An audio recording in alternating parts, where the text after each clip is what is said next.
Earlier this year, I took the time to take stock of just how many games I had sat unplayed in my collection. I'm sure you are all in the same boat as me in that sometimes you grab something on sale because the price is right, you are gifted things by generous and or malicious friends, or titles just appear in your digital library, like phantoms gathering around the victim of a terrible curse. To put things lightly, discounting Game Pass and itch.io bundles and restricted to just what platforms I'm currently playing on, I have 165 games in my backlog. 165 games that have been left unplayed up until now, with a combined total average playtime of nearly 5,000 hours. That's a staggering number, one that almost nauseates me to think about. Taking stock of what little free time I have now, and in conversation with my many other hobbies, I know all too well that there is absolutely no chance that I will see even a fraction of what these titles have to offer anytime soon, but it just does not sit right with me to leave them as they are. Untouched. Unloved. What am I missing out on by condemning the past to rot? Inspired majorly by a recent, somewhat doomed backlog project by the YouTube channel Daryl Talks Games, I started cataloguing what I had that had not been touched, making a delicious spreadsheet of each game, how long it would roughly take to finish, and my potential enthusiasm for playing it. The end result was intimidating for sure. In those videos that inspired me, Daryl concludes that attempting to clear your backlog is an exercise in frustration and misery. Getting caught up in a project like this can only lead to thinking it a second job, a chore rather than a joy. It wasn't a good fit for him, even if it did grant him a newfound appreciation for how he spends his free time. However, in all my arrogant wisdom, I decided that maybe there's a way to make a project like this work. There's no way in hell I'll be able to finish all of these games for sure, but what if that wasn't the goal? What if, instead of trying to beat these games, I instead spent my time with them trying to see if they could evoke in me what was found in them by others? For many of these titles I have a good idea of what to expect, but for others there is a plethora of good writing out there about them that I can refer to if needed. Maybe I'll finish some of these games, maybe I part ways before the conclusion. In all cases I might gain something from the experience that isn't so crassly dominated by an obsession with completion. So here's the plan. I have divided my collection based on average time to beat into weekly, monthly and 3-monthly categories. For each quarter I will play 12 short games, 1 per week, 3 medium-length titles, 1 per month, and 1 game that requires a bit of investment to really get to the meat of. The goal here then is not to complete each game unless I find myself enthralled enough to do so, but instead to keep playing until I get a sense of what its creators were trying to evoke. Towards the end of March I will publish the first of 4 video diaries chronicling my findings thus far, at which point, if this does indeed turn out to be a bad idea, I will then revisit the structure of this project. But the idea behind its formation is that it should slot in nicely around everything else I want to do with my free time. Not a burden, but a virtue. Well, until Final Fantasy VII Rebirth comes out, in which case all bets are off. In total, this project includes 63 titles from my original list of 165, picked out for a number of reasons, including their potential interest to you, dear audience, and of course me. There are some classics in the mix, but also a fair number of titles that I don't hear talked about and honestly can't remember when and why I picked them up in the first place. There's a good chance that not all of these games will provide the opportunity for fruitful analysis. Looking at my list, there's a few that seem downright trashy, but the impetus of this project is that I just don't know what to expect. Any one of these 63 entries has the potential for being my favourite game of all time, something I end up thinking about for years to come. How much of the creative output of others we end up dismissing for virtue of being suffocated by the allure of the new, the shiny, the overconfident and the popular. As I mentioned in my recent update video, this is not the only thing I will be doing this year. I already have another video in the works that I'll probably release in the next few weeks, and a couple of other projects I need to take off the back burner for the coming months, but this is something I've wanted to do for a while. I hope that my daring hubris does not come back to haunt me. I hope I've thought about this enough to make it work, but beyond anything else, I hope it's interesting as a piece of work to engage with.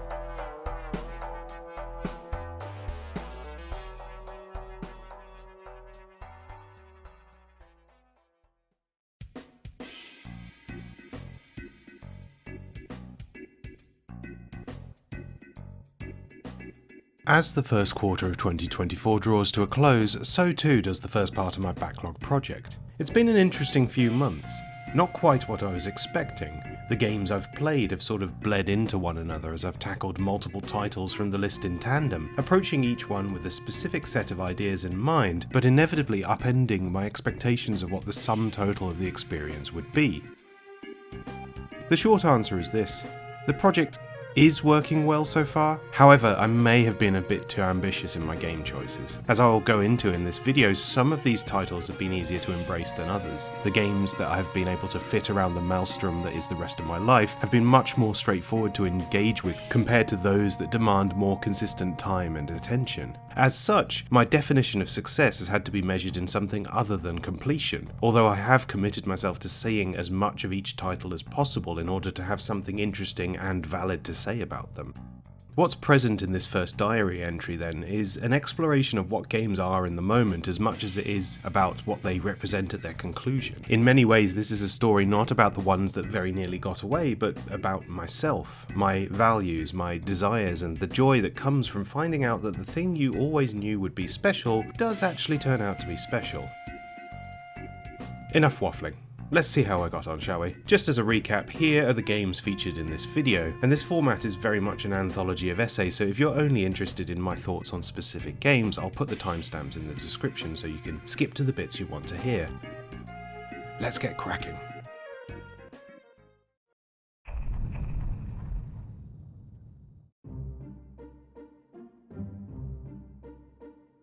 We were off to a great start this month with a selection of wonderful titles and Onichambra Z2 Chaos. Many of these felt like a long time coming, experiences that were sitting coquettishly just barely within my peripheral view for many a moon, now finally unwrapped, gorged upon and digested merrily, and Onichambra Z2 Chaos. It was clear almost from the start of this project proper that my original plans would have to be rethought somewhat, as playing some of these titles start to finish in 1 or 2 sessions each week was absolutely not the right way to approach them. Some of these games I hungrily ate up, while others required a bit of picking at. I didn't finish all of them, but I did find a lot to talk about nonetheless. Here are the 4 short games and 1 longer game I played in January.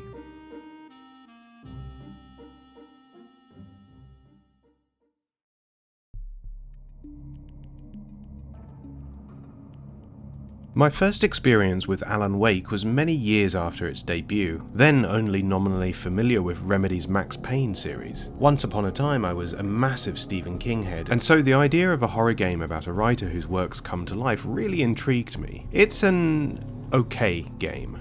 I quite liked it, although Lord knows how I would receive it should I return to it today. I've seen a lot of retrospectives on this title following the release of its sequel lamenting how bad it plays to feel now, which surprised me because at the time I felt like it was a largely smooth and streamlined experience compared to the bitty third-person shooters of the day. One thing I never did, despite owning a copy of it for years, was engage with the game's expansion, follow-up, half-sequel, whatever American Nightmare is. It being the top entry on my Steam library, it's been giving me the eye for years, and so I finally dived in.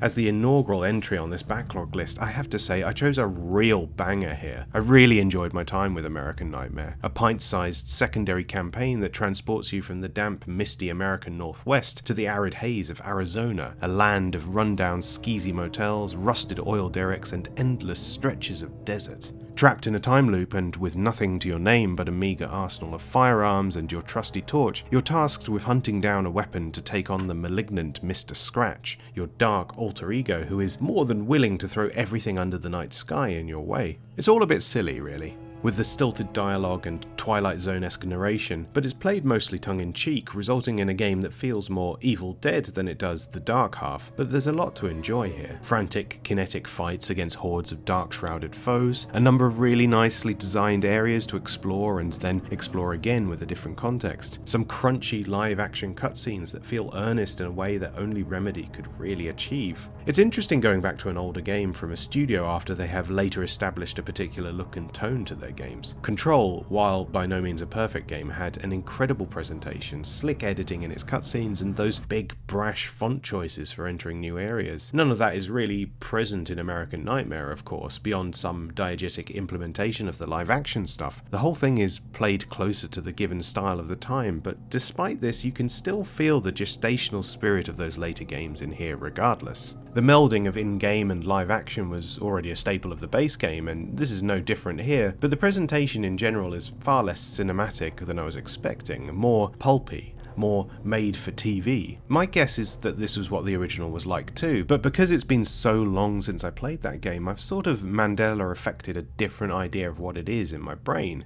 Funny how that works, isn't it? Returning to something from the 360 era has left me rather misty-eyed and celebratory because I really miss when games looked like this, where the visuals were crisp and full of personality but not bogged down in texture and detail and intricate mo-capped animation. It's something that's really nice to look at but also effortlessly readable in an era where a lot of big-budget games really are not. People complain about the yellow paint thing now for good reason, but that's symptomatic of the diminishing returns of chasing fidelity over good art direction. As for the controls, I'm sorry to all my peers, but I simply do not understand what you're getting at when you say these games feel horrible to play. Maybe the remastered version of Alan Wake is balked somehow, but to me this is a great iteration of third-person shooting. One where the need for precision is negated by a cleverly designed auto-aim that means if you fire in the direction of your foe, you will probably hit them. It sort of evokes a vibes-based approach to gameplay in a way that's extremely satisfying to me. That's the cinematic element creeping back in, a world where a schlocky author with no combat training can effortlessly point and shoot at the beasts of his own creation. I will admit, combat does get a bit rote after a while, and the weapon selection doesn't offer up much variety, but for a game that's constantly racing you along, I didn't mind this all that much. Had I needed to do this for 20 plus hours, I think I might feel differently. It's certainly why I'm not all that fond of Control outside of its presentation, but this is the joy of shorter games. It's like fast food, you get in and out before the highs wear off so that the lows barely register.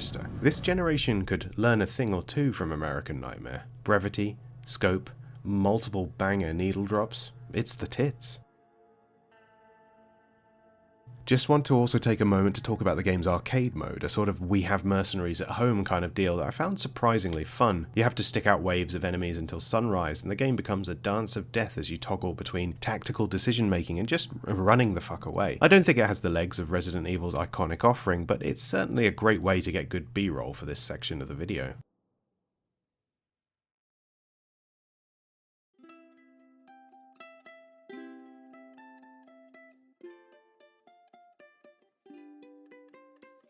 I cheated a bit with this one because I've already played a fair amount of it, but I wanted an excuse to return and finish the job. I'm really glad I did because this is perhaps the strongest experience of Second Wind I've ever had with a game. Wondersong is a warm, funny adventure with a quite clumsy feeling but well applied central mechanic. You play a bard named Piet, you navigate the world with your voice. Most of your interactions take the form of various rhythm action routines activated by use of the right directional stick. Unlike others of its ilk, however, precision is not rewarded and bad timings are rarely punished, which I think is a godsend really because unfortunately it's my least favourite aspect of the game and part of the reason why I foolishly put it down the first time round. For its first few hours, Wondersong feels extremely limited in what it offers you. A series of amusing vignettes interspersed with the same loop of travelling somewhere, singing the right notes to activate something, and then moving on. While undeniably charmed by its art style and sense of humour, I found it a bit lacking. In a prime example of that classic diamond miming meme, I was almost literally minutes away from a section that changed up the experience in a way that fully drew me back in. The set pieces became more inventive, the story finally sank its teeth in, and it kept me enthralled right up until the credit roll. It was also at that point that I realised that this game is secretly an RPG, just one without levels, stats, or a conventional combat system. It has the rhythm, scope, and cadence of one, even if the face of it resembles a different kind of game. It's hard to pinpoint exactly what it is about Wondersong that makes it such an appealing experience. The writing is great, often incredibly funny, not just in the written text but also the timing of the animations. For such a blank slate looking character, Piet is very charming, a blend of sweet naivete and relentless goofiness underpinned by that classic RPG protagonist goodness for goodness sake morality. The supporting cast are just as excellent, especially the ornery witch Miriam, whose sullen expression never fails to make me laugh, but even in the NPCs, some of which you interact with but for a moment, there's a lot of characterization going on. It's the touches like these that make or break a role-playing experience, and I thought they really nailed it on this front. Mechanically, still, I could take or leave it. The central means of control does lead to some interesting variations in the game's environmental challenges, but, and I suppose it's crucial to make sure you know I played this on a Switch Lite with slightly dodgy analog sticks, I found the control scheme very clunky, often struggling to contend with the few and far between moments where the game does actually require some form of precision. Occasionally, it's also not very clear what the input timings are actually meant to be, which I think is the game's more serious issue. It's nothing a little perseverance can't resolve, and the checkpointing system in the game is incredibly generous. It's clear that the devs did not intend to challenge gate this experience, however, it is something to consider for the more dyspraxic of you out there. Despite my gripes, on a conceptual level, the central singing mechanic is actually rather interesting because it acts more akin to something like Tears of the Kingdom's Wonder Hand, a sort of jack-of-all-trades means of interacting with the world, as well as a means of reflecting some aspect of Piet's character. Many of the game's challenges task you with making up your own songs or using your voice in some roundabout, more creative way that, in a strange sense, also reminds me of the game Tearaway, which did a brilliant job of coaxing creativity out of less competent players by making its canvases smaller parts of a more curated experience. Those same principles I see throughout Wondersong, only in an oral sense rather than a visual one. By not really being about the music, by shunning the standard practice of intense, punishing pattern recognition, it in turn ends up being far more respectful of the medium than others of its ilk. As the son of musicians, I appreciate this truly. Wondersong is a prime example of why it's sometimes worth persevering with something you're not completely in love with. I know it gets good 20 hours in as a classic bullshit excuse for bad pacing or underwhelming prologues, but sometimes it speaks to a truth in reality. This second wind felt like a completely different experience to me, and I don't even think it's anything the game was doing all that differently. I was just in a better headspace to appreciate what it was trying to achieve, and I'm incredibly grateful that I went back. Make sure you play it with a controller with a working analog stick though. That helps.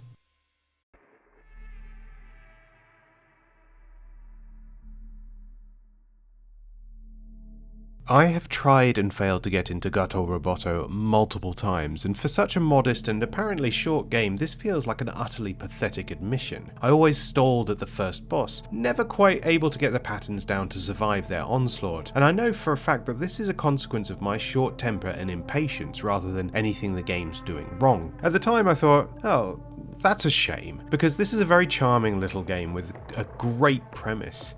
An action platformer that gives you the ability to jump out of your mech suit to go do cat business is a great take on that familiar Metroid-esque paradigm of expanding exploration. Going back in, I forced myself to sit still, to pay attention and persevere, and wouldn't you know, I found my time with this game to be fun, but not particularly life-changing. Sorry. I'm sure you were expecting revelations, but sometimes games just aren't for you, and that's a cross we all have to shoulder from time to time. Mechanically, it's a solid little shooty platformer with a killer 1-bit art style. Navigating the world feels good, and I really appreciate how pared down and minimalist it is. You don't have to worry about things like health kits or ammo, instead focusing on a more structured form of combat and navigation. Although there are upgrades to be sought out hidden within these levels, the focus is much more on treating these challenges of the game as indicators of pure skill, and the game is all the better for this. Where I am less thrilled, however, is in the boss design, which is often punishing to a frustrating degree, and even in success left me more annoyed than satisfied. The health bars are a little too long, the attack patterns are a little boring. I love all the bits around these moments, but enduring these skill gates is the thing that's stopping me from fully endorsing this game. Beyond anything else, the critical element of this experience, and perhaps why it should be lauded even though I'm not really that enthusiastic about it, is that it required me to sit up and pay attention attention to the craftsmanship on screen. This is not a passive game. There are patterns to recognize, movement timings to master. I don't think I would have made it past that first boss ever had I not already cut my teeth last year on the brilliant Haiku the Robot, a game that properly taught me how to play this kind of game. In a way, that's the title I should really be talking about here, one that has been the catalyst for me finally getting into this genre and the reason I wanted to return to this other game in spite of my grievances. Spoiler alert, Hollow Knight is also on this list for later in the year. Gato Roboto is perhaps the quintessential Devolver Digital game. A neat idea, executed really well, cute, fiendish, thoughtful, deceptive. I didn't end up finishing it. Once again, too caught up in the weeds of a particular boss fight I just could not get the rhythm of down. But I feel like now I've played enough of the game to get out of the prison that is buyer's remorse and to be able to at least have some thoughts on it. It's good, even if it's not really for me. It's definitely worth a look if you have the stomach for the challenge it's offering. And I hope you appreciate that I got through this entire segment without saying Metroidvania.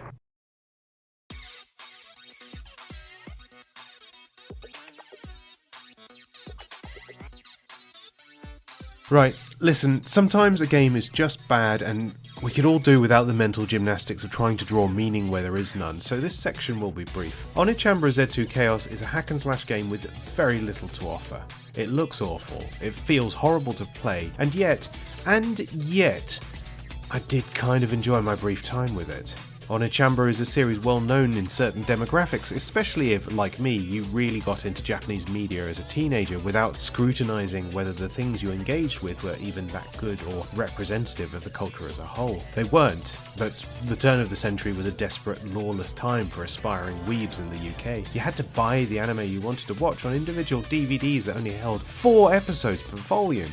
Kids don't know how good they have it these days. Basically what I'm trying to say is sometimes you lucked out and got Audition or End of Evangelion, and sometimes you got, well, something like this. Bikini Cowgirls Samurai Zombie Slayer is so incredibly 2004 coded, I don't even know where to begin. It's not something I would ever put on while my family were in the room, that's for sure. However, sometimes you do want to switch your brain off and fight zombies with a katana. Sometimes you are a 36-year-old who secretly wishes to feel the way they felt when they saw Ryuhei Kitamura's verses for the first time. And this is kind of why Z2 Chaos is doing the trick for me. There's not a lot else to say. It's a mission-based game with a handful of baffling cutscenes, extremely suspect character designs, and an often not particularly clear narrative. The act of cutting through waves of enemies, sitting somewhere between Bayonetta and Dynasty Warriors is not very satisfying, lacking the crunchiness of those other titles, and the myriad extra options, little submissions and unlockables do little to compel you. Boss fights in particular are horrible, with health bars that go down way too slowly and enemies that barely react to your presence. That's crucially the worst offender of all this. Every single animation in the game feels floaty and lifeless, like trying to fight with cooked spaghetti. It's all a bit of a mess, really. Something that no doubt is designed to appeal to a certain demographic of horny teenager, but, and here's the bizarre thing, in the process they've made a surprisingly unhorny game. Despite the character designs, there is very little about what's presented here that I would even call sexy. You get the occasional bit of décolletage or a suspect camera angle during a finisher move, but for the most part a lot of this is played relatively chaste. I'm not going to chalk this up as a feminist masterpiece or anything, even if it does technically pass the Bechdel test. It's still unbelievably trashy in a lot of places, but I was expecting a lot worse. I think it's good to play games like this from time to time, a sort of cultural reset to put into perspective what the word bad actually means. In another world, this would probably be as revered as Tommy Wiseau's The Room, a crass, badly written and ever so slightly camp rendition of a much better kind of game that I still ended up enjoying my time with. I only didn't finish it because my game froze towards the end of a particularly grueling mission and I just couldn't be asked to carry on from then. Plenty of other good games to be spending my precious time on.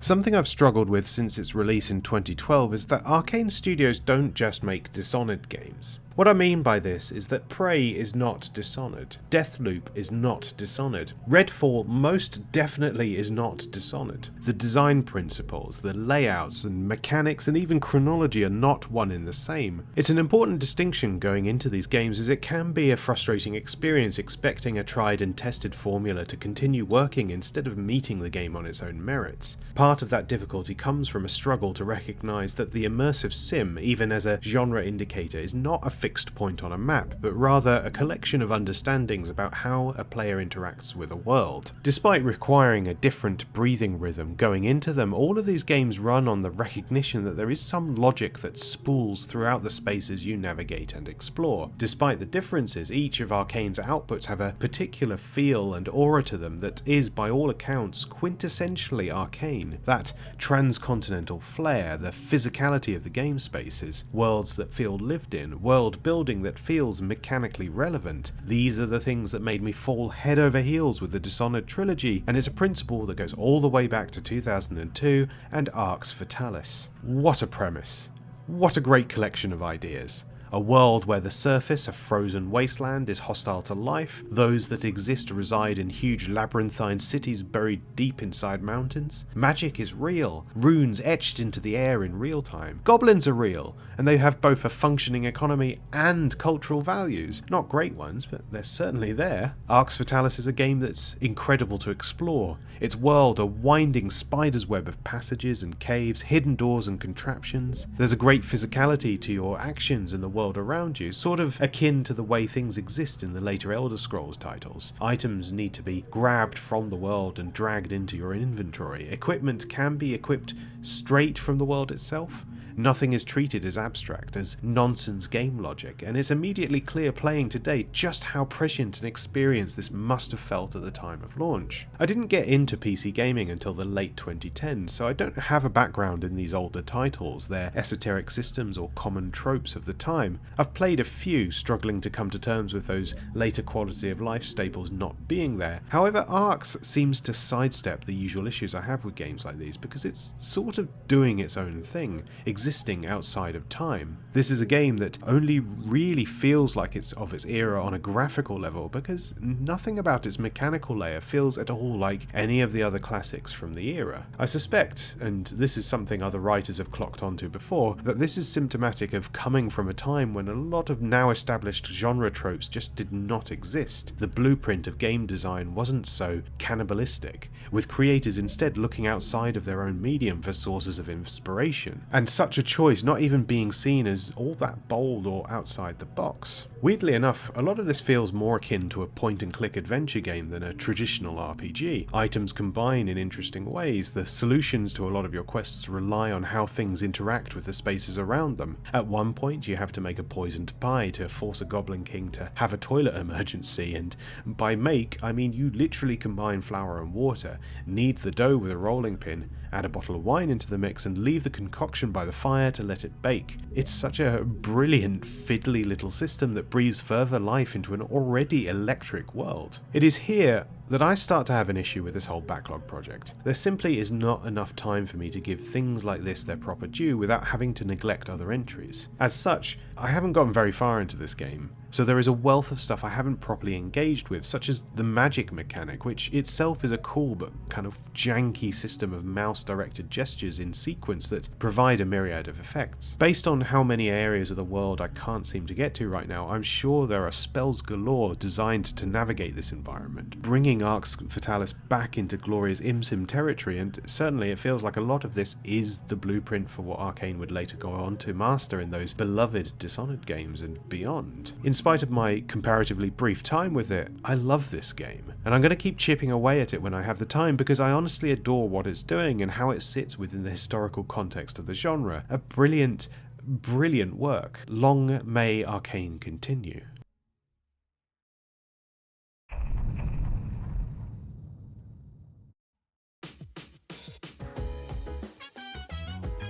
February was an interesting month for me because on top of the backlog games I had planned to play, I also found myself engaging with other things alongside them. This came from having the extra time afforded to me by virtue of no longer working near constant 6-day work weeks at my day job. It's amazing how much weight gets lifted off your shoulders when your dentist stops recommending thousands of pounds worth of surgery.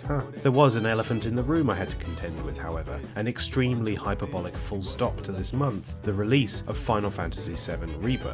The one game of 2024 I've allowed myself to get hyped up about, and a title that so far I'm enjoying a great deal. It has been a bit of a struggle to put it to one side to get through my list, I can tell you that much. Also, like many of you, I've been playing Balatro, an incredibly Moorish poker roguelike that eats up a horrendous amount of your free time. Great game. When we put these extra flights of fantasy aside, once again the shorter titles have been easier to pick up and chip away at compared to my more lofty ambitions. It has been weeks since I last touched Kerbal Space Program, a game whose prognosis is looking incredibly weak the further into the year I get. But with that in mind, there's been a lot to like about the games I did play and finish this month. Here are the 4 short games and 1 longer game I played in February.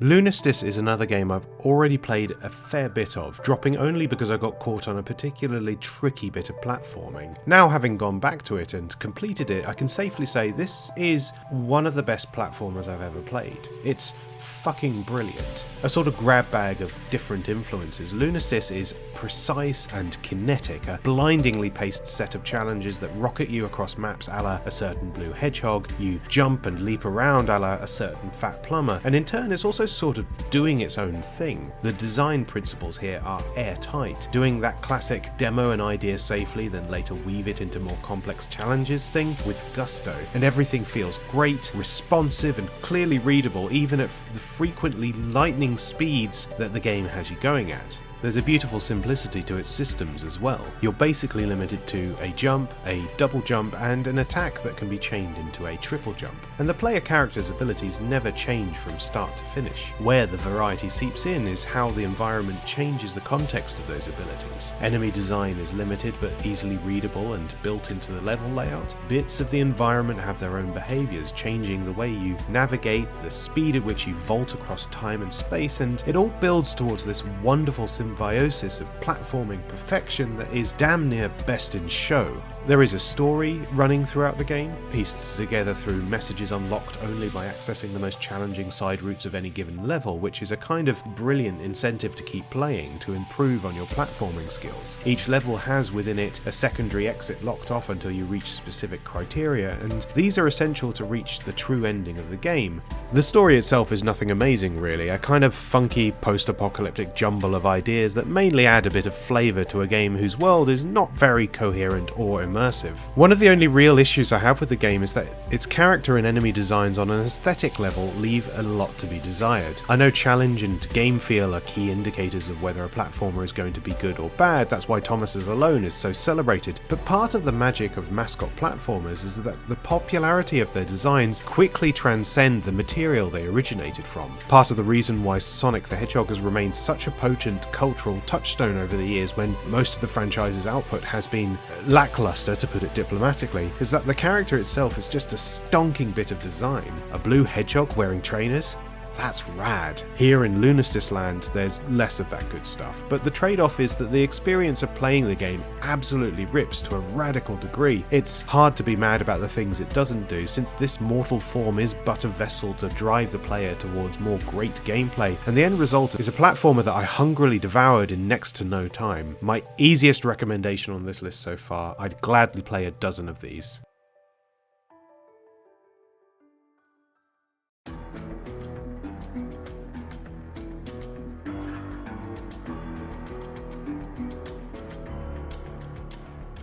Like Alan Wake's American Nightmare, this is a sort of faux nostalgia-driven choice, given that I have no previous experience with it. Again, the desire to play this is born from a place of longing for an era of games that, in reality, still exists, but doesn't quite feel the same anymore. we both changed, and the hellish tide of entropy will never cease, but every now and then you can come to an experience that settles that tremor in the pit of your stomach and tell you explicitly that the unbridled joy of shooting a dude in the face still rules. I never played Call of Juarez Gunslinger when it first launched. In fact, I've never played any of the series, although I know most of them are well regarded in certain circles. This game is cool. A bawdy Wild West shooter with a scoring and perks system that rewards precision and skill. It does exactly what it says on the tin, with the added bonus of some interesting unreliable narrator meta-narrative stuff that allows the game to get a bit silly with its scenarios from time to time. The narrative framing of this whole thing, a bawdy gunslinger chatting shit in a local tavern, lends itself to a creativity that sadly never quite lives up to its promise. At its core, shooting a dude in the face is an immensely satisfying experience because not only does it feel and sound great, but visually having a head pop off and a score appear in the space where it once was activates the nastiest neurons in my brain and allows me to forget that these digital avatars are representative of living, breathing human beings that only so much abstraction can obfuscate. This ain't Wolfenstein, baby. Some of these outlaws had families. Who cares, right? What I'm less in love with is how the damage system pretty much obscures your entire screen the moment you take more than 2 shots. It's an appalling design choice that makes the game infinitely harder at precisely the moment you don't need it to, resulting in more than its fair share of deaths. Coupled with this is the incredibly difficult to control dueling bits that task you with dragging a reticule that seems to be weighed down by oxen across the screen to take out your foe before they do the same to you. It's governed by rules not well signposted and seemingly arbitrary, and it really spoils what would otherwise be an absolute blast to play, given that what is here really struggles to move the barometer from good to great, and these two particularly glaring grievances of mine, I'm hesitant to recommend this as a good first-person shooter. Bits of it are great, it's just sometimes hard to see behind that wall of bullet holes.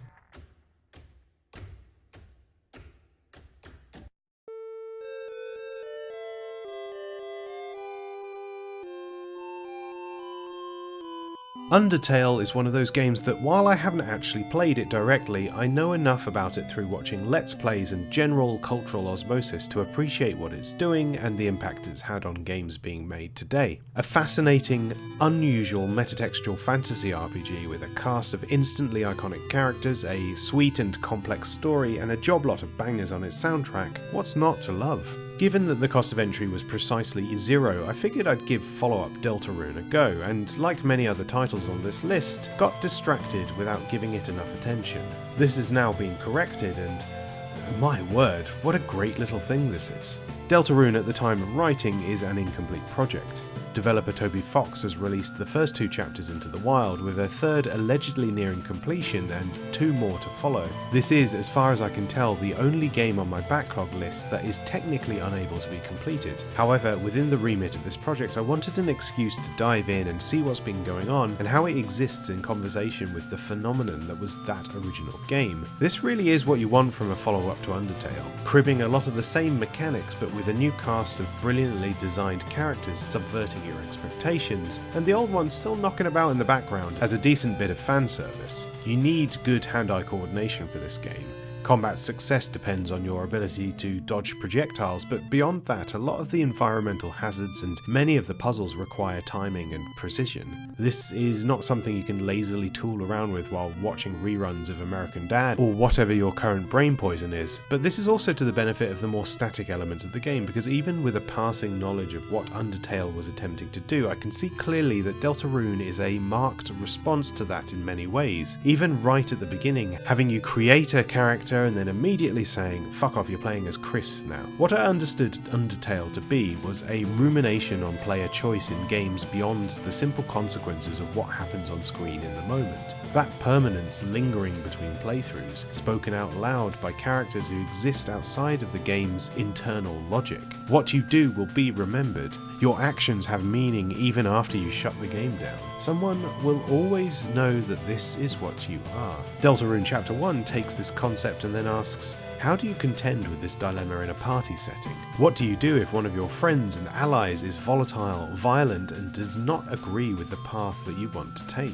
This simple change alters the way you approach combat in a really interesting way. Your troubled party member Susie, a take on the classic berserker role, cannot be controlled directly, hits like a truck, and can easily kill your opponents unless you can meet the criteria to spare them first. It becomes a tug of war between protecting yourself and protecting them that turns the binary dynamic of RPG combat on its head completely.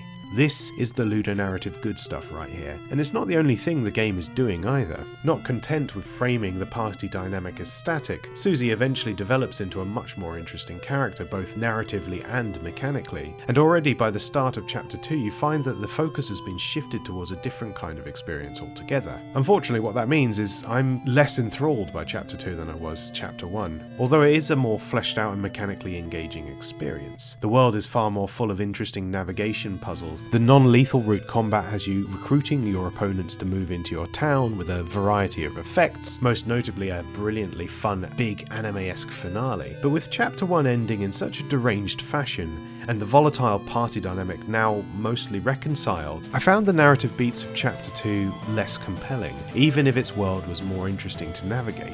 It's a shame, because Deltarune starts off with such a strong narrative foundation and a brilliant cast of characters, and then it just doesn't seem to know what to do with them. As a gameplay experience, I can't fault it. As a story-rich JRPG, I have my concerns, but I also have to reconcile with the fact that this is not a complete experience and won't be for quite some time. Toby Fox has stated that he's already penned out the full arc of the game while development is still chugging along, and while chapters have clearly been designed to be enjoyed in isolation, they are part of a wider story, and that must be taken into account when talking about this game. In a peculiar way, this reminds me of the process that Kentucky Route Zero took, with often years between acts releasing. Only, in that case, I came to the project right at its conclusion and missed out on the context of years of yearning. Here, with Deltarune, I am almost at the starting line of a saga that has every potential to be something truly special, something more than just Undertale 2. Godspeed to Toby Fox and his team. I wish you all well.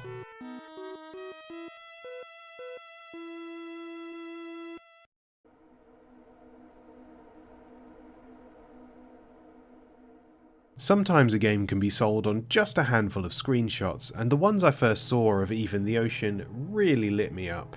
This is a game that has a really evocative art style, big autumnal sunset end-of-the-world vibes, with a Final Fantasy VI-esque world map and a great-looking protagonist. I bought it without a second thought, then just never really played it. This is a common problem I have with backlog games. I think I like buying more than I do playing. The two actions give me very different types of dopamine, and I'm sure at some point I will probably need to reckon with this admission as a symptom of a wider problem, but this is what the Backlog project is here for, to address these desires and make them wholesome again. Having now finished Even the Ocean, I can firmly say you need to play this. A platformer wrapped in the robes of a JRPG, Even the Ocean is a game about navigating various dungeons, taking the form of silos, power plants, and even the insides of fearsome beasts, in order to address an energy imbalance and save the world from a coming apocalypse. Player-directed mechanics are limited, and for good reason. The environments do all the talking. Within each dungeon lies a myriad of obstacle courses where hazards must be overcome using dexterity and a 4-directional shield. Protagonist Aleph can run and jump, hold their shield in whatever direction they need, do a touch of wall jumping, and, well, that's it. The game has a touch of Celeste about it in this regard, as the central means of movement are concise, finely tuned, and incredibly versatile.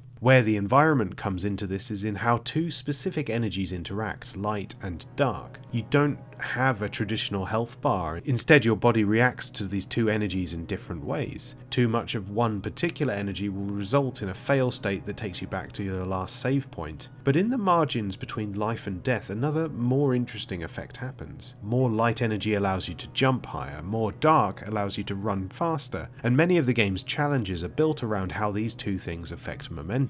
It's a brilliant idea, one that holds up right until the final moments of the game, but also one built into the game's world and story perfectly. This is ludonarrative harmony at its finest, and also highlights the game's other great strength. not just a platformer, Even the Ocean is also an excellent fable about the conflict between nature and mankind, a sort of riff on Final Fantasy VII's "we are the tools of our own destruction" motif. The game's storytelling excels because of the precision and care it has. A small cast of brilliantly realised characters, a plot that feels suitably epic but in a concise and bite-sized way. Everything melds together nicely, working within the constraints of the project's capabilities, and this is actually the really impressive thing about Even the Ocean. It was made predominantly by just two people. Developers Melos Hantani and Marina Kitaka previously worked on Anodyne, which, spoiler alert, will feature in a future Backlog video. I have way too many games. It's been interesting looking at the credits and seeing how the division of labour has been formed, with neither developer channeling into just one specific aspect of the game. Art and coding built together, synchronised beautifully. As I'm not a developer myself, I cannot say for sure, but it seems to me that this way of working has contributed to the success of the final result. Ambition never feels crushed by scope. What concessions have been made are stylised to fit the overall tone that the game has, its picture book quality, its narrative structure, all coalescing nicely. There are clear limitations present throughout. This is a game with few moving parts beyond what is absolutely necessary. Cutscenes are static images coupled with text boxes, but the framing of these is quite nice, and the low fidelity has this dreamlike effect, like you're half remembering an experience you weren't quite a part of, which, given the structure of the story, makes perfect sense. It's still a concession. I know making anything work in game dev is a miracle, especially once ambition creeps into the fold, but it's a concession that has been managed with a brilliant artistic hack. I have no complaints. A great little experience, one of the best things on this list so far.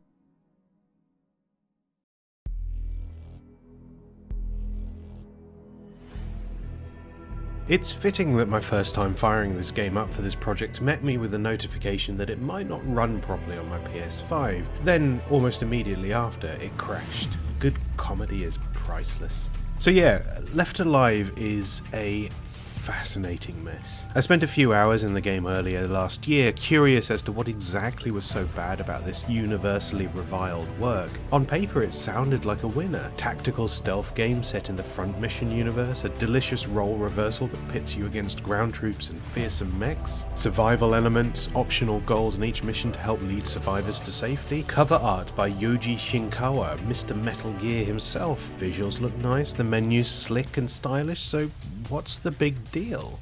It's horrible to play. That's the big deal.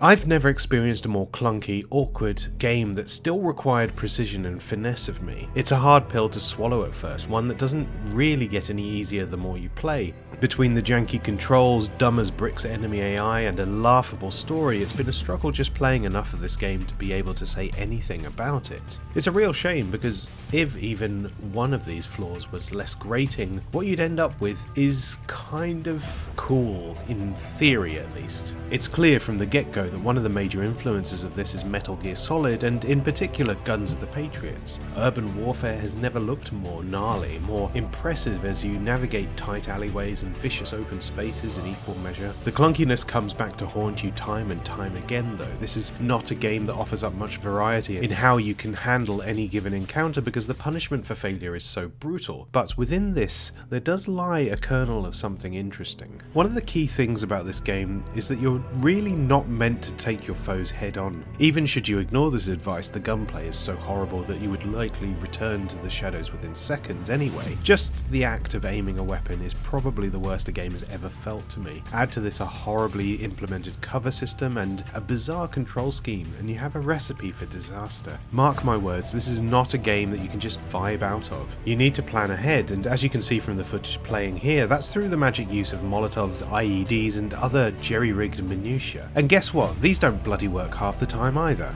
This is the meat of Left Alive. Its most interesting idea ground down into the mud. Survival in a war-torn hellscape.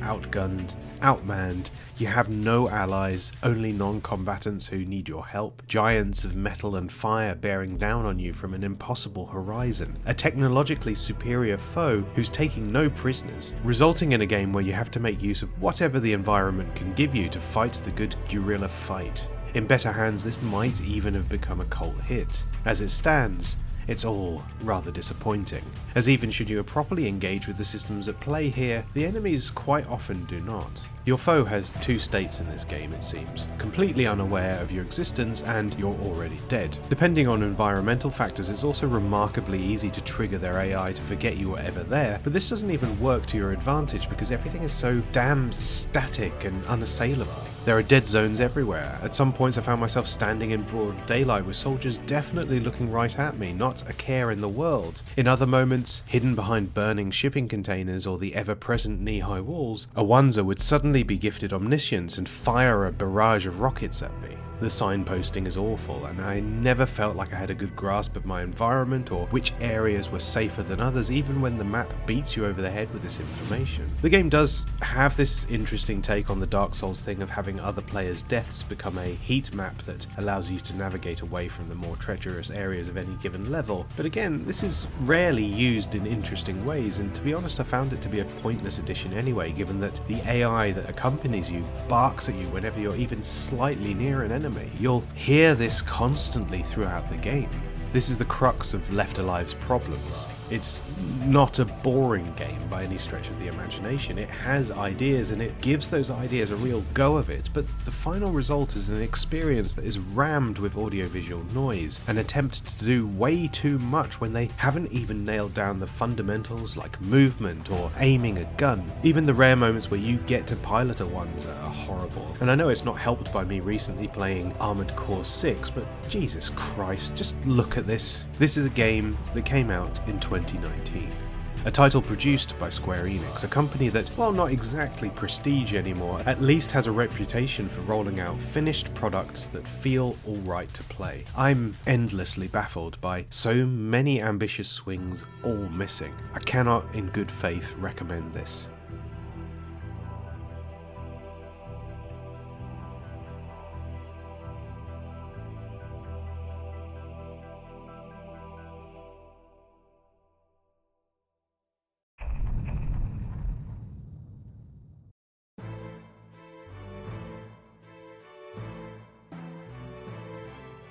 March begins as March always does in the UK, too bloody cold and with the hellish anxiety of knowing you're going to have to start paying your council tax again soon. With this in mind, I've managed to curate an interesting list of games for the month, and I was determined to get one big last push in with Kerbal Space Program so that I can offer up something substantial to say about it in the final act of this video. I also somehow managed to play 25 hours of Final Fantasy VII Rebirth, which I won't go on about, but boy, if that game hasn't got me feeling conflicted.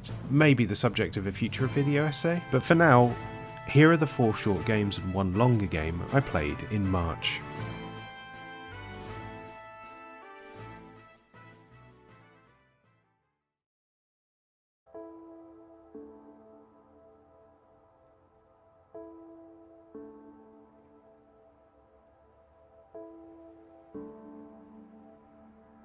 In the moments between the origins of survival horror as an established genre and now, very little has changed, and for good reason. Being trapped in a place with bad vibes, a parade of gooey freaks nipping at your ankles, and an ever-dwindling cachet of resources to keep you alive, that was all but perfected in the original Resident Evil, and in the decades that followed, many games appeared that proved that the formula is all but perfect, no matter the fidelity. The Final Station is a key figure in this argument for me, a game I've shamefully spent very little time with in the past, not because it's bad, but because it puts the shits up me too much. Something about the lo-fi, pixelated creatures that don't even have textures or a colour palette, brought to life only by animation, the extremely claustrophobic environments they catch you in, and the fact that even a single one can reduce you to a fleshy pulp in seconds if you aren't quick enough on the draw, makes every second spent in this game feel like an hour. The setup for the game is pretty inspired. You are a conductor for a train in a world lost to a gooey black sludge that turns ordinary people into vicious creeps. Due to the influence of a mysterious council, each station visit locks your train in and requires accessing a code from the station master in order to disengage from this lock and keep moving. Obviously, in most cases, the station master is long dead and the code hidden deep within a maze of doors and hatches, each one hiding all manner of threats behind it.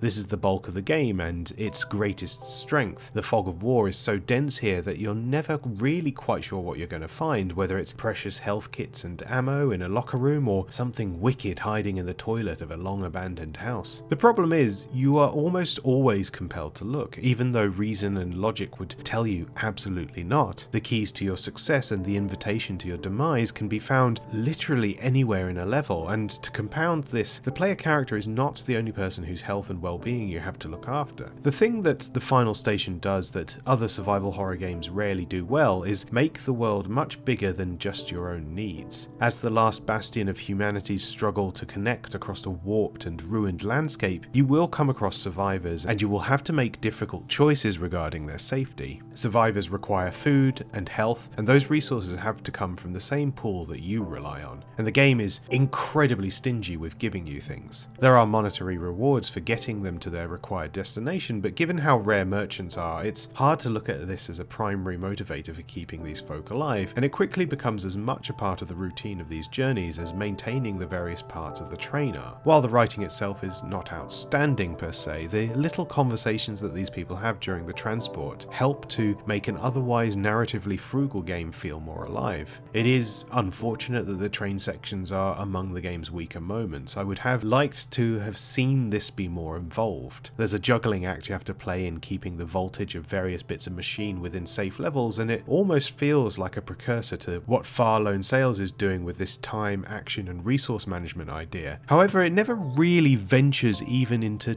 doing multiple things territory, with each journey just picking one thing to keep an eye on, like it doesn't trust you to be able to handle anything more strenuous. There's a lot to like about the final station, but there is one specific design choice that I think works to its detriment more than anything else: its checkpoint system. While individual levels are not particularly huge, the game is very generous about where it places you if you should succumb to the sweet release of death. Failure never puts you back more than a few rooms, so should you make a silly mistake, you can jump straight back in. I don't think this system works for two reasons. One, it undercuts the tension of the gameplay, and two, it frequently leaves you in shit situations where you have no health or ammo and are trapped in an unending loop of death. The level design does not support this. There are very few ways through each challenge other than resource management and precision in combat. If you're out of bullets and low on health, there is nothing you can do, and these generous checkpoints end up being little more than reinforced cruelty. Thankfully, these checkpoints are not hard saves. Quitting out and reloading brings you back to the beginning of the level, and while resource use carries from stage to stage, you usually return to the train with enough material to craft some bullets and a health kit or two. There is a long game to be played here, and in this I find a much more compelling idea. I think also that should failure bring you back to the start, the tension of both the known and the unknown would ramp up immeasurably. Having said that, the final station is a tense, stressful experience, one that I think mostly succeeds at what it sets out to do. Its dev team, Do My Best, are an interesting bunch, going on to release last year's Bookwalker Thief of Tales, a strange little RPG that I enjoyed a lot while having a few reservations. I find it more compelling when a team has a solid core idea, even if the execution leaves a little to be desired, and while I do think there is room for improvement in this particular style of game, should anyone else want to take a crack at it, what is here is worth investing in.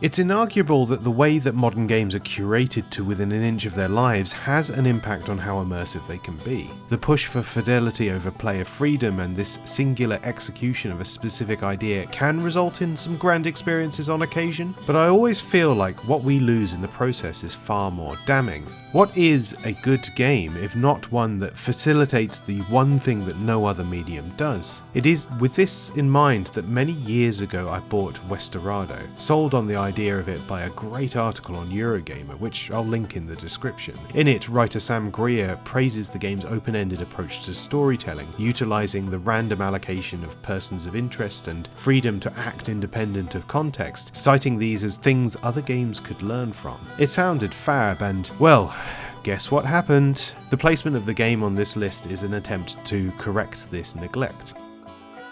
Westerado begins with that time-honoured tradition of a rancher chasing cattle only to return home to find it ablaze and his family murdered. From here you begin your investigation.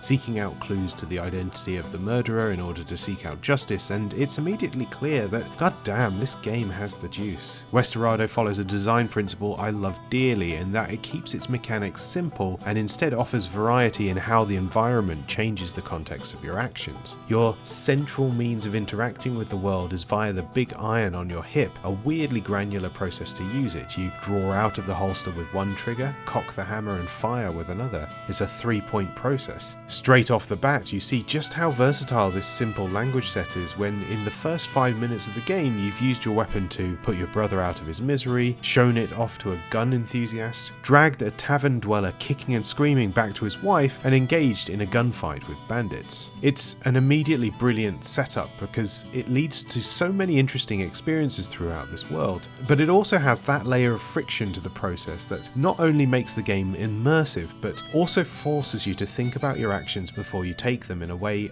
most other games don't. 2 games spring to mind playing this. The first is Way of the Samurai, a series somewhat left in the dust of an older generation that offered up a similar experience only with a blade instead of a gun, giving you a space to explore and a non-committal route through its story that made it a compilation of loads of fascinating vignettes that eventually tied together into an interesting, chewy overall experience. The other is Fallout New Vegas, and more specifically the storyline in which you help moody sniper Boone identify and kill the person who kidnapped his wife. While the investigation canonically leads you to a culprit, there was nothing stopping you from just finding any suspect you didn't like the vibes of and sending them on their way. A premium dickhead move for sure, but going a long way to explaining the appeal of New Vegas even today. Westerado carries this torch by allowing you to point your weapon and fire at anyone you like, consequences be damned. Well, consequences not be damned actually, because this is the Wild West, baby. Everyone has a shooter. One of the first things I did was visit the oil baron in his mansion and blow his brains out, only to succumb to the blissful release of hot lead. Not a productive use of my time, but it made me feel better, and that's surely what matters most. Westerado is an interesting experience for this reason alone. A lot of games, even ones in alleged open worlds like the Big Cowboy game, you know the one I'm talking about, give the illusion of freedom when in reality they are leading you along by string, treating the player like the cattle they're rustling in-game. On occasion they may let you choose the path to your predetermined destination, or let you go off and kill mountain lions or elk in order to craft a new bandolier, but so rarely do these experiences embrace the idea of being wholly diegetic and the chaos of abandoning your hopeless cause in pursuit of something either more noble or completely abhorrent, and everything in between. In Westerado, I think the illusion probably still stands. This is not a total degree of freedom still, but it's employed in a much more clever way here. You can have diegesis in curated experiences too. The devil lies in the details, how well these things are crafted in totality, not just their worlds or their writing or mission design or even the integration of the user interface into such experiences, but in how the player is allowed to engage with all of these elements on their own terms. Having an experience genuinely put the onus in your hands to figure out how to live and how to seek out justice is an impressive trick that makes the game feel 100 times bigger than it actually is, and by putting emphasis on a single cocked hammer, a single pull of the trigger, that's something all the Red Deads in the world even struggle to achieve. Great game. Thanks to some corporate bullshithousery, it is being delisted very soon, so I implore you that should this even remotely interest you, that you seek it out now before it's too late.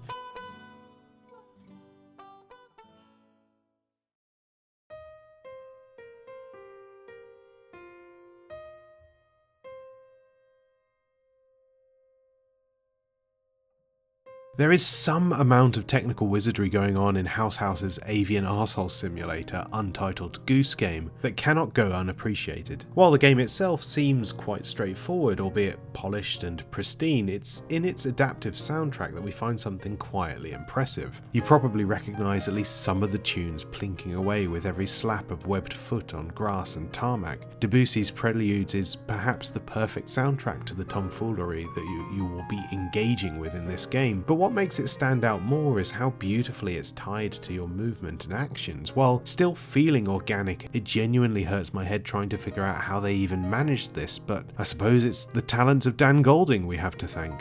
While I have played Untitled Goose Game before, like many of the titles on this list, I never gave it the time it deserved, initially putting it off as some kind of twee nonsense. I've now come to appreciate how much that presentation informs the experience. The layout of this quaint little village, the detail in the various props you can utilize for your own malevolent ends. It paints the picture of an idyllic community brought into a new reign of terror by the honking justice of the natural world. It's no coincidence that the first few objects you come across are discarded carelessly in the river you start in, hidden just far enough away from the town to not be of any concern to its residents, who are normally obsessively compelled to put things back in the right place. If there is a central thesis to Untitled Goose Game beyond bullying Tories is fun, it's this. Every slice of this particular paradise comes at the cost of community, of a true oneness with the outstanding natural beauty of the areas these places are built into. The ultimate NIMBY game. Nature at war with humanity as our last pond-dwelling warrior takes on what turns out to be the ultimate heist, facing off against an immortal army of perennial shewers, neat lawns, warm pints, and a generational fixation with the way things used to be. It's amazing how authentic an experience of small-town UK all this feels, considering how it comes from an Australian studio. I grew up in a place not too dissimilar to this. The tweeness of that space, the unwillingness to coexist with the animal world even in such a rural, idyllic space. While not explicitly reckoned with, there is a clear intent in that which has been omitted, as much as there is in what is on the screen plain as day. It's a stretch, I know. I'm definitely reaching in my analysis of what is essentially a game about a goose committing acts of vandalism, but I only do so because I'm hesitant to really talk about this game on a mechanical level. Because as a puzzle game, as a stealth game, as a Rube Goldberg machine of interconnected actions, it all falls short of the mark. No one thing in Untitled Goose Game is particularly inspired or brilliant. The controls are awfully fiddly, the capital G gameplay doesn't really evolve much past the basic idea of, isn't it funny that a goose is being naughty? The game looks like its checklist of goals should interact a lot more than they actually do. There's a remarkably simple A to B process for almost everything you have to achieve in order to progress. The town itself is interconnected in ways that are basically not utilized for anything interesting. Should you take Untitled Goose Game as its composite parts alone, you would find a game that maybe would get a rise out of you for a moment, but not enough to maintain its admittedly quite nice runtime. But this is the kind of game you have to immerse yourself in, as a party bag of unusual vignettes and just generally a vector for facilitating that one admittedly very good joke of creeping up behind someone and honking loudly so that they drop something or fall on their ass. It's good fun for the moment you're playing it. I don't know if it has any lasting appeal beyond that, but it hasn't stopped me being excited for the style and ambition of House House's newly announced next game, Big Walk.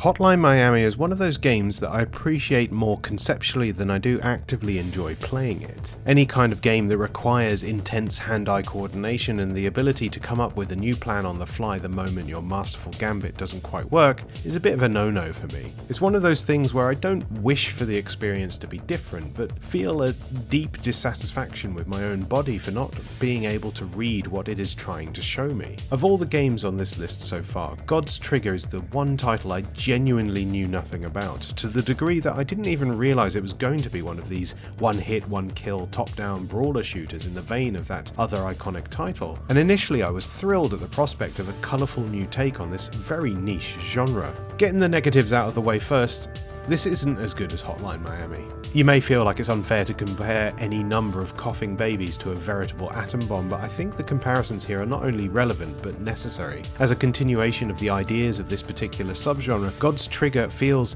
less precise in its mechanics, is lacking visually and narratively, and the soundtrack is not quite as good. Although I'm less perturbed by that last point, given that Hotline Miami does have arguably the greatest gaming soundtrack of all time. Again, Atomic Bomb versus Coughing Baby. In any number of criteria, God's Trigger is an unfortunate work in that it's intrinsically going to invite unfair comparison. But what is there and what stands alone is, well, I'm not going to call it a masterpiece, but it is decent. There are some satisfyingly chunky effects whenever you take out a foe, the game reloads almost instantly whenever you fail to clear a room, and there are numerous routes through each level that keep you on your toes, both in tandem becoming a godsend for me as I died almost constantly. Your two characters being mechanically different enough to change up how the game feels to play is a neat touch, and inviting a small degree of customization allows you to feel like you have some control over how things play out. But unfortunately, all of this being coupled with how floaty everything generally feels results more in frustration than satisfaction. It's a hard sell. I see the vision, I see the effort made to create something fun and arcadey in place of that drug-fueled techno nightmare that inspired it, and I find it heartening that developer One More Level went on to make the Ghost Runner games, which I've not played but by all accounts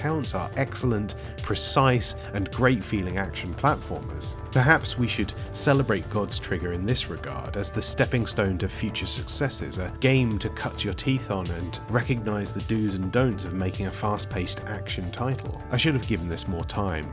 More patience. Unfortunately, I suck at it, and my tolerance for repeating sections ad nauseum is extremely low. This itself isn't a value judgment. I also never finished Hotline Miami for the same reason, just a personal preference type thing.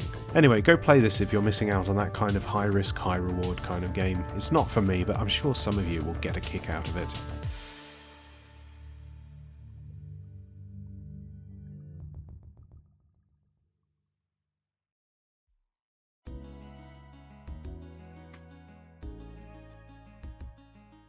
God, there's just something about a fictional detective whose life is completely down the pan, isn't there? While I enjoy the likes of Hercule Poirot and Benoit Blanc, absolute queens just strutting their stuff, I will always hold a place in my heart for the men and women of criminal investigations world who you just know go home to an empty fridge and a recycling bin full of bad beer cans. In Hotel Dusk Room 215, permanently tired, nosy bitch Kyle Hyde knocks it out of the park from minute one because he's not even a detective anymore. He's a salesman. A mundane, domestic situation is the catalyst for anything but. Hotel Dusk is a detective game confined to a single location with a mystery that is in absolutely no hurry to reveal itself. Be warned, this is not a game that is going to be for everyone. It revels in the granularity of the ordinary, entrusting you to do all the things that most games conveniently take out of your hands. It's been described as languid and fascinating in equal measure, and I think I'm safely in the latter camp, but only just. I find this kind of quiet oddity absolutely captivating. As someone whose favourite type of films are the ones that are about nothing and everything, very few games manage to capture that essence so well. The ordinariness of life made extraordinary by the people within it, relishing the beauty of prosaic ephemera in that peculiar way that could only be done using the DS touchscreen. There is something about this handheld though, isn't there? Even before the 3DS launched and gave us a true appreciation for this third dimension, there was something about the way 3D games looked on the DS that I don't think ever really translated to any other console, home or handheld. Even coming to this game in 2024, 17 years after its original release, I found myself cooing at the 3D models and how you use the touchscreen to move them around. It's so rudimentary on the face of it. The models themselves are low poly and kind of dull, but if anything, that to me highlights the sort of unbelievable decadence of the era, like we were living in a veritable golden age and just didn't know it at the time. Characters are presented in this incredibly well-realized hand-drawn style meant to evoke Notebook sketches, which do a lot of heavy lifting in bringing these people to life. The Notebook motif is present throughout, tying brilliantly into how the game is played. One thing lost in the transition of handheld consoles from bespoke oddities to basically micro PCs with industry standard controllers attached is that this kind of playfulness goes out the window somewhat. Yes, the Switch has a touch screen and the base model can do all kinds of weird and wonderful things, but its design is mired by convention, so much so that very few games take the opportunity to relish in the peculiarities of the form. I know this is due to the way games are now made, cross-console parity being a necessity due to the complexity of the development process, And although you occasionally get big creative swings in more niche markets like the Playdate for example, most projects would rather house their ideas purely in the digital realm, which is fine. Many of the games featured in this video have a bounty of brilliant ideas to bring to the table without even factoring in the platform they are being played on. But Hotel Dusk, there's something about this game that chains it indefinitely to this handheld. I cannot conceive of this game working on modern hardware at all. It's too kinetic, too diegetic. The magic comes from the forms of interaction, the dull, monotonous repetition of actions made exciting by the process of acting them out yourself. The means by which you can make notes in-game using the stylus is a dream, and then realising that the notebook is an in-universe object that other characters interact with too was truly a special moment. Alongside this, having the game be played in portrait mode is a great choice, because while there are riddles to solve and assorted fiddly bits to interact with, this is primarily a visual novel, a genre I really struggle with due to having the attention span of a gnat. Any text-heavy game has this same issue, and a lot of it comes down to how the text is presented. The dual screen setup gives dialogue instant readability by virtue of locking character-specific lines to each screen. Your eyes are constantly darting from side to side, preventing them from glazing over. It's brilliantly laid out. It's design choices like these that forever remind me that the DS and by extension the 3DS, which I'm playing this on, are the greatest consoles of all time. They made play the verb it was always supposed to be, even in games as slow burning and seemingly passive as this. So, starting this game 3 weeks into the month, and with the ever-present vulture that is Final Fantasy VII Rebirth constantly pecking at me, meant that I haven't given this game as much time as I should have, but it is a title I will keep picking away at, given how much it's already charmed me and how, in the space of a scant few chapters, I am locked in on the mystery at hand.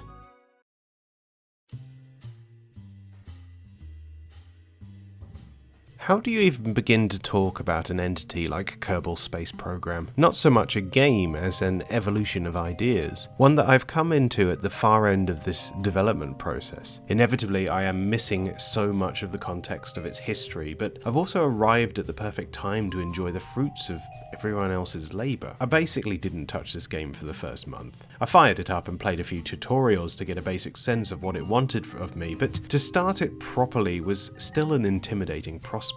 I had read a good half-dozen reviews of the game at this point, each one talking about what the game was over a decade ago when it first launched and what it is now, calling it an undeniably smoother but still incredibly challenging, ego-breaking experience, but one that, once you finally crack it, feels incredibly rewarding. I never thought I'd have the patience for a game like Kerbal Space Program, something that relishes in precision, in the fiddly minutiae of rocket making, but within minutes of loading the game up, I realised that this is simultaneously not at all what I expected and everything I feared it would be. The tutorials immediately clocked me onto the fact that despite the silliness of the character designs, this is an incredibly serious game, like Football Manager serious. A game about building rockets to such a granular degree that even a misplacement of a part or an incorrectly defined parameter could be the difference between your Kerbal returning back to Earth safely and them dying in a fiery explosion in the upper atmosphere. This is a game for maths nerds, a game that probably is not completely authentic to the very real and very complex process of getting man into space, but is close enough to let the layperson understand that this is not just some flight of fancy. It requires knowledge, concentration, planning, more planning, a third and fourth lot of planning, and more than its fair share of luck. This is a game of variables, of weight distribution and trajectories and fuel efficiency and continuity planning for when things inevitably fuck up. It's also a game that's surprisingly easy to get into. Following those rather alarming tutorials that talk about orbital nodes and apoapsis, prograde, retrograde, and the all-powerful sphere of influence, the campaign mode actually starts you off quite small, giving you access to only a scant few parts and charging you with simple goals. The process of testing, adjusting, and retesting your designs is very endearing, something I found myself getting surprisingly into, and with the quest system in place, having loads of smaller goals to work towards in order to build up science points that would help unlock more rocket parts, meant that I was constantly looking at different ways to build myself towards that ever-present dream of exploring deep space. I'll be honest, I was not particularly enthused about getting stuck into this one. It never really excited me to begin with, and I don't even remember how I ended up with a copy in my Steam library.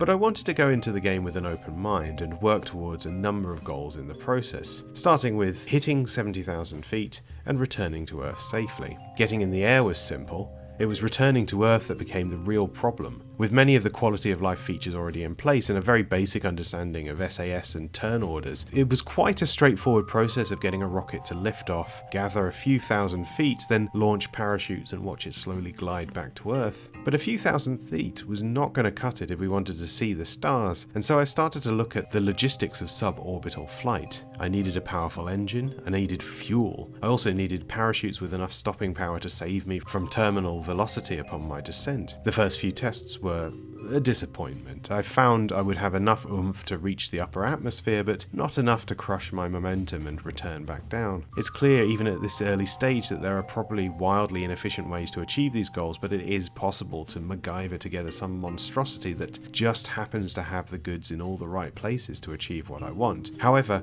I'm still struggling with anything more than the simple fundamentals right now. I managed one flight with a very boring utilitarian rocket that reached the 70,000 threshold and even managed to maneuver and use the last of my rocket fuel to return, only to realize that a fall from 7,000 feet and a fall from 70,000 feet are very different experiences. It was at this moment that I realized that I'm gonna have to learn at least a little bit about physics and a lot about how rockets work. It's good to be humbled in such a controlled environment. There's a sort of wild Icaran beauty to the hubris on display here that I can't help but laugh at, and I think that's the key to understanding why Kerbal Space Program works. Failure is funny, almost keyed into the same energy as the best roguelikes. There is no instance in which a dreadful crash or explosion will not make you laugh and say, back to the drawing board. Kerbal Space Program is generous like that. Failure seems to be a neutral state. You either move forward or stay in the same place. I'm sure a smarter writer would make some astrophysics pun here, but I'm more of a social sciences guy. And unfortunately, it's at this stage that I have to concede something honest and unpleasant. I don't care enough about this game to continue playing it. It remains unfinished, and so too does this particular essay. My original goal after hitting the 70,000 threshold was to maintain orbit and then eventually land on a celestial body, and that's just not going to happen, I'm afraid. Kerbal Space Program is a project you really need to invest in order to get the most out of, and I simply do not have the enthusiasm to do this. To me, I've played enough to understand what kind of game it is, and I'm grateful for that time spent. Maybe in another life, at another time, this would become my next favourite game, but as it stands right now, a swing and a miss. Part of me wishes that I would have given it more time, thought about it more, and lived within the minutiae of its systems, but I strongly feel like this would have been to the detriment of everything else I wanted to achieve with this backlog project. The goal was never to give myself up to sunk cost, it was to discover the things that I should have loved from eras past, and it is unfortunate that Kerbal Space Program is the last big victim of this temperamental mind.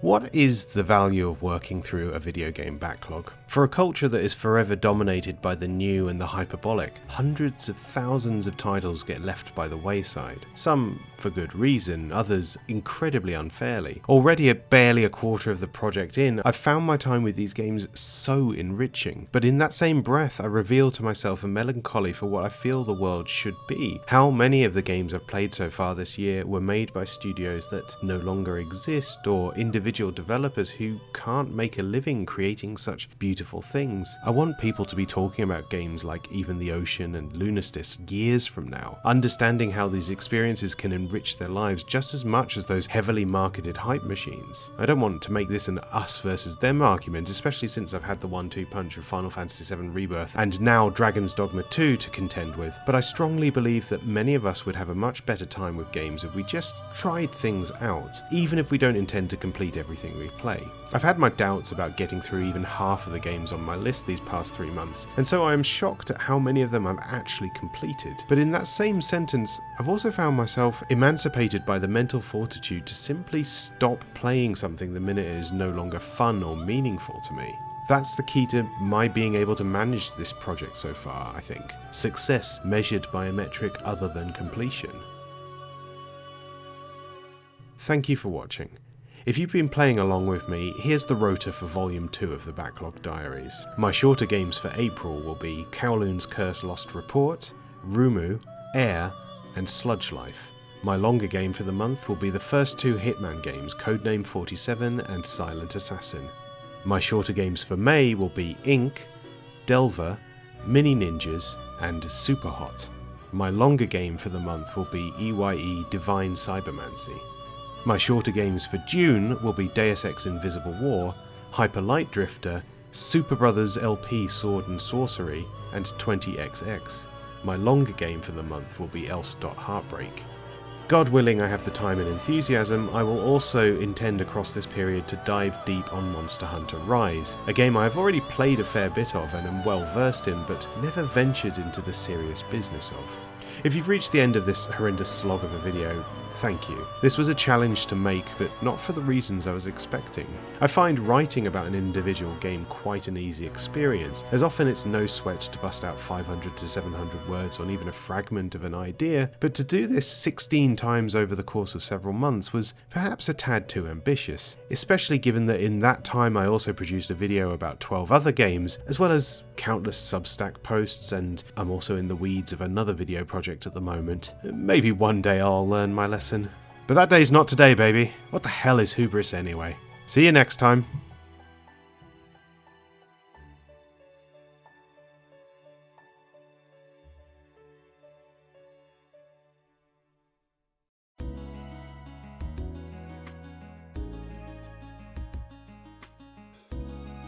Gosh, has it really been another 3 months?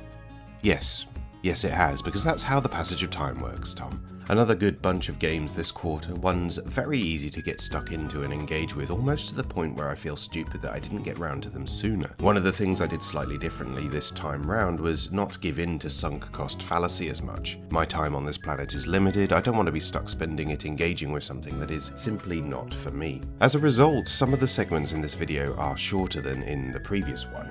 There's no point wasting your time too if I have nothing constructive to say, but I do feel like the sum total of this volume is another well-rounded collection of experiences, ones that have been pleasant, others enlightening. Let's not dawdle any longer. Here's a little reminder of the games for this quarter, and here's what I got up to these past 3 months.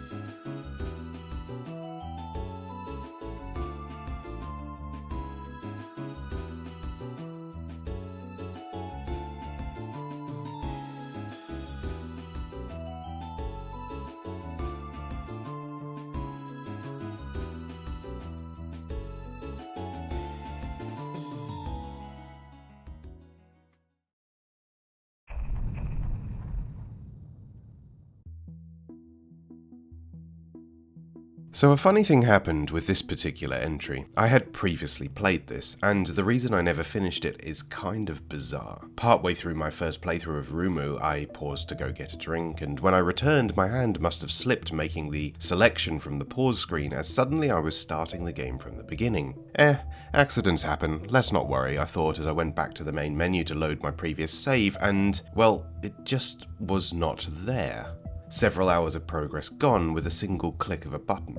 I knew Rumu was not a particularly long game, but at the same time this was enough for me to angrily shelve it, and I sort of wrote it off entirely, baffled at the idea of not even an "are you sure" prompt to stop you from erasing your save file. It was user error that caused this, but it still impacted my desire to go back in. With its place on my list here, I felt that enough time had passed for me to give it another pop and get it ticked off, and here's something extremely funny about my run through this time round. It turns out I was only 10 minutes away from the ending. Not figuratively, literally. Really glad I didn't find that one out at the time, because let me tell you, there would have been some incredibly creative swearing about it. Because of this, Rumu is not really a backlog title. We're starting Volume 2 off with a technically invalid entry, but I wanted to talk about it all the same because despite this rough start to our relationship, I do think there is a lot within this simple little puzzle game that is worthy of discussion. Rumu is a pleasant little narrative adventure which puts you in the body of a Roomba, one afflicted with a questionably sentient AI, adjusting to life in a house rammed to the gills with the Internet of Things, and more conspicuously absent from its owners David and Cecily, whose lives you inadvertently start to absorb as you clean this house day in, day out. You are guided along your journey by a fellow AI called Sabrina, who gives you instructions but quickly becomes a more complicated figure in your life as she struggles to make sense of your increasingly inquisitive nature. The story that unfolds posits that familiar question: can a machine ever truly be sentient? Rumu is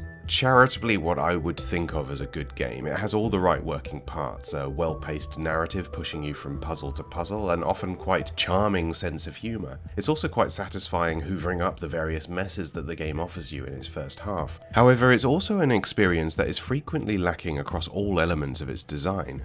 Visually, it's fine with a clean UI and a nice enough art style. The writing of the game is okay, the story itself largely unsurprising, but it has a certain degree of personality and pathos to keep you engaged. Arguably its greatest sin, however, is that it made me think it was going to be a different kind of game than it actually is. Rumu's most interesting element is this relationship that builds between you and Sabrina. As a rudimentary AI, your dialogue options are constrained by your inability to process the complexity of language, and your ability to express yourself is limited to a few stock phrases. At first, you're largely just picking between two forms of idolatry, and while the sophistication of your linguistic choices never truly extends out all that far, the context of what options you pick changes drastically the more you uncover about the mysteriously absent owners of the house. In isolation, this is a neat bit of narrative design, understanding the constraints of the protagonist and utilizing them to find more interesting ways to convey ideas and meaning. Rumu as a character starts to understand that there are truths about the world that they cannot pass because they haven't been given language tools sophisticated enough to express certain ideas. If I were to be a literary wank about it, I'd say this was all very 1984. The problem with this, however, and it's something that only really came up during this second run through the game, is that the choices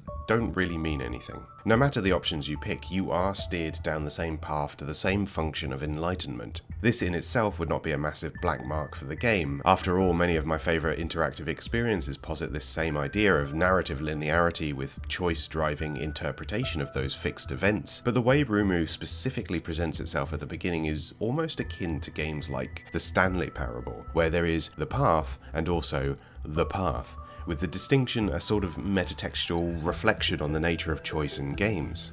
In early chapters, Sabrina directs you to specific rooms on particular days, and you cheerfully oblige with either an "I love Sabrina" or "I love David and Cecily." But within the narrative, there are moments where you are compelled to go against instruction to explore other parts of the house. I thought as the game progressed that the house would open up more as the titular droid discovered within itself the spirit of anarchy, biting the hand that feeds in order to uncover the truth of what has really been going on and allow within itself a spectre of identity to form.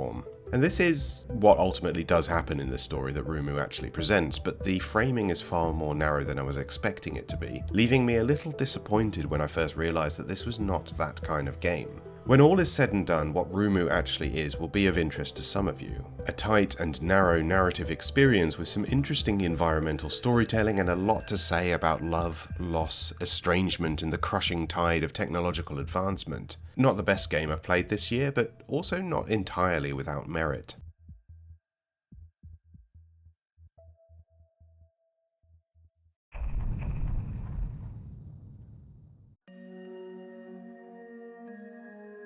Big, ambitious open-world games, to me, almost always have the same issue: a desire to fill all that empty space with stuff. Things to pick up, things to read, constant distractions along the glaring neon waypoint to the next big set piece. It's very few that dare entertain the idea that not everything you see requires your undivided attention. It is with this in mind that I find something refreshing about Air Memories of Old, a remarkably stripped down, bare-bones game about navigating sky islands that, while not particularly groundbreaking, benefits greatly from the absence of all that stuff. Zelda-like in its processes, you are tasked with unlocking and navigating 3 temples in order to reform a tripartite artifact in order to save the world. Getting to each temple is the game. With the ability to morph into a bird, you navigate a vast aerial space, seeking clues to each location through a sequence of exploration. It's very rudimentary, I should warn you.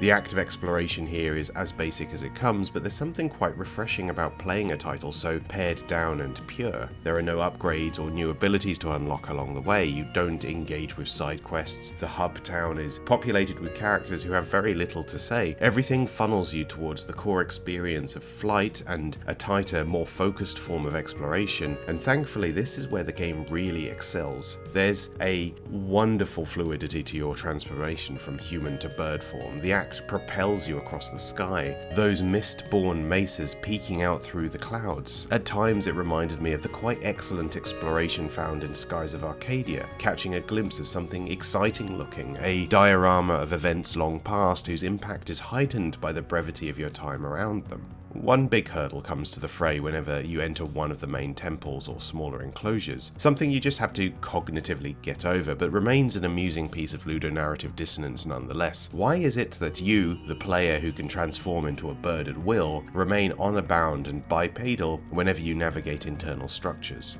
Many of these puzzles are about opening the way by foot to a specific inner sanctum, not necessarily hermetically sealed places, not locations one could not imagine infiltrating with a bit of light-footedness or even, say, a pair of wings at an opportune moment. The answer to this, obviously, is shut up, nerd. This isn't a sandbox game. There are no rewards for galaxy-brained ideas here. There are the puzzles, and those puzzles are fun to figure out. Leave the worries of aerial freedom to the great outside. I don't know if Air is going to be the sort of game worthy of conversation 10 years down the line. It just doesn't do anything particularly unique or interesting to warrant that. And there are other games doing all of this much better. But for what it is, soaring through the sky in search of past lives and forgotten civilizations is not a bad way to pass an afternoon.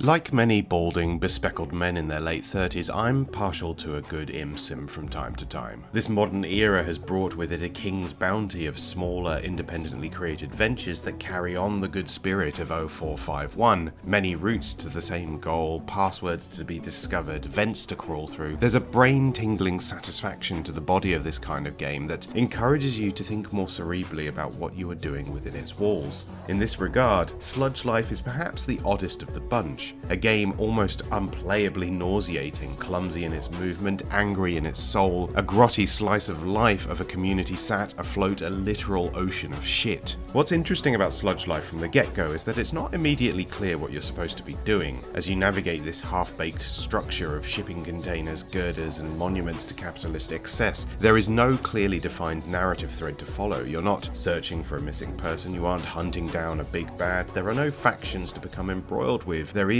just graffiti. Your main goal, as it appears, is to seek out the canvases of this world in order to showcase your art. The game becomes one big navigation puzzle as you try to figure out how to get to specific spots in order to tag them. Frustrating in its infant steps, Sludge Life is a game you really have to get used to. It has a particular rhythm and motion that at first I found quite counterintuitive. I realised early on, however, that my main issue was with the mouse sensitivity, so once I swapped to a controller I had a much better time. This is something I recommend to you too. The visual fidelity is something you have to get used to also. At first, the low resolution and general wobbliness of this game's effects and graphics is a little nauseating, but it's clear that this is all in aid of getting the player to a specific headspace. This is called Sludge Life after all. What more could you want from your dystopian fiction than a game that makes you feel like you yourself are being poisoned while you play it? Because of the openness of its setting, Sludge Life as a narrative experience is fascinating. The game that doesn't seem to be about anything in particular ends up sneaking its story into your grey matter, subtly, without fanfare, until eventually you're face to face with a very clear and prescient fable of class consciousness and wicked, ulcerated capitalism. The more you explore, the more you tag, the more you realise that what is going on in this world is deeply resonant with what is going on in our own. Sludge Life is explicitly political, a tale of environmental collapse and the fight for workers' rights. You navigate a world of decay and strife, your actions in their own way a form of protest. Your ultimate goal ends up being a particularly bleak choice: escape to the skies, or burn the whole thing to the ground. Sludge Life is a game that quickly gets under your skin. Between the inviting peculiarities of its world, the playful nature of its core mechanics, its extremely interactive user interface, and that unbelievably cool soundtrack by Dose 1, the whole game feels like the cooler, mankier older brother of Umurangi Generation and Jet Set Radio, a title whose developers pulled no punches in getting their message across, and one of the coolest games I've played this year.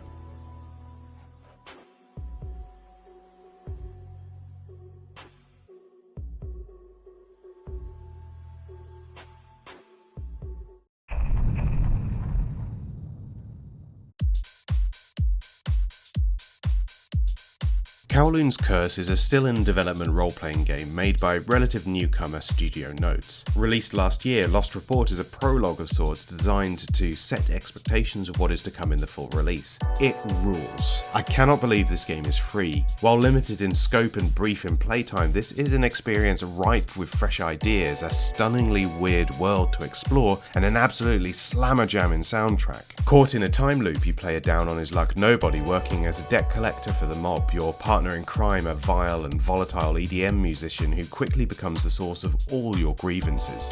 A classic tale of the desperate struggle of attempting to defy fate when it's not even fate that's dragging you down but just a guy who sucks. Lost Report is brilliantly paced and incredibly engaging. The game predominantly plays out like a classic grid-based dungeon crawler, only the dungeons in question are nightclubs and mahjong parlors, and the enemies are rival mobsters of varying degrees of humanity. You fight in turn-based combat that is a little bit Shin Megami Tensei, a little bit Undertale. You can punch and shoot your way out of most encounters, but you also have the ability to trick your foe with an exploding cigarette or decimate their ego with a spot of social media hacking. You walk in dreams, you face down destiny, and for such a relatively short runtime, you end up experiencing a lot. This is art of the highest standard to me, the kind of thing that really whets the appetite for things to come, and what I find really impressive about it is that despite the technical makeup of the game being 3 districts and less than a half dozen dungeons, it captures the sense of being a much bigger place. It's very clear and clever little tricks that do this too, the winding, maze-like structure of many areas coupled with these interstitial underground stations used to travel between districts. These are the corners you should be cutting without losing that immersive element. No one really needs these worlds to be seamless. We're not so deathly allergic to a load screen or two that we can't enjoy a game that partitions its spaces in such a way. This is economic, and it allows for the focus to be put on other, inarguably more important things. Lost Report's cityscape has this kind of vibe that reminds me of fantasy sci-fi worlds a lot, something so alien yet so familiar about its environments and those who live within them,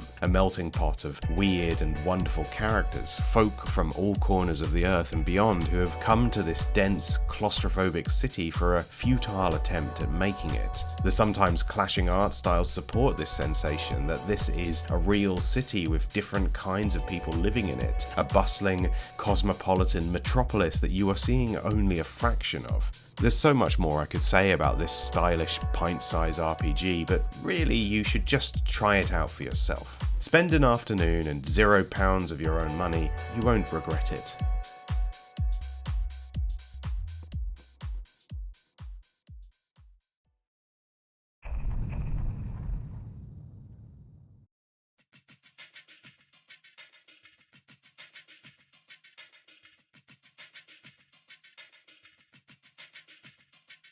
Sometimes the future just leaves certain products stranded in the past. The way people make games now compared to how they did in previous eras is radically different, both on a technical level and in terms of design sensibilities. And an unfortunate casualty of those great paradigm shifts is that sometimes it's hard to go back to older experiences. IO Interactive's contemporary body of work, the Hitman World of Assassination, is to me one of the great wonders of this generation. A brilliant anthology of clockwork dioramas, infinitely replayable, devilishly fun, and absolutely jam-packed with good ideas. As part of my ongoing education in the history of games, I wanted to go back to this origin point for the series I now dearly love, in order to see how those ideas evolved over time.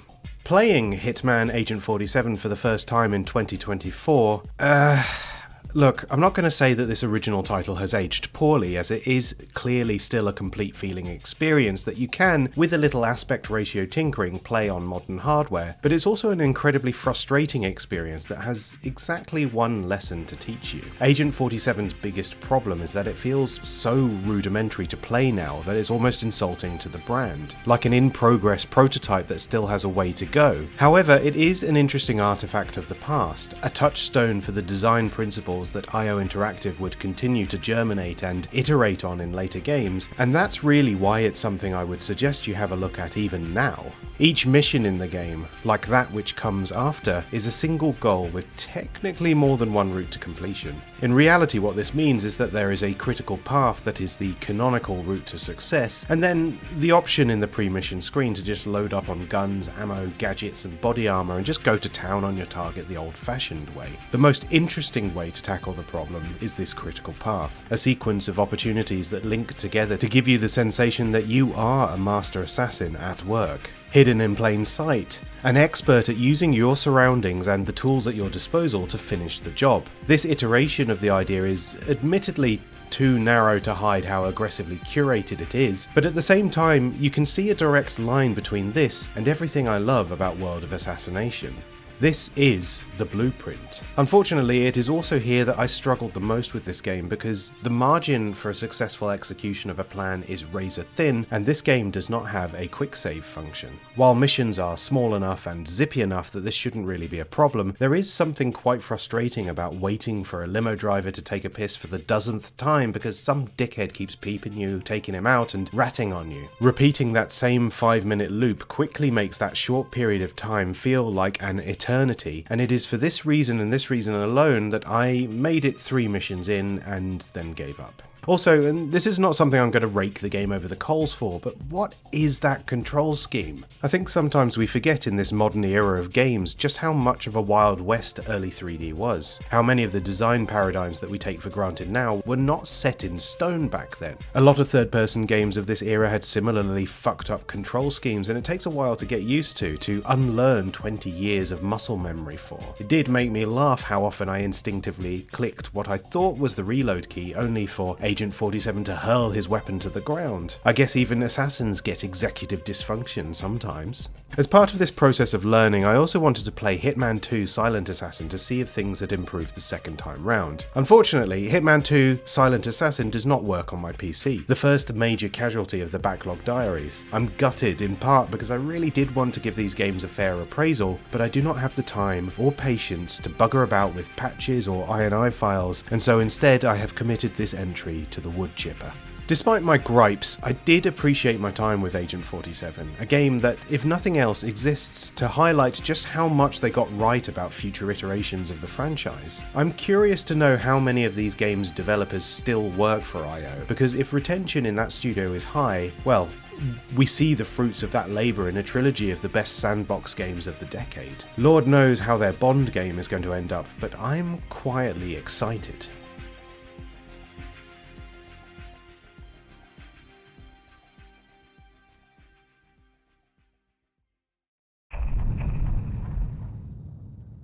One of my great bugbears when it comes to platformers is weird, floaty controls. It's why I don't really get on all that well with any of the Mario games. I don't really want to have to think about physics and momentum all that much while I'm playing. For me, the gold standard of how a character should control is Fez, a game that lets you turn on a dime and has built its world around that level of precision. However, I do appreciate that for some games, part of the fun and challenge of them is understanding how to master that precision within a set of physics rules that don't necessarily work in your favour. Momentum is used in a lot of different ways in these kinds of games, but there is a fine line between excitement and frustration. Ink is an interesting minimalist platformer about using the force of your body to highlight otherwise invisible platforms. Each level starts in darkness, but as you jump, ink splashes out around you, kind of like how the early bits of the unfinished Swan worked, only this time you are investigating the boundaries of the world around you while also dodging enemies and trying not to fall to your death. Ink is a very slippery game, and I don't really like it. As you progress through the levels, the platforms get smaller and more dangerous, and I spend more and more time wrestling with the game's floaty controls, often mere moments from completion, only to vanish from this bitch of an earth and having to start from scratch. When you die, any ink stains you made previously remain, which on the surface is something of a kindness, but in reality it removes the game's most interesting idea, and what you have left after that is just a bog-standard platformer with an extremely narrow margin for success. A game where you slip and slide about, often unable to judge the force of a jump or its trajectory. A game that quickly becomes rote, refusing to evolve its ideas beyond those basic core principles. If you're into this kind of thing, it's a brilliant experience, but I'm not. Of all the games I've played for this volume of the Backlog Diaries, this has been the most not for me. I don't want to disparage it since I think the core idea and how it's executed is decent. I just think of this in the way I think of FIFA or Street Fighter, a game in a genre I have no great interest in. And I suppose in this regard this has to be a glowing recommendation from me because I can't fault Ink for what it is. If games were for everyone, they would end up being for no one.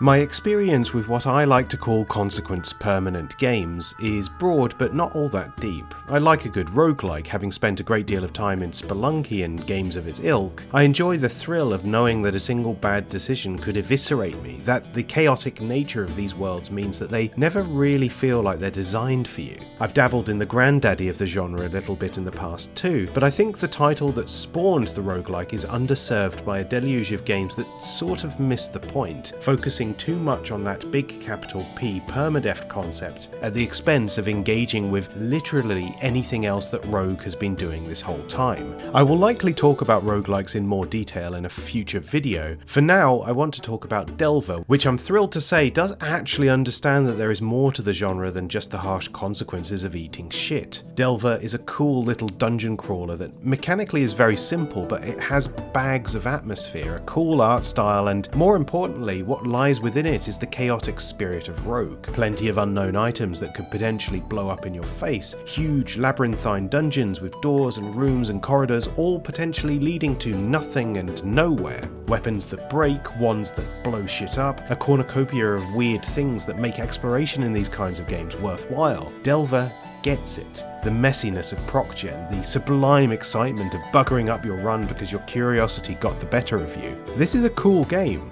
I had a good time with it. I think the icing on the cake here is that it also has a really appealing art style, 2D on 3D but in first person, giving it this kind of voxel Elder Scrolls vibe that is bolstered by really great lighting effects and sound design. The atmosphere as you dive deeper and deeper into these dungeons in search of mystery, majesty and menace is thick like the juicy cutlets of meat you find on your journey. A clean, coherent aesthetic design like this goes a long way to fleshing out an otherwise still great experience. It makes you want to continue deeper into that dungeon, to see what terrifying secrets await you on those lower floors. Delver has an interesting execution of proc-gen too. The more time you spend with it, the higher the likelihood that you'll recognise patterns in its level design. It does that Spelunky thing of having more curated chunks that are designed to be stitched together randomly and still make sense as a navigable space. But in doing so, there are still these incredible rough edges to be found throughout that I think do a great deal of heavy lifting in making this space feel all the more alien. The constantly shifting dungeon is a brilliant conceit that a lot of roguelikes use as a narrative justification for why the dungeon isn't the same each time. Spelunky famously opens each run with "the walls are shifting," a mantra that sets you up for an experience that isn't going to be the same as the last one. Here in Delver's dungeon, we have what really feel like the splinters of a space that is constantly, chaotically rearranging itself. This is why some doors lead to nowhere. This is why it feels sometimes like you're really having to squeeze yourself through part of a floor to get where you need to go. It's executed incredibly well.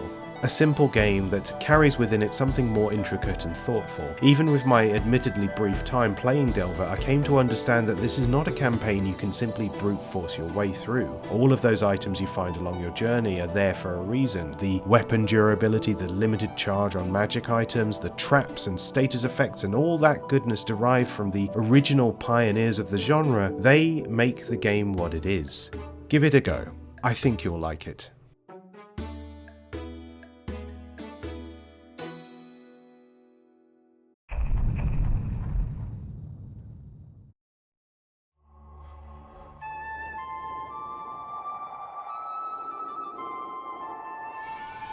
I went into Mini Ninjas as a sort of joke entry on the list because I thought it was going to be this limp, cutesy kids game with not much meat on the bone, but not even an hour in I had to stop playing to look up who made this game because it absolutely slaps. You will never guess in a million years who the masterminds behind this game are. That's right, baby, it's our good friends at IO Interactive, the Hitman devs, the Kane and Lynch folk, and they've brought the same amount of juice to this wildly divergent project too. A surprisingly sprawling action adventure full of great ideas. After sinking a good half dozen hours into the game, I can confidently say that Mini Ninjas is just as good as Sekiro.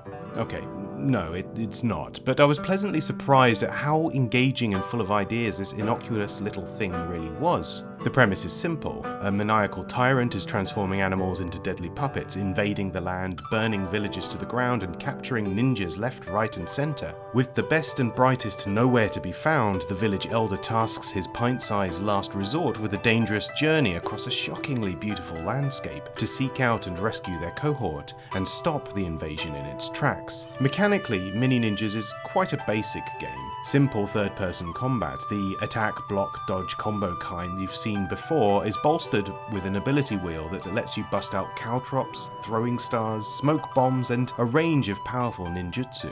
As you rescue your allies, you gain the option to play as them, with each one possessing a unique set of abilities that can be used in combat. There are some light platforming elements involved in navigating levels that are far from strenuous, but the world itself is where I think the game truly shines. Level design is immaculate. Broad open plains and winding forests hide all manner of dangers and secrets within them. Towering citadels armed to the teeth require intelligence and spatial awareness to navigate safely. There are animals to rescue, items to procure, the previously mentioned ninjutsu scrolls to seek out in the game's most hidden areas. There is a potion crafting mechanic and the ability to possess animals, and all of this aids a rich and varied toolkit that doesn't punish experimentation. I had a lot of fun playing Mini Ninjas, a game still clearly designed for kids, but without the level of contempt a lot of publishers seem to have for them. There's no let them eat slop mentality here. Everything in the game is thoughtful and presented really nicely, and the only reason I have to mark it down even a little bit is because it falls afoul of that age-old blight of featuring a mandatory water level that is horrible to navigate. It's not fun to wrestle against bullshit controls in the name of more immersive physics. What are we doing here? So I could make up some crap about how Mini Ninjas carries within it the spirit of the later Hitman games, but beyond a basic level of thoughtfulness in its design I wasn't expecting, and a minorly creative toolset to use, I don't really believe that. It's just a solid little adventure game that I had a great time playing. That's all it needed to be.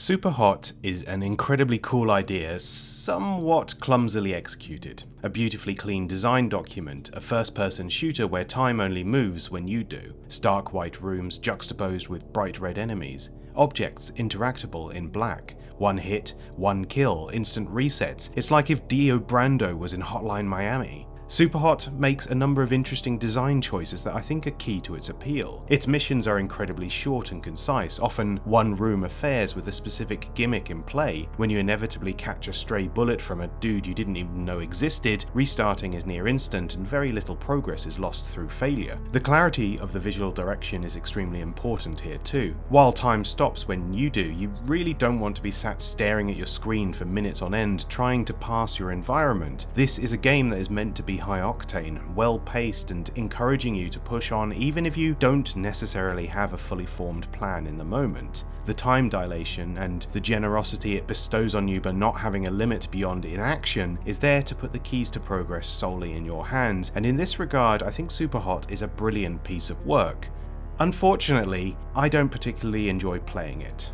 One of my major issues with Superhot is that I struggle to connect with the idea that it's more of a puzzle game than it is a first-person shooter. While not strictly a sequence of conundrums with a single immutable solution at their heart, there is a sense very quickly that each mission has an optimal path to success, one that becomes a skill issue after the aha moment, not during. As a result, I found myself often very frustrated when I figured out the route to success but just kept fudging it time and time again. There's little wiggle room for trying new ideas, something I don't don't necessarily consider a fault of the game, but something that has hampered my enjoyment of it nonetheless. I think also that Superhot is a game that probably looks amazing in the right hands, but the replay function more often than not betrays the clumsiness of your own execution, like you're this dyspraxic Fisher-Price John Wick just bumbling your way through each encounter, even with divine intervention on your side. The meta-narrative I could take or leave. It's a nice bit of set dressing in the vein of things like Pony Island, but like most puzzle games, the story isn't part of the puzzle itself, and so it doesn't really matter whether I think it's good or not. I certainly wouldn't mark the game down for it. I think in general there's a lot to engage with in Superhot. It's a well-designed experience that does have moments that make you feel amazing. That sequence of punching your foe and stealing their weapon out of the air is unparalleled. That feeling of panic when your gun clicks empty and you avoid instant death by hurling it in someone's face, that's cool.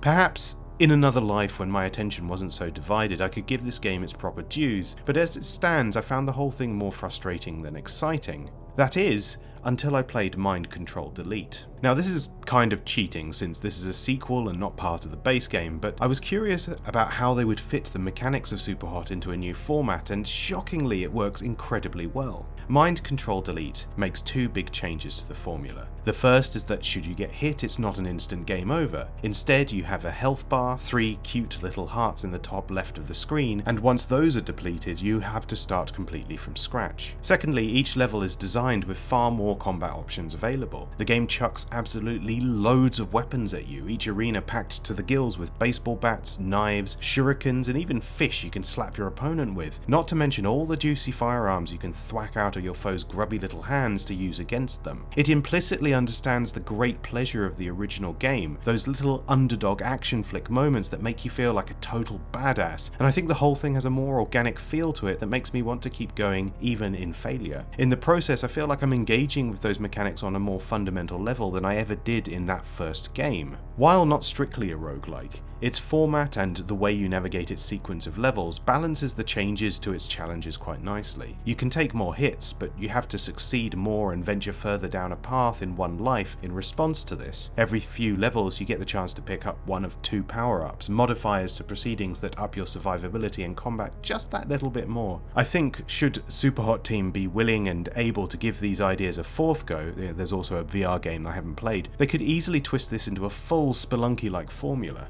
It's good.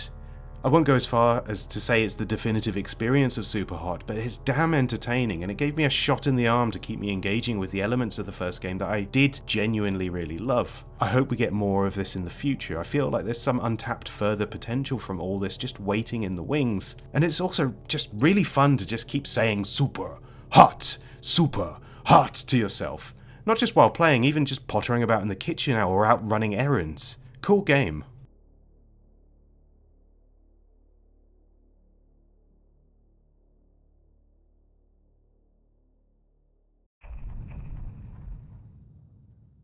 Okay, what the fuck is this game? I'd heard in hushed tones of reverence that EYE Divine Cybermancy was the pervert's choice for first-person shooter RPGs, a broad, ambitious, extremely European cyberpunk fable of warring factions and religious zealotry at the end of the world. I was not prepared for how bizarre, off-putting, and ultimately incredibly cool this game would be. Built on the Source engine, Divine Cybermancy is a game bizarrely at odds with itself, in part an extremely accomplished shooter built off the back of arguably one of the greatest first-person engines of all time. Guns feel good, controls are tight and responsive, and it has an admirable arsenal of weapons that make use of these well-tested archetypes from yesteryear. But on top of this, Divine Cybermancy is also a grotesque, rotting menagerie of eccentricities that are almost impossible to pass at first glance. You really need to read a guide before you play this game. Not content with simply being a shooter in a cool setting, the game channels the spirit of cyberpunk with a range of skills and functions designed to bolster your abilities in the field.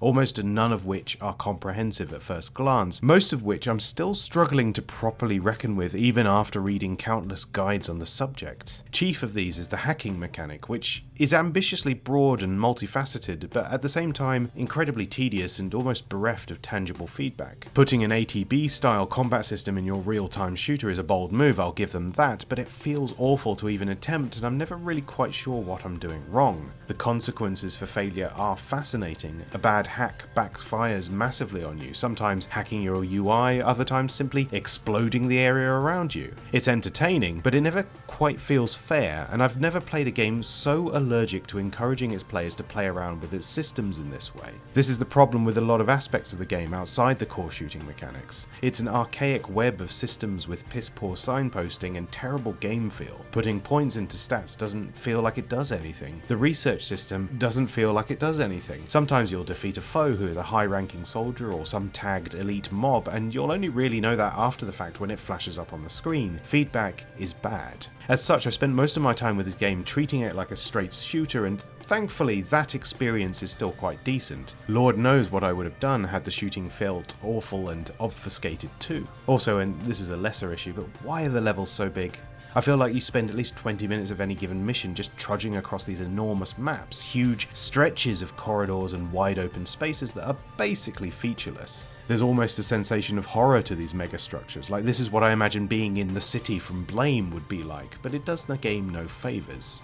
A frustrating experience, a borderline nonsensical story, a dreadful user interface. Everything about Divine Cybermancy points to an off-putting sequence of tedious moments stitched clumsily together like a weird European Frankenstein, and yet at the same time I find the whole thing weirdly compelling. It doesn't feel like anything else I've played. A bold, brash, throw whatever we can at the wall and hope it sticks kind of project. A game whose baffling cost of entry feels like it obscures something far more rewarding. How far down the rabbit hole does this go?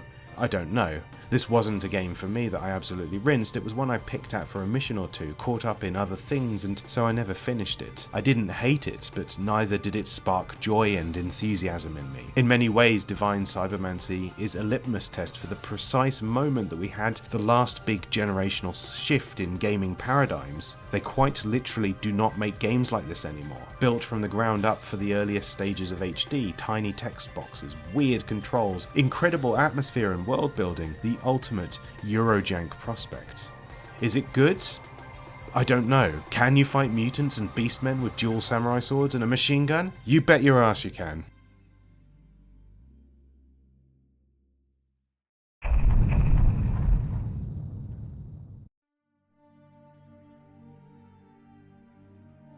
I am someone who considers themselves a big Deus Ex fan, despite only really being familiar with Human Revolution and Mankind Divided. I know that I owe a blood debt to the OGs of the franchise. It felt wrong to have not played one of the forefathers of my favourite genre when I've even sunk time into that dreadful smartphone spin-off The Fall. So a few years ago I played Deus Ex for the first time. It was an experience I found weird and archaic. So used to the modernity of the latter two games, I struggled with how clunky many of the systems were. I need to give more time to it. I instinctively understood it to be important, and I did get what was so special about its design, what was lost in the transition to a more contemporary way of building this type of game. But this section of the video isn't about Deus Ex, as you know, it's about its much maligned sequel, Invisible War, and so here we are. Or in this case, as it turned out, aren't. Another casualty of the increasing complexity of modern hardware, I couldn't get Invisible War working on my PC. And the two options I had were to bugger about with the settings and downloading patches with no guarantee that it would solve the problem, or rebuy the game on GOG where apparently it's way more compatible with modern operating systems. I didn't fancy this much effort for a game I wasn't even sure if I'd even get anything out of, and I felt like buying it again was against the spirit of the Backlog Diaries. It's a shame because I was curious about the game, whether it really was a duffer or if there was an ounce of something interesting there. Maybe in the future I'll get round to it. Maybe I'll do one of those big multi-hour retrospectives. For now, if you'd like my thoughts on the other games in the series, I have a video on the big ludonarrative problem at the heart of Mankind Divided and Human Revolution's most important moment. They are both killer essays. I'll link them in the description. Give them a watch.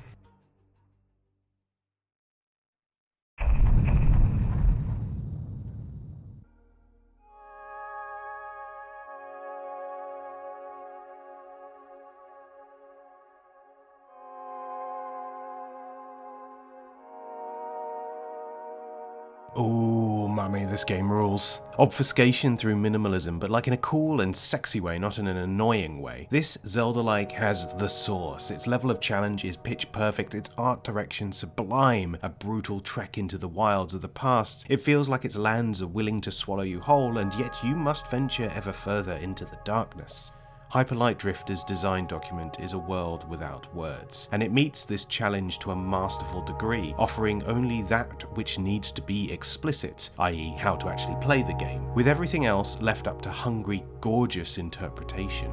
Hyper Light Drifter is a game about exploration, its world a winding maze of ruins, forests, rock-hard gauntlets of vicious foes and puzzle solving, all without a single spoken word. History is a matter of speculation, the stakes taught to the player through very unclear but paradoxically intentional action. Your avatar loses blood throughout their journey, haunted by something far darker than any imagined human evil. Your fragility juxtaposed with the lightning speed with which you zip around the battlefield. You are formidable in fights, a lethal flurry of blades and bullets, but so easily too you can be slain, and this is what essentially lies at the thematic heart of Hyper Light Drifter. As you can probably tell, I really gelled with this game, a title that, although I'm yet to finish, has kept my attention far longer than most games with this level of challenge do, and part of that investment comes from just how good its composite elements feel to engage with. A blade in one hand, a pistol in the other, combat has this brilliant push-pull to it where you have to make split-second decisions about whether you attack from afar or go in close for the kill, and you have to do both. You can't just pick a lane to idle in.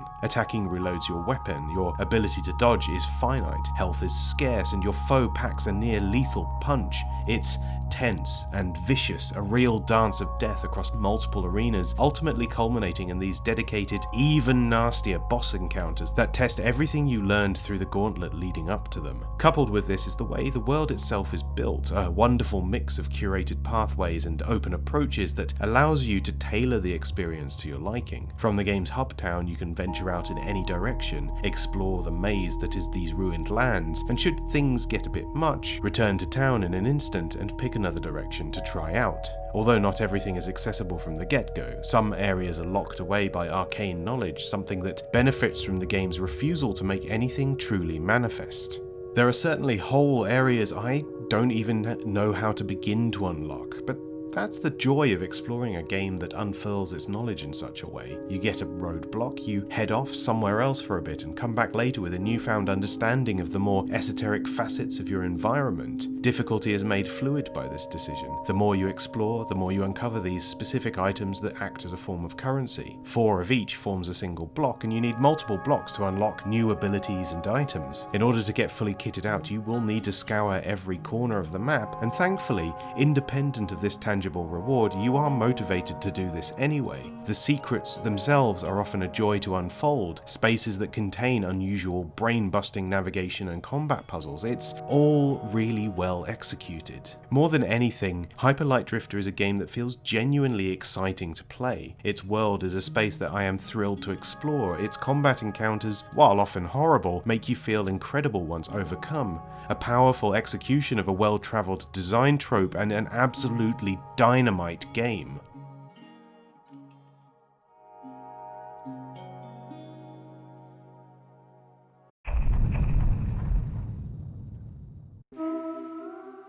For a game that has its fair share of tense moments, Super Brothers is strangely therapeutic. It has this incredible soundscape, holistic bursts of music accompanying the muted but beautiful backdrop to your adventures. It is these elements I think of most fondly: the performance of the ritual, a calm before the storm, quiet moments of reflection juxtaposed with intense, piercing bursts of violence. Like an hourglass almost at its conclusion, it finds comfort in the dread of its protagonist's inevitable fate. You commune with the spirits, you unlock dark secrets within the world, you make sacrifices in aid of something unknown but hopeful. Super Brothers is an unusual game.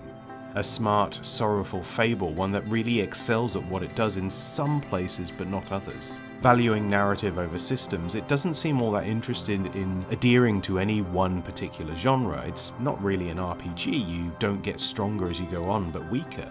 It has a lot of the trappings of the adventure game genre, yet it feels too lacking to call it that. Its combat is reactive, not tactical, and remains static in the options to hand. It's a weird experience, a black hole of convention, a sort of moody terrarium of the soul. Where Super Brothers is lacking, I feel, is in the quality of its writing. This is a story bizarrely told. While predominantly built into this folklorish fantasy world, its words are wildly anachronistic. As a world within another, the tall tales of a kid's tabletop role-playing session, much of how it explored its fable is told through strange dialectical choices that I really didn't think worked. The explicit storytelling is minimal and the ludonarrative explains why it's like this, but I felt like the writing was too tonally all over the place for me to properly engage with. I get what the developers were going for here. It fits with the overall experience of the game, and there is a certain charm to its enthusiastic goofiness, but I think in execution it's a bit of a swing and a miss. Which is a shame, because as a complete experience, Super Brothers is doing a lot of really interesting things. A game full of evocative moments, split into these 4 sessions. It pulls you out of its narrative at these chapter bookends and suggests you stop for the day. It's something I wish more games would implement because I think it benefits how we digest these digital experiences. Part of the problem with the format of this backlog project is that it's actually a pretty horrible way to play games, which is why I'm trying not to rush these experiences and instead leave some things half finished to return to at a later date. Super Brothers' specific format benefited how I fit the game into my busy schedule though, allowing me to pick up and play for an hour in the evening after work, then return the next day. As such, I think I got a lot out of playing the game this way. Originally designed for tablets, it works nicely as a point-and-click kind of thing on PC, which is how I played it. During the combat sequences, however, it was clear that it was designed with touch controls in mind, and that did trip me up once or twice during my playthrough, as using a mouse to select the icons is not as intuitive. Especially in moments where timing was important, this did lead to me biffing it once or twice. Not a big deal. I got through it, and these moments, the way they are framed and the rising crescendo of music layered behind them, left me feeling, well, all sorts of emotions. As the game is interested in talking about the relationship interactive experiences have with the context of violence. There were moments of elation and disgust in equal measure. It's a game that has you tackling entities both evil and simply not human, tasking you with understanding what that means in arenas of conflict. An undead thrall to the spectre of death is one thing, but something that is just frightened and feral? Should we engage with their defeat in such a jingoistic manner? In spite of the clunkiness of the writing, I think the game does a really good job of evoking these feelings. The back half of Super Brothers is a little bit of a slog. I found my enthusiasm waning a little at sequences that involved a lot of backtracking, bafflingly repeated once more with a different aesthetic palette. While it appeared different, and I do appreciate when games recontextualize already existing locations with a different look and feel, thematically there was little variation here, and it seemed a bit cheap compared to what the rest of the game was doing. I don't need a game's runtime extended in such a way. Make the experience as long as it needs to be, and then have your closure. I found the finale quite stressful, but in a good way. It's a take on that classic invincible enemy always chasing you thing, and I think it wrapped up the game's thematic elements nicely. I don't think I ever quite got the meta elements of the story. As a complete telling of a fable, I don't have much confidence in it, but as a purely vibe-based experience, I think it's hard to beat. The sort of game you should play at a low ebb, to embrace and immerse yourself in for a moment before the crushing weight of the world collapses back down on you. I guess that is the thematic resonance of the game, and maybe what we should all take away from it is that not all our plans will come to fruition. We have to make do with the options we have. We don't always have the right words or the full picture, and not all choices can be morally justified. Super Brothers is not a long game, but it packs a lot into the time you spend with it. Give it a go and see what you think.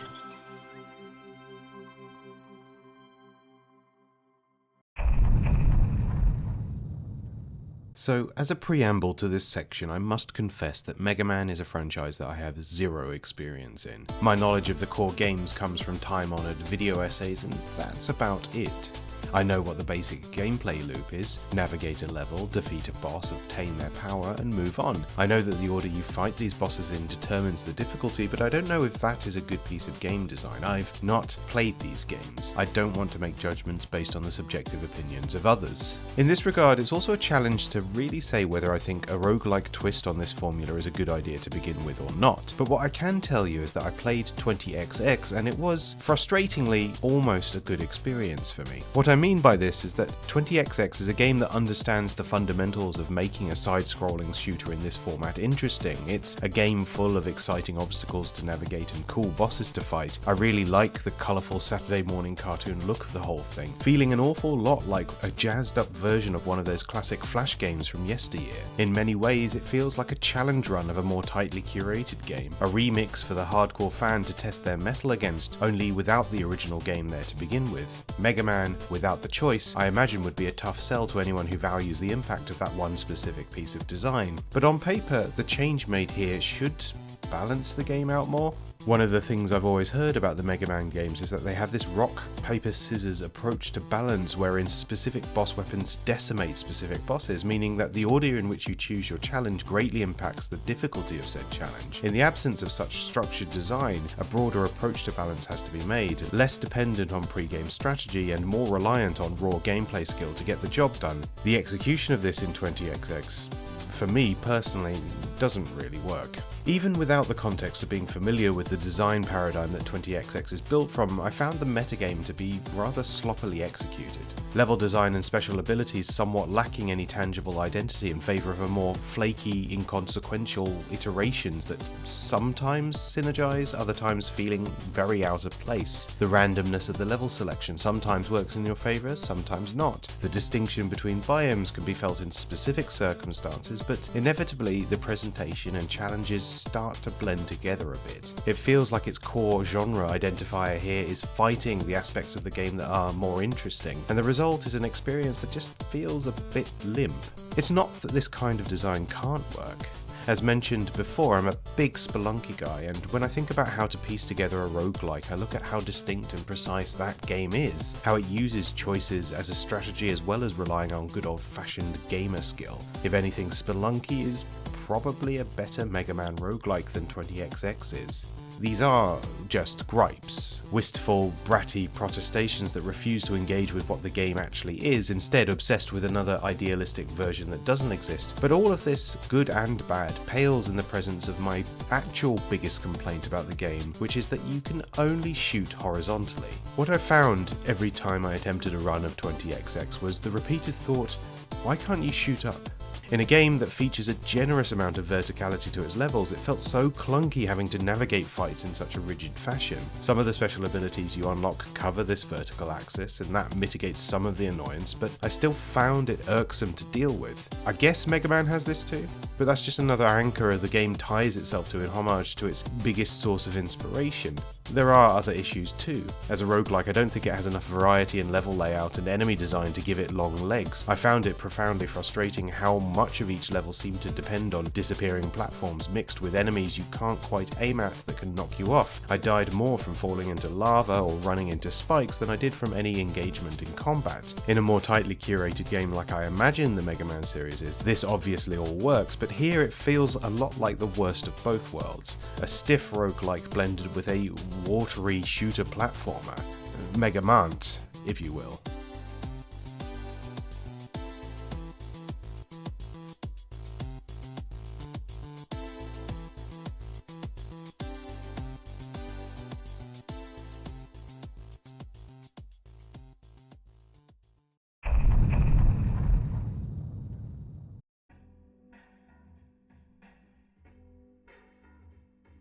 You probably know Nicholas Ackerblood by his stage name El Cuervo, and you probably know him best for his incredible work on both the key art and soundtrack of Hotline Miami, a creator with an impeccable visual style and a keen ear for tunes that make you feel like you're in a specific time and place, and more importantly, that you're having a bad time there. His lo-fi hip-hop beats are the soundtrack to a dying age, to worlds of violence and rot.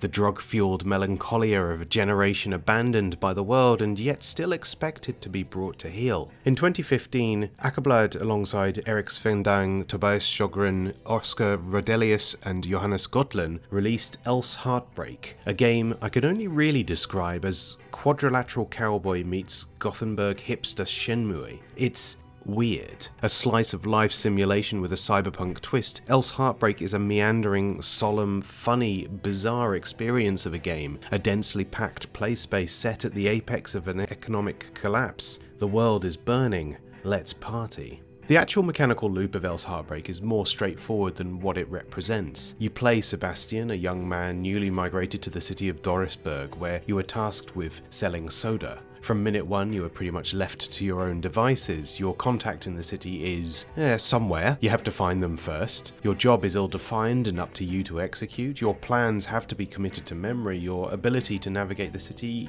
entirely up to you. Time is not on your side. You'll blink and suddenly the sun has left the sky, but at the same time, quite beautifully, none of this really matters.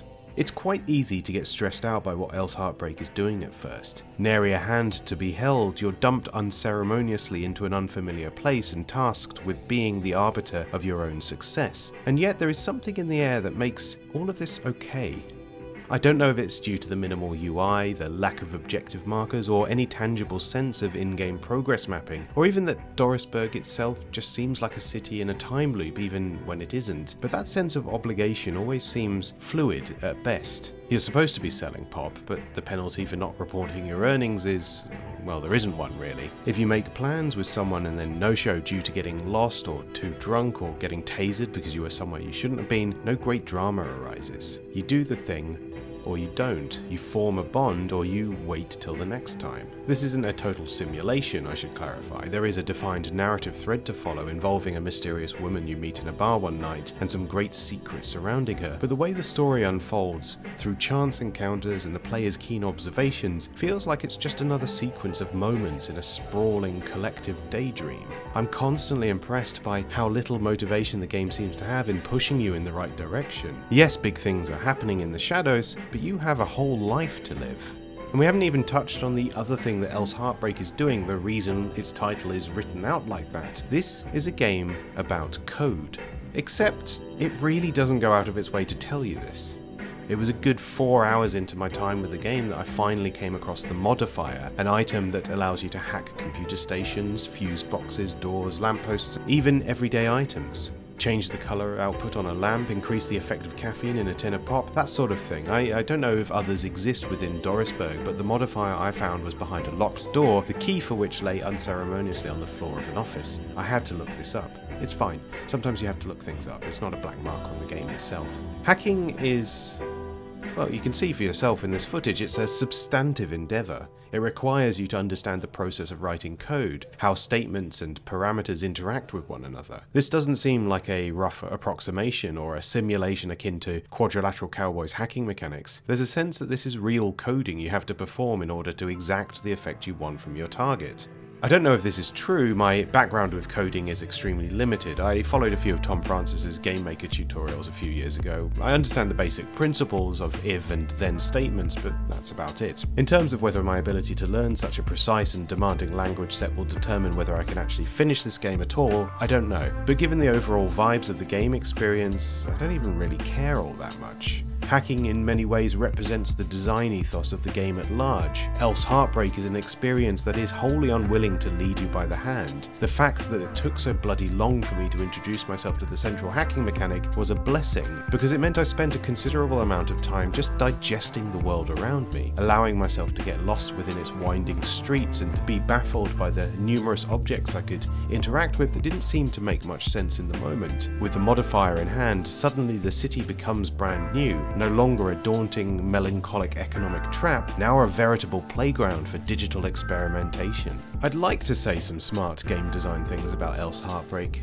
How it meticulously mocks the conventions of modern adventure games, giving the player nothing and making them be thankful for it. How it's the ultimate make-your-own-notes, pay-attention game. A space small and dense and packed to the gills with often nothing encounters that are there to make a point about how you're not the protagonist of reality, and this world is so much bigger than you. And all of these points are things I do believe, but gram for gram, my enjoyment of Elle's Heartbreak exclusively comes down to just how much of a mood the whole experience is. Capturing the essence of a chance encounter with someone who seems absolutely incredible in the dark corner of a shitty bar, spending one magical evening with them in which you unwrap the tomb shroud of your soul and then losing them indefinitely to the quiet of the night. They remain with you, an idea of a person, and also the emphatic starry-eyed promise of something that could never be, the glossy, gilded ideal of what is, on paper, quite a bad set of circumstances to be in. Romantic unreality. Come to the city at the end of the world and fall in love?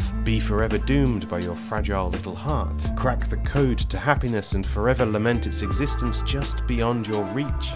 It's incredible. The mood piece to end mood pieces. The vibiest of vibes. You have to play this game.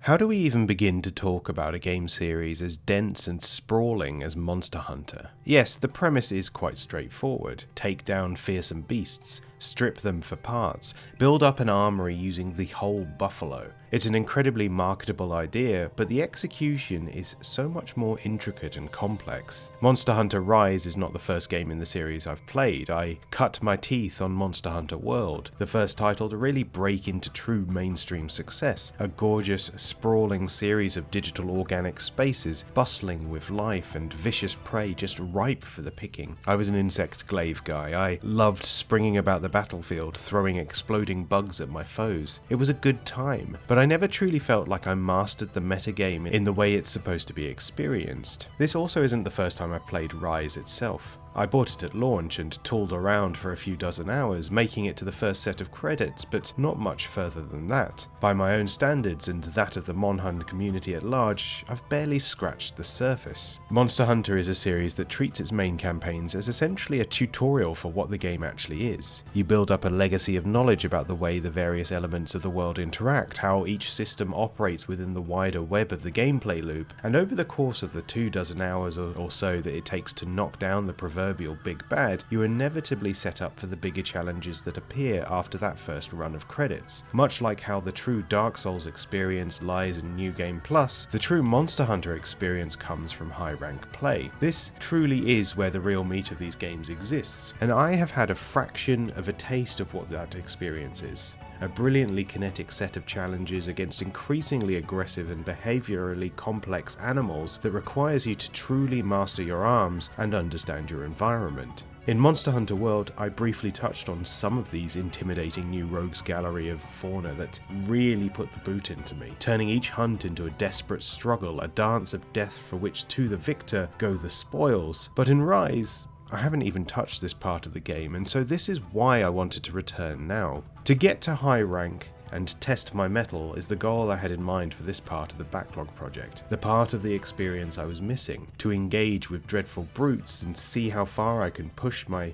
own boundaries of skill. In order to do this, however, and because it's been so long since I last played the game, I wanted to start over. A new save file, a new weapon type. Based on a reasonable assessment of my capacities, this will not be a goal I can reliably achieve in the 3 months window I initially set for myself, so think of this as an ongoing diary of sorts for the remainder of the Backlog project, and maybe even beyond. Revisiting Monster Hunter Rise has been like playing a brand new game. Because of how its weapons work, your means of interacting with the world are drastically different depending on what arsenal you brandish. The button inputs differ. The speed at which you engage with these monsters will be contingent on the wind-up animations of each bespoke tool of your trade. You have to factor in things like weapon sharpness, additional ammunition, buffs and debuffs. Rather than playing one game, you end up playing one of a dozen, and all of this is to showcase that Monster Hunter as a franchise is, in reality, a multiplayer game, with as much in common with titles like World of Warcraft and Final Fantasy XIV as it does Capcom's other great action titles. As a cripplingly antisocial gamer,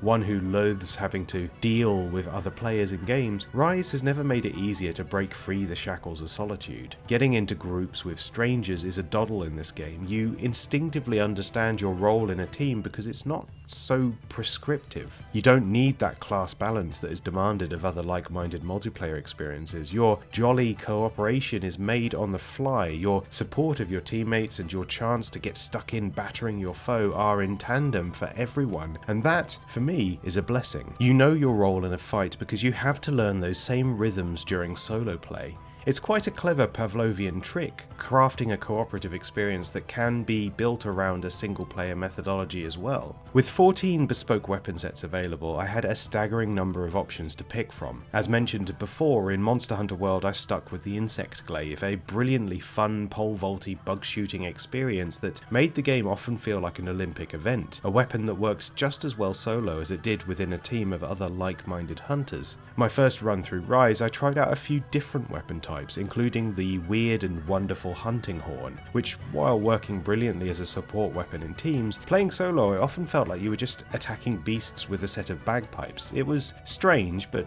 in its own unique way, quite a cool experience. This time round, more out of desperation than intent, I took my desires out of the equation and used a random number generator to choose a weapon type for me. It chose the light bowgun. Of all the juxtapositions in playstyle I possibly could have gotten, this has been the most wild. Rise has now become a third-person shooter, and a surprisingly great one at that. The light bowgun is a simple weapon to use at first. Its attacks are rapid, largely requiring no build-up and allowing you a safe amount of distance from your opponent, which increases your chances of survivability. Initially I was a little surprised at how simple and how effective your skill set is with this weapon. You shoot, you reload, you can set up a series of mines in your prey's path that, when fired upon, deal a monstrous amount of damage. It's a nice little gameplay loop that pairs well with the speediness with which hunts are generally conducted in this game. At the beginning at least, you can be in and out of a mission in under 20 minutes. But at first, it felt like I was missing something, because I found the light bowgun a little too simple to use. Of course, in classic static canvas fashion, I had missed something important.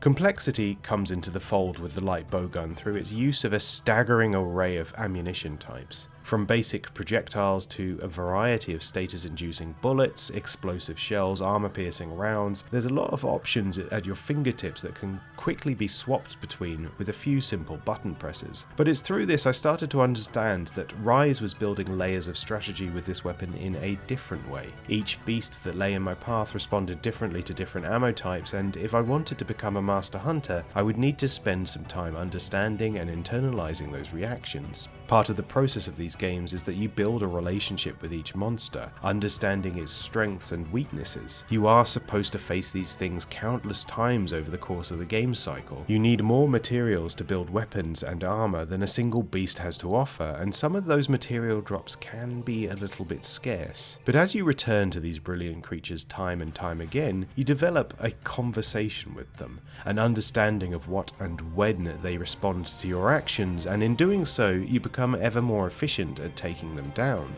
Where the light bowgun falls in this equation and where it differs from other weapons I've used in this game is that there is a layer of experimentation, precognition and strategy in your preparation. Each ammo type has different parameters in its effects on your prey, but also in how it's shot in the first place. The speed with which you can fire, the frequency with which you have to reload. It's an interesting foil that I'm still figuring out how to get the most out of. One of the unique aspects of Rise as compared to its cohorts is its wirebug system. A means of zipping about the landscape and the battlefield with relative ease, and something I utilised to great effect in the process of learning how to use the bowgun more efficiently, including the game's switch skills, which use the wirebugs to great effect. There's an immense satisfaction that comes from firing a mine from mid-air directly onto a monster's head, then shooting at it, causing massive bursts of damage. It almost seems cruel, but at the same time it lends the bowgun an acrobatic element that almost feels like you're playing a high fantasy version of Vanquish. Other switch skills get unlocked as you progress, but for now I'm more than happy with this one. Looking at the game more generally, there are a lot of design decisions that I really like here. The brevity of the hunts suit the space I have to play the game nicely, and it's been quite therapeutic just sticking the game on for an hour, doing a couple of hunts and upgrading gear, then switching off again to come back another day. While the first Monster Hunter was a home console release, the series really evolved in the handheld space, and given that I'm playing this on a Switch, it's clear to me that this was designed from the ground up for commutes and lunch breaks. I don't play this during either. My Switch rarely leaves my living room, but it's nice to know that I have that option. What I'm less enthusiastic about in Rise is the Rampage missions. Dedicated tower defense quests that task you with setting up traps and cannons to defend your homestead against waves of beasts. Luckily you don't need to engage with these missions too much during the main quest, and I didn't, but I found this addition to the series largely baffling because it seems so out of place and clunky compared to the rest of the game. I don't have much else to say about these, but I had to say something. My experience with the series at large is too limited to allow me to assess Rise within the wider canon. However, I do feel confident recommending this as a title you can really sink your teeth into.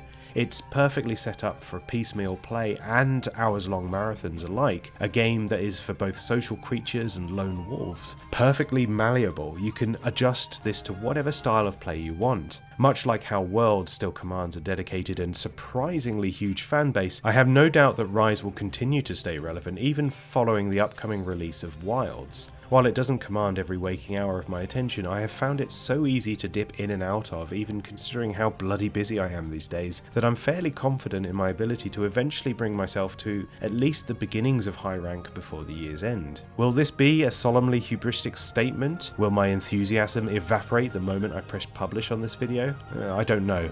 What I do know is that I have a greater capacity to care about this game than I did the previous big game Kerbal Space Program. I like it.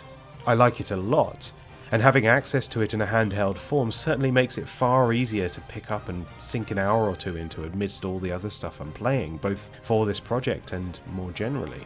It's a good game. I'll have more thoughts on it in the next volume.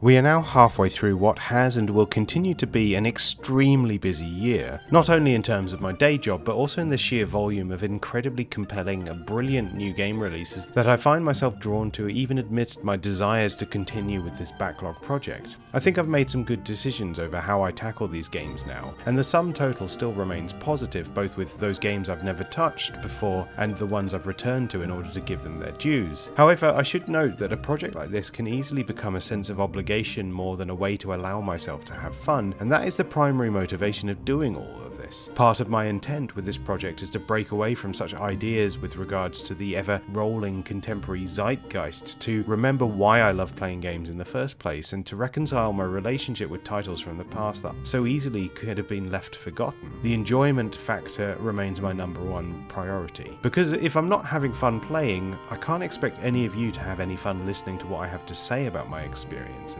The moment it starts to become a ball ache, I'm paring it down or even dropping it entirely. Lesson learned, brain free to embrace other, more exciting ventures. I have dozens, if not hundreds of other projects festering away in the old cognitive incubator. There would be nothing lost for any of us. But for now though, I'm happy to continue onward for another 3 months of ticking things off the gaming bucket list. So here's a quick preview of what to expect in the next volume of the Backlog Diaries.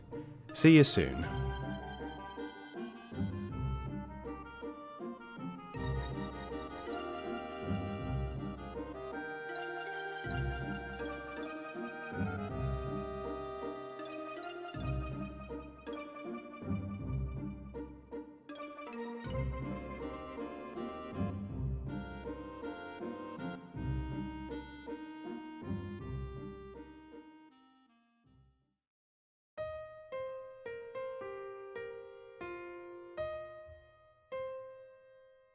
September has come to a close. After a long and arduous summer, here we are with Volume 3 of the Backlog Diaries. This has been an interesting volume to produce. There's not been any one particular title I've been absolutely chomping at the bit to play, and yet, when I look at the sum total of the experiences this quarter, it's a lot of really good, mechanically exciting games. And, as an added bonus, I was actually able to run them all. So whether you're interested in first-person shooters, RPGs, Metroidvanias, roguelikes, or simply games where you bumble about and look at things, please join me as I discuss the 15 games I played this summer.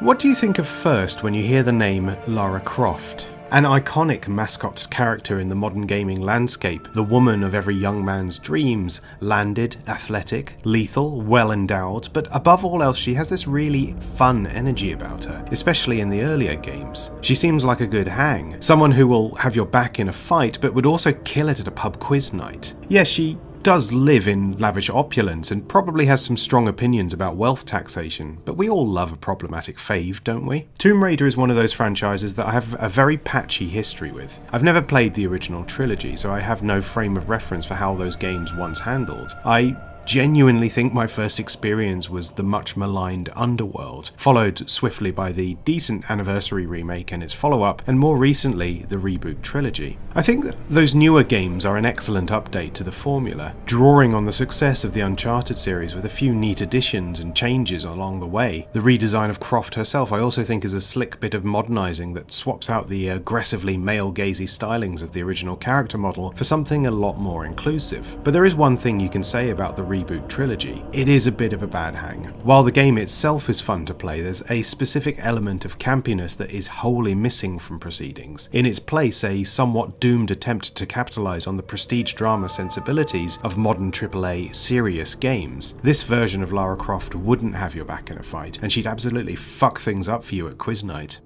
While her most recent outings have become a little dark and self-serious, you don't have to look back all that far to find a fun, campy Tomb Raider, with a little goofy arcade game from 2010 that somehow understands the character better than any other entry in the franchise. I'm thrilled to say that once again we've started a volume of the Backlog Diaries with a bang. Lara Croft and the Guardian of Light is a great little twin-stick shooter that, as it turns out, is also a really competent, fully fledged Tomb Raider game as well, rammed to the gills with great puzzles, biting combat encounters, an ocean of optional content that feels meaningful and bespoke. It was a lot of fun to play start to finish, and changed up its ideas more in its 5-hour runtime than most big budget affairs manage in 30. It is goofy. They got Winnie the Pooh to play a 2,000-year-old Mayan warrior. The temples you explore seem to be kitted out with loads of machine guns and grenade launchers and plenty of ammo to keep you happy. You spend your time dodging fire traps and rolling boulders and fighting dinosaurs, and beyond all this sauce, all this flavour, the actual mechanics of the game are really solid. Movement and navigation feel great. Even the more fiddly elements like rolling boulders or the more time-sensitive puzzles have been tightened and quality checked to a needle point. Shooting equally feels great, with the core spear weapon having a meaty tactility to it, whether it's being used for combat or as a tool for navigation. See, there's some mechanical resonance there too. That's top-class game design. The levels are also suitably brilliant, making the best use of every mechanic and having these nice little touches like showing off previous rooms in the background of others to give a sense of scale and how far you have progressed. There's an impressive amount of variety on display despite the relatively small scale of the journey you are embarking on. And here's the thing I think this game really deserves a gold star for. They made a poisonous swamp level that's not absolutely miserable to navigate. From Software, you should take note. Even the dreaded boss encounters, the one paradigm of all game design I generally loathe, they're pretty great here too. Few and far between, but kinetic conclusions to the challenges that preceded them. Puzzles in themselves, and also a cathartic opportunity to fire a load of buckshot into the face of an immortal demon. I think all in all, The Guardian of Light is a game of competence as much as it is of fun. I never once felt like I was wrestling with the controls. Never once found myself at a loss as to where to go or what to do, but in that same breath, executing cool moves and solving puzzles always felt great. Everything just works, and it works incredibly well. It's a strong argument for the divestment of big studios away from the mega-budget time sinks that ruin lives and ultimately never quite live up to the hype, in favour of a bunch of smaller, dafter affairs like this. It's baffling to me that they only made 2 of these when the premise and core mechanics are so strong, and the execution is delivered so beautifully. I suspect it's a case of poor marketing. Part of the reason it took me so bloody long to play this myself is that I didn't realise that it was a full-fat Tomb Raider experience. That's on them, really. I still have a lot of time for the reboot trilogy. They are great games that, moribund vibes aside, play around with the formula in interesting ways. But don't you wish sometimes that the bigger franchise games were still like this? Arcadey, goofy, beach episode vibes, still worthy tentpoles of artistic integrity.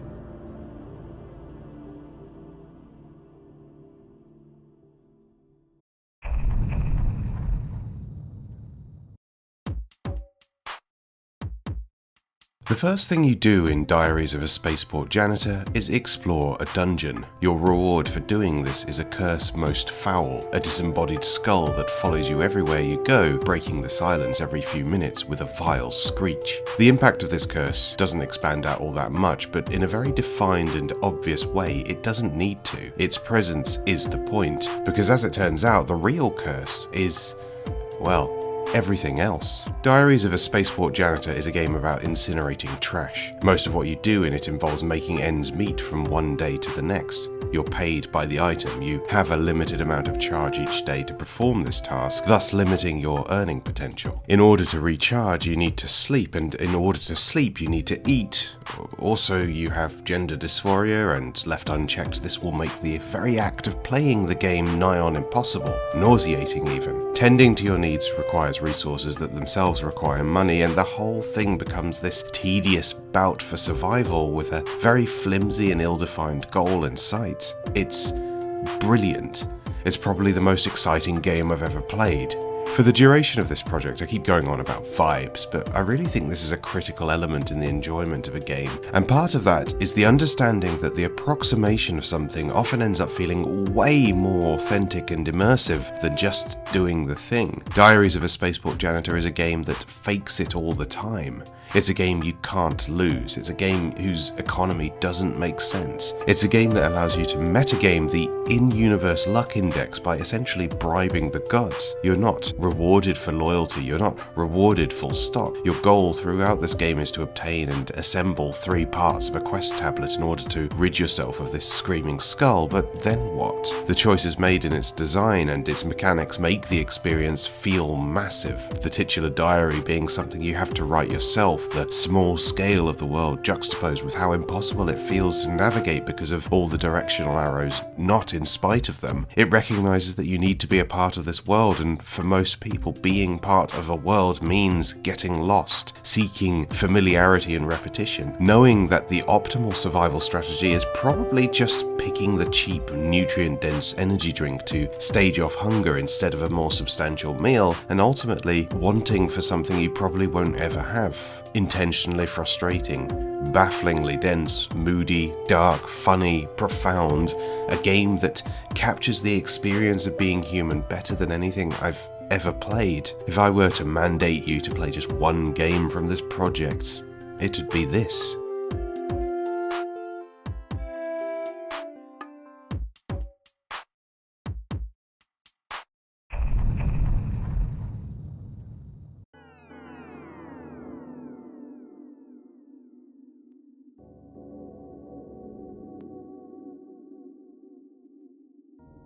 Previously on the Backlog Diaries, I had played and adored Even the Ocean, a brilliant low-budget puzzle platformer by the two-person studio Analgesic Productions. It's a game with bags of heart and a wonderfully inventive world to explore, and so, in the aftermath of this, I was excited to play this other game by the team, Anodyne. I had played this before and sort of bounced off it a bit. I'm not that in love with Zelda homages. I find the framework of those games runs the risk of missing the forest for the trees. The reality is that what makes those top-down Zelda games so special is the secret sauce that their studios add to the mix, rather than the format itself. Just this year alone, I've played multiple decent but not particularly imaginative iterations of this format of game. So when a relatively unknown quantity brings their own interpretation, I'm naturally cautious. Back then, I hadn't played enough of Anodyne to render this judgment, however. I wanted to give it another shot, especially after experiencing what that team is capable of in other titles, and wouldn't you know, this is actually pretty great. Anodyne has that trademark strangeness that has come to define Analgesic Productions. Its world is bizarre, its central protagonist, equipped only with a broom and an aimless sense of obligation, explores a world that seldom makes sense, traversing dungeons, overcoming obstacles, defeating bosses in order to find keys that unlock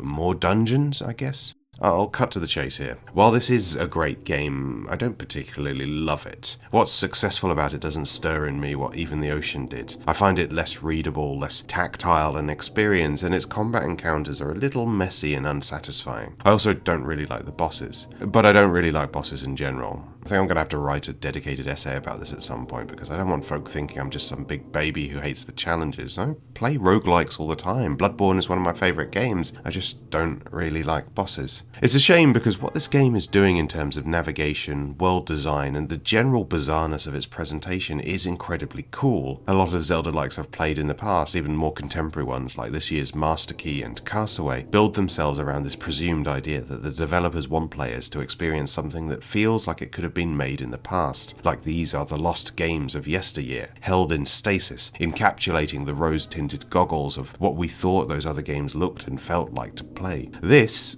is incredibly modern feeling.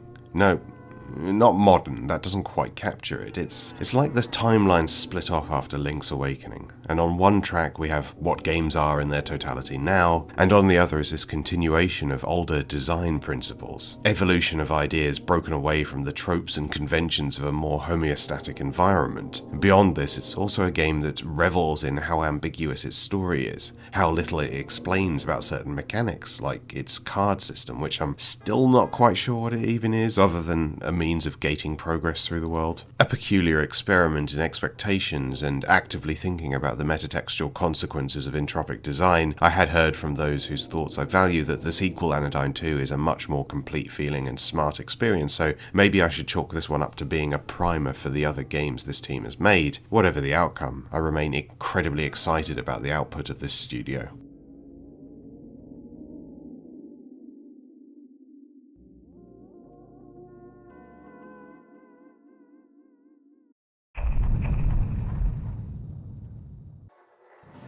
So very rarely does a horror game have you play as an infant, and there's a very good reason for this. It's hard to manifest a sense of peril that is still in line with ESRB ratings, and a child in danger is still to this day an incredibly sensitive, taboo subject. So when a game tasks you with navigating a dark, nightmarish realm as a toddler, it's enough to pique my interest. Among the Sleep does just this. A first-person narrative horror experience where you stumble about, teddy bear clutched to your chest, exploring at first your home before venturing into more fantastical dreamscapes, and it becomes quickly apparent something more insidious is stalking you through these nightmarish spaces. What makes Among the Sleep scary at first is that you don't really know what the consequences of being caught are. The fear is the mechanic, the unknown keeping you on edge while you're trying to navigate this world. And it's an interesting piece of design that there isn't actually any tangible peril at first. You catch glimpses of this entity in the peripheries, through audio cues, slammed doors, the creaks and groans of the house, a brief blur past a window. It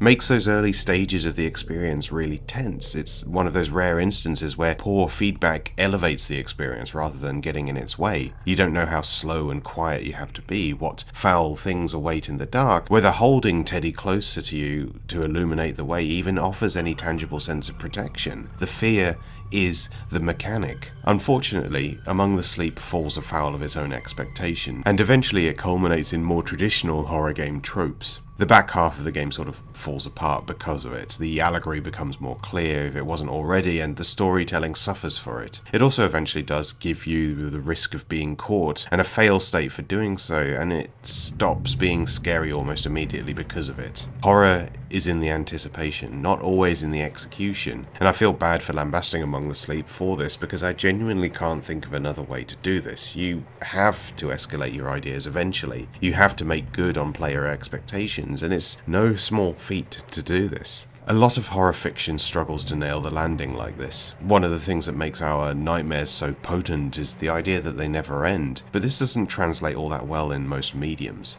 A book has an ending, a film has an ending, a game has the capacity to be infinite, but that sense of endlessness doesn't carry with it the same weight of horror. It mostly results in diminishing returns and a strong, mournful desire to have a finite end. In this regard, keeping the experience short, concise, and having it conclude, even if said conclusion was a bit underwhelming, it was the right choice, even if the execution leaves a little to be desired.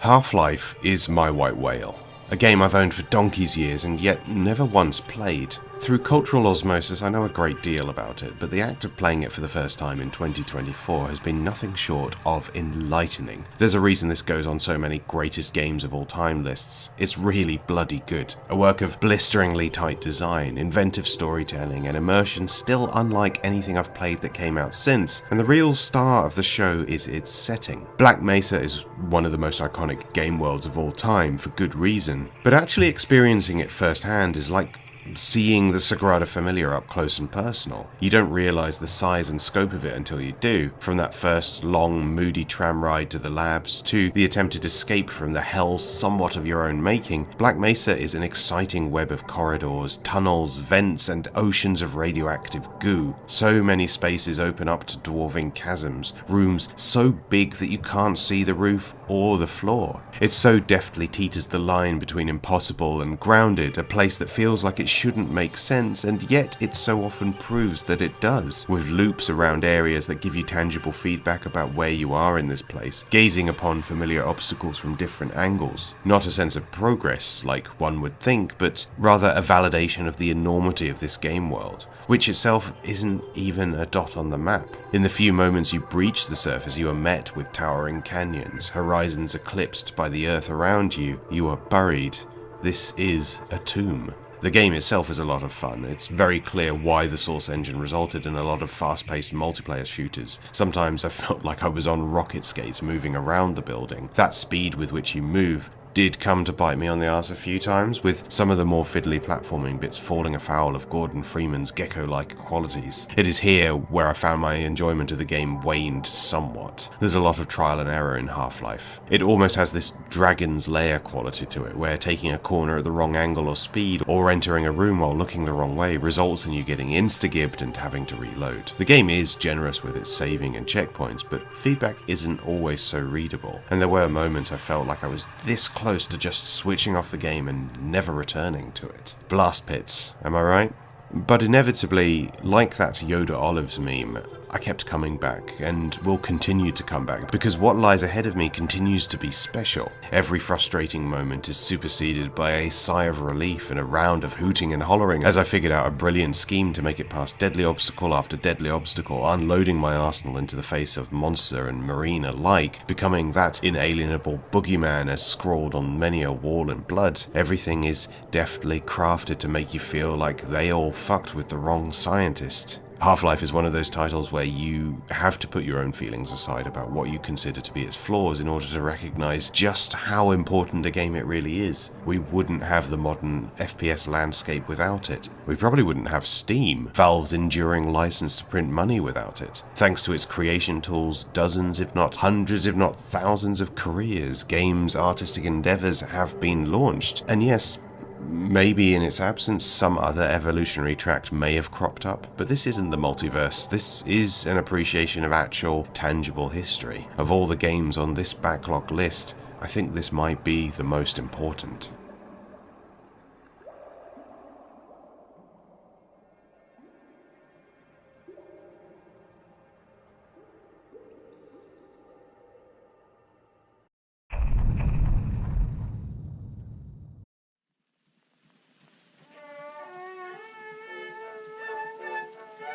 First things first, it's important to acknowledge that the ship is a multiplayer title, and this single-player component is clearly designed as an extended tutorial in order to ensure that the player fully understands how the rules of this game work in a safe and narrow environment. With that in mind, it's not a very good isolated experience, and it's a shame because the game's premise is the perfect fodder for a ground-up dedicated solo game. It's a classic setup. Trapped aboard an ocean liner, a maniacal villain sets you and your fellow passengers up with an ultimatum. Everyone has an assigned target, someone to hunt and someone hunting them. Whoever is left alive once the dust settles wins. It's those classic battle royale shenanigans, translated into a social stealth opportunity a la Hitman, but how it's manifested here is in a sequence of heavily scripted tutorial missions built around a secret goal to game the game and get out alive. Which again, a great premise, but it's not good.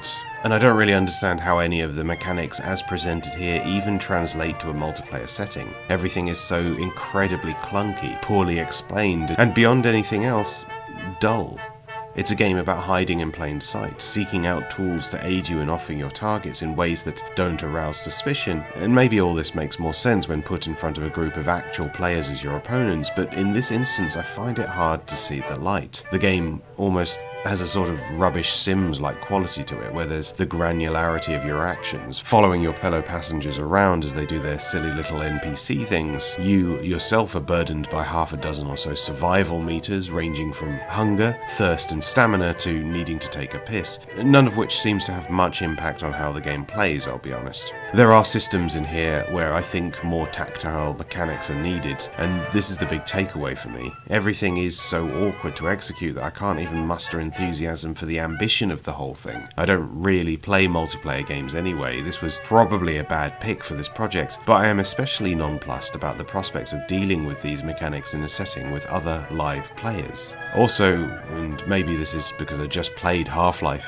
I cannot believe this is a Source Engine game. It's ugly as hell, and you crawl around the boat slow as molasses. I'm no stranger to tolerating clumsily executed design principles in order to give a game its dues. Sometimes these things take a while to get going. On occasion there's some secret sauce in the latter stages that make putting the work in, but for the ship, I won't know about that because its biggest sin is how frustrating it is to play. There's no wiggle room for improvisation here, despite how clearly ImSim coded the experience is. The consequences for failing an objective are that you have to start the whole mission from scratch. While missions aren't particularly long, given their crippling linearity and the fact that it's quite easy to fall afoul of poor feedback, this started to grate really quickly, and I only really managed about 3 missions before I had enough. It's exceptionally disappointing because old-timey battle royale on a boat is the perfect premise for a more detailed, focused experience. I can see a version of this that absolutely revels in its setting, the mechanics and the overall sensation of being in that world, but it's not that. And I shouldn't judge it based on what it's not, but what it is a bit duff.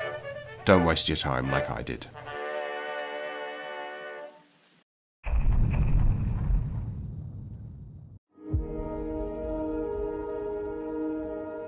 As you can probably tell from a lot of the gameplay I'm using for these videos, I'm not exactly what you would call a graceful player. There's a certain level of cognitive delay that I experience when playing action-heavy games, one that more often than not leads to difficulties with more challenging elements. It's part of the reason I struggle with Metroid-likes, the search action genre in which exploration often goes hand in hand with precision and timing, 2 skills I simply do not possess. However, in constraining my movement options, Dandara delights me as an experience I was able to gel with extremely well, at least at first. Dandara's setup is an interesting take on the worlds of these search action titles, a multi-directional player space where up, down, left and right are their own things and also each other. It's a great setting, almost feeling like one of those unassembled cardboard model kits. You navigate by jumping from surface to surface, avoiding projectiles and enemies to explore and unlock new abilities in newer areas. I have to give the game credit for feeling so coherent and easy to navigate despite how turned around its levels are. When there's no fixed point for ground, there could have been the risk of it being a bit of a headache trying to make sense of where to go and how to get there. Especially with the simplicity of the game's map, I was worried about getting caught up in the vicious loop, but this didn't really happen all that much. And even when it did, there was a simple pleasure to be found in navigating that loop faster and faster as I became more familiar with the topography.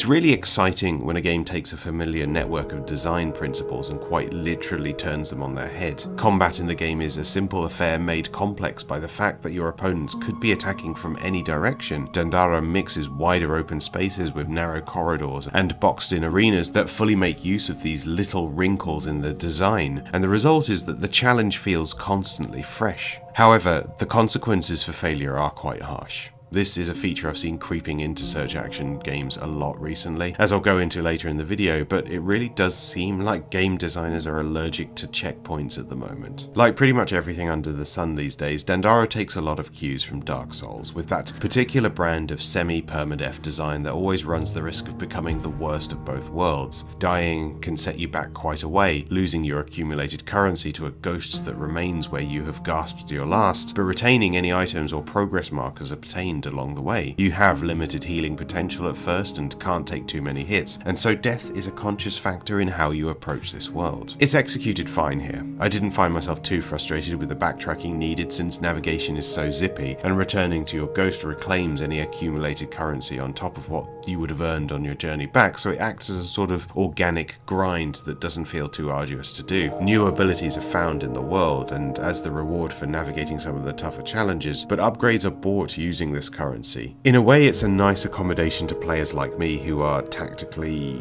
shit at playing games, but I also can't help but wonder if a more traditional design framework for Dandara would have worked better. Upgrades in the world, health drops from enemies, you know, the classics. While I don't mind this hybrid design paradigm, I do think it's maybe time to put it to pasture. And it got especially grueling as I made it past the first major boss and into a game that was structurally a lot more dangerous to navigate. Eventually, it got the better of me, and I had to concede that the victory fanfare would not be heard by me this time. In spite of my grumblings, Dandara is a stonking experience, a unique addition to a genre well filled, and above all else, it's really a lot of fun to play. I think if you're less dyspraxic than me, you'll probably get a lot more out of it, and its setting, art direction, and gameplay loop are all a winning combination.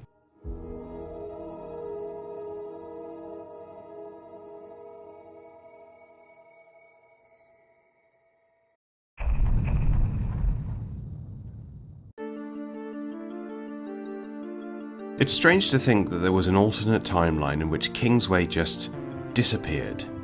Earlier this year, the perennial ratfucks at Warner Bros. Announced that a slew of titles published under the Adult Swim Games label were being delisted, and thankfully, after some pushback, instead the rights to those games have been returned to their creators. For this, I'm grateful, not to give the most aggressively anti-art corporation in the world any credit, but we lose so much from these irrational licensing decisions. And even games that I have no interest in, or even ones that just aren't very good, deserve to remain available, if not through legal means, then certainly less legitimate ones. Kingsway's salvation from the corpse pile in particular is a blessing because this game is really bloody good. A charming, inventive roguelike that melds strong core design principles with a wildly out-of-the-box framing of the player and the game world. Some of you may be too young to appreciate what all this on screen is supposed to represent, but many decades ago this is what personal computer operating systems looked like. This is why it was called Windows after all. Panels upon panels upon panels, stacking in an easy-to-pass way that made navigating files, honestly, a lot easier than whatever we have now. A simpler time. Maybe not necessarily a better system than what is currently available, but certainly one that is a lot more aesthetically pleasing to me. Kingsway uses the Windows system to craft a gaming experience that tests the player's spatial awareness and ability to juggle tasks. You navigate a world in one pane, your inventory sits in another, fights appear on yet another, sometimes attacks break out on their own, scooting across the screen, and you have to intercept them in real time, creating an even greater level of kinetic interaction. This is great! Not only is Kingsway a visually pleasing experience, it is engaging in a way that a lot of games simply aren't. It's a menus game where the menus are the game, a title where executive function is the challenge, where strategy is brought in through how the player arranges their windows to more efficiently pass their tasks and actions, where sometimes even the best laid plans are at the mercy of a single mistimed click. It's a roguelike, with all the baggage that entails, but something really pleasant about how it sets itself up is that it feels more like a grand adventure for it. You travel the world, taking on quests, navigating dungeons, fighting foul beasts, and upgrading your abilities, skills, and gear along the way. Then something gets the better of you, and you pass the torch on to another impressionable little whelk, who this time has a different set of abilities, skills, and gear to venture forward into the world. The framing is the great joy of this experience, but under the hood there is a solid little game there too. It's excellent. I really recommend you play it even if you have a passing interest in the genre, and thank God it's still available despite the ill intent of some dickhead in an expensive suit.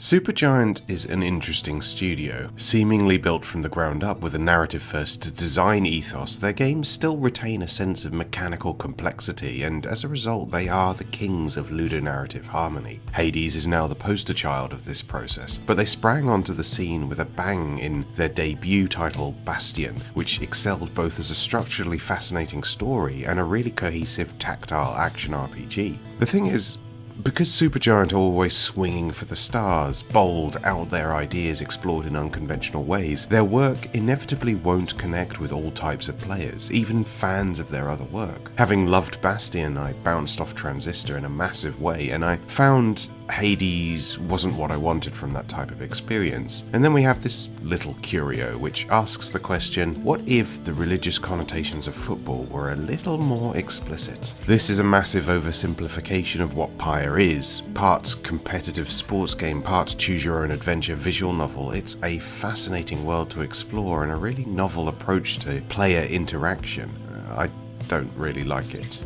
I think I just really like Bastion. But having said that, I don't want to dismiss what is a really fascinating narrative experience, so here are a few more in-depth thoughts. Pyre is a game about the journey of a band of miscreants called the Nightwings, lost souls trapped in a purgatorial space that's a sort of like a cross between the afterlife and a mega jail. It's a bizarre space, packed with detritus and giants, a land forged out of the abyss, and a collection of communities built out of the commonality of their desperation. All who find themselves trapped here have but one saving grace, a light at the end of the tunnel, which is an opportunity for ascension through the completion of tournaments called rites. All of this is lovingly crafted. Like everything Supergiant do, the presentation and art direction here are second to none. Even down to the font and text boxes, there's an artistry on display at all times. It's one of the prettiest games I've ever played. It's also narratively really engaging, with scores of great writing, brilliantly designed characters, and a backdrop that is just really unique and colourful. It's fantasy not built from the same tired tropes as everything else, and in these regards the game must be applauded.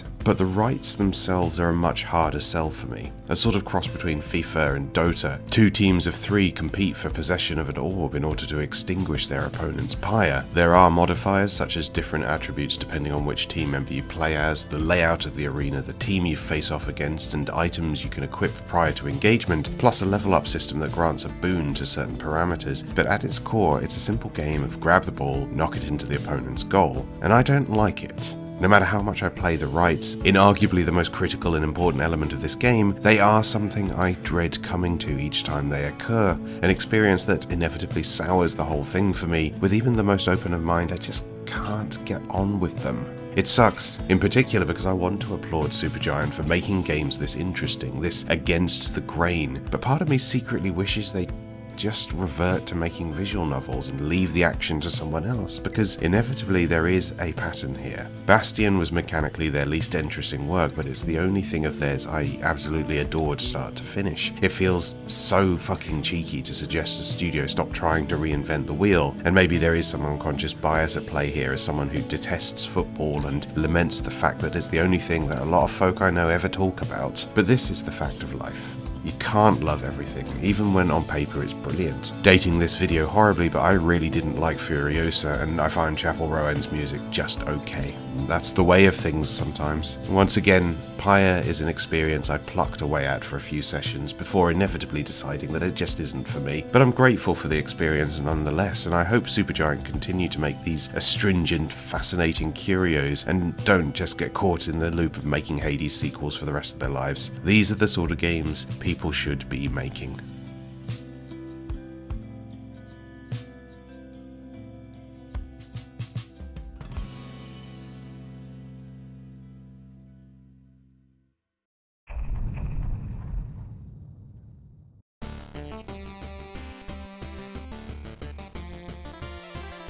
My first console was the N64. As such, my relationship with the 8 and 16-bit eras of gaming is limited. Most of my experience with this style of game is confined to modern takes on the classics. like this. Shovel Knight is a brilliant little experience, refined and tightened to an impenetrable knot. It paints the history of games in such an enduring and beautifully crafted light, it's impossible not to fall in love with it. It's also bastard hard, which thanks to a few mechanical decisions has reduced my enthusiasm for the project a little bit, but I'll get to that later. Shovel Knight is a platformer built around its titular gardening tool. All its verbs reflect some aspect of this weapon, attacking, digging, bouncing off enemies and terrain, and the result is a slick, fiendish and precise gameplay experience that really tests your ability to understand the limits of your skill set. Levels are built around this, with terrain, obstacles and foes all designed to be utilised as both a roadblock and an opportunity, a well-timed bounce more often than not leading to an alternative path or a secret room, not to mention giving you the ability to reach those hard-to-grasp ledges where all manner of juicy treasures might be kept, or, on occasion, an enemy to fuck with your expectations. It's clever like this. Animation supports all of this in really cute ways. Enemies are well designed, but it's the knight himself who is the most expressive both in action and in the little cumulative moments of joy at finding treasure or beating one of the stage bosses. These bosses I could take or leave, to be honest. A lot of the time they follow the classic trend of big empty arena and pattern recognition, and I don't think they really capitalise on what makes the game tick. However, it does feel really good to get a bounce combo going as they flail about trying to hit you. I appreciate the design even if it's not the thing to write home about. The other issue I have with Shovel Knight is that for a game about finding treasure, which impacts the game in tangible ways through the purchase of upgrades and new tools for combat and navigation, it's really easy to just lose it all. Dying sets you back to the last checkpoint, but it also leaves a percentage of your well-gotten gains behind at the site of your defeat. In classic FromSoft fashion, you get one chance to reclaim this, but there are so many parts of levels where it's basically impossible to reach your swag without dying again. Whether it's teetering just below an abyssal cowl or abreast a pallet of pain, sometimes you just have to accept defeat and move on. Part of the problem with this single piece of design is that it frustrates you further when you're already flustered. As mentioned before, this is a tough old experience. There will be sections you'll need to attempt again and again, and the fact that you risk finishing a level with less than what you entered with runs the risk of the whole endeavour becoming a Pyrrhic victory. It's not the end of the world, but I don't really see how the game benefits from this over a more conventional checkpoint system. The good thing about Shovel Knight is that it's not just one game, it's 4. And as such, to give a more rounded impression of the experience, even though I suck at it, I played a bit of the other campaigns too, and here's a quick roundup of what I thought. Plague Knight, I really didn't get on with. I found the bomb jump mechanic a little too fiddly to be enjoyable. Spectre Knight was great, I really love the peculiarities of how you navigate spaces with this character. The attack, dash and wall running feel really good to pull off. King Knight is an interesting one because of how particular his moveset is. It's all about shoulder barging and using that momentum to bounce off things, taking essentially the principles of Shovel Knight's moves to their logical extreme. I dig it. While I didn't come close to completing any of the 4 campaigns due to how bad I am at precision platformers, I have come to appreciate exactly what makes this series so special. The fact that all 4 games in the collection repurpose the same set of levels is an ingenious bit of design that really highlights just how much Yacht Club games got right on the first pass. Not everyone can pull off such a feat. Kudos to them for managing to. Shovel Knight is an experience it's hard not to recommend. You won't find a sharper, more devious and ultimately rewarding platformer out there, in arguably one of the best in show and frankly unbelievable value for money.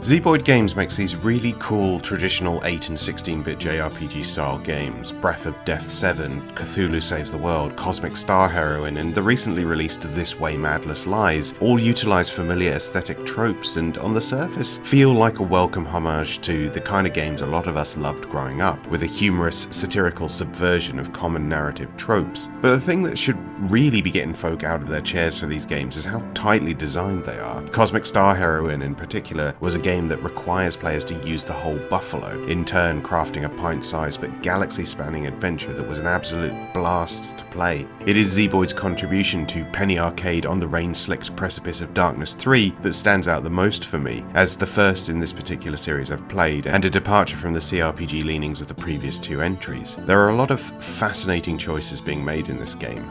More relaxed in how it offers the player freedom to approach its combat challenges, the class system is designed with a surprisingly wide array of tactical options, utilising a Grandia-esque ATB combat system to further mix things up. No longer concerned with raw damage output, the ability to push your opponent's turn back or to set your own time bombs to take them out later in the fight makes for unusual wrinkles to what I've been used to in the genre before. The more you level up classes and subclasses, the more you realise that there's a lot of cool combinations you can use in combat, in parts even automating the processes through the synergizing of specific abilities. What all this means is that you look forward to fights, not only as challenges in their own right, but as opportunities to try out new strategies, and I don't think it's any accident that damage and health parameters have been built to support this. Fights go on just long enough to be interesting, but not so long that you groan whenever the next one begins. It takes a deft hand to get that balance right, and I think Zeboyd does a fantastic job of this. Unfortunately, this is a Penny Arcade game, one very clearly written by webcomic co-creators Jerry Holkins and Mike Krahulik, and as a result it is an absolutely chronic experience. I'm not a Penny Arcade fan. I think those strips are ugly to look at and badly written. Things aren't much better on the rain-slicked precipice of Darkness. Imagine the most trite, languid mid-2000s epic bacon atheist humour and piss-poor character writing laid across far too many text boxes, dragging out what otherwise would be a pretty decent RPG. Maybe this would have been more tolerable as a fan project in 2005, but this was a premium game that came out in 2012, one co-created by a duo who had experience writing cute, funny adventures already. Okay, so no one's going to be making 4-hour story analysis video essays about Cosmic Star Heroine, but it was a damn sight better than this shit. A star for the combat, a big fat F for everything else.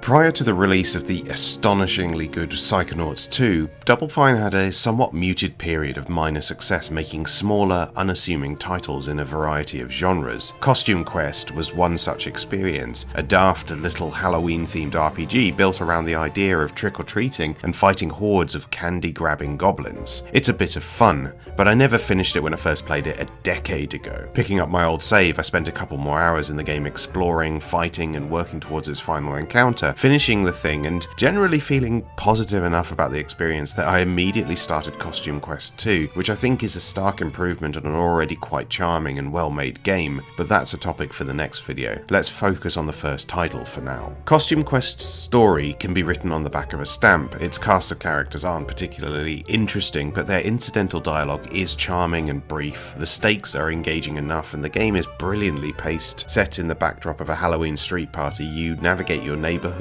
the local mall, and a carnival in pursuit of your sister who has been stolen away by a candy-grabbing witch and her goblin horde. It's extremely silly, but it gets the job done, and results in a light RPG adventure that really capitalizes on its setting through its mechanics. Costumes are classes. You unlock new ones by collecting crafting materials like cardboard and cloth. Your currency is candy. There are trading cards to collect. You knock on doors, gambling on whether you receive more candy or a nasty surprise in the shape of a combat encounter. Combat itself is suitably engaging too, with timed button presses reminiscent of the Mario RPG games, although not quite as tightly configured, and while options are limited, there is enough going on that kept me engaged until the credits. It's also really nice to look at. Character design is incredibly charming in that way Double Fine always delivers. While there are only a few actual levels, they're designed in ways that encourage exploration, full of small interactable things that give you a few pieces of candy, simple pointless additions that add a texture to the world. Honestly, I don't even know why I stopped playing before. It certainly wasn't out of boredom. Double Fine absolutely kills it at this kind of experience. You look at their back catalogue, and yes, Day of the Tentacle, Full Throttle, and Psychonauts are the standouts, but they've made loads of these cool, smaller titles. I want to check out more of them now.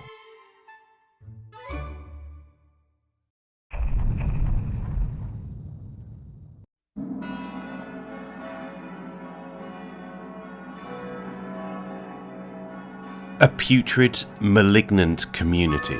Difficult decisions to be made, a harsh green colour palette like the evil version of Brat Summer. The Shrouded Isle is a game about control and fanaticism and doing nasty shit for the greater good, and it is excellent. As the leader of an island community in thrall of old gods, who may or may not even be there, your job is to assemble a team of adjudicators from the 5 noble houses in order to maintain discipline, fervour, obedience, penitence and ignorance amongst your residents, with a sacrifice required at the end of each season. If any of these 5 parameters drop to 0, it's game over. Alongside this, you have to keep the 5 houses happy in order to prevent a revolt. It's all very complicated, you see, managing those fallen on hard times while desperately clinging to your pathetic notions of power. What this translates to is a lot of really interesting small tactical decisions that require a bigger picture to be factored into them. There are so many different elements that can lead to your undoing, and sometimes the correct decision is to not pursue your goals, but for a moment to prevent your head being separated from your body. Sometimes the correct decision is to sacrifice someone who does not deserve to be purged in such a way, because the optimal candidate is from a family that has taken one too many hits in a row. The families themselves are an interesting bunch. There isn't a defined narrative in the Shrouded Isle, nor defined characters, but rather a sequence of archetypes with procedurally assigned characteristics. Each family member has a vice and virtue that is at first hidden from the player. A secondary goal of each campaign is to find out what those vices and virtues are and how potent they are. A minor virtue doesn't undo a major vice, and,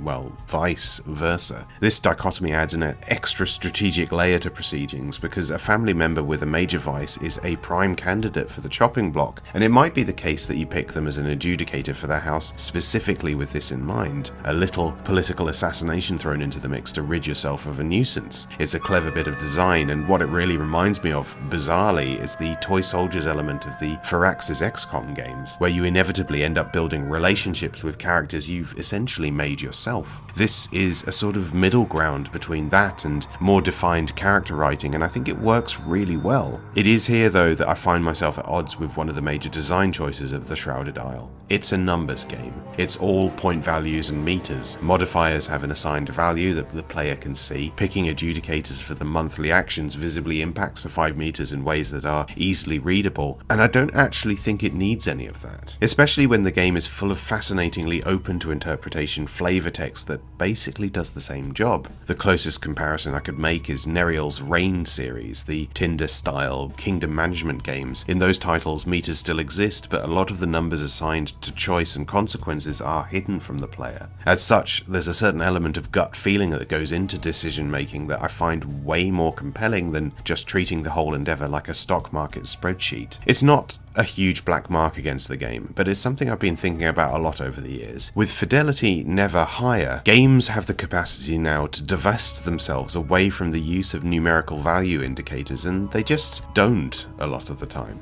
Don't get me wrong, I do love it when you hit 4 9s in a Final Fantasy game, and I think there's a lot of pleasure to be derived from number go up, but I think we're wasting the opportunities of our audiovisual and literary capacity to understand the changes brought about by our actions in games. I can clearly see a version of the Shrouded Isle with these numerical values hidden, and I think it would work just as well, if not better. The game as it stands, though, 2 big thumbs up from me. I liked it a lot.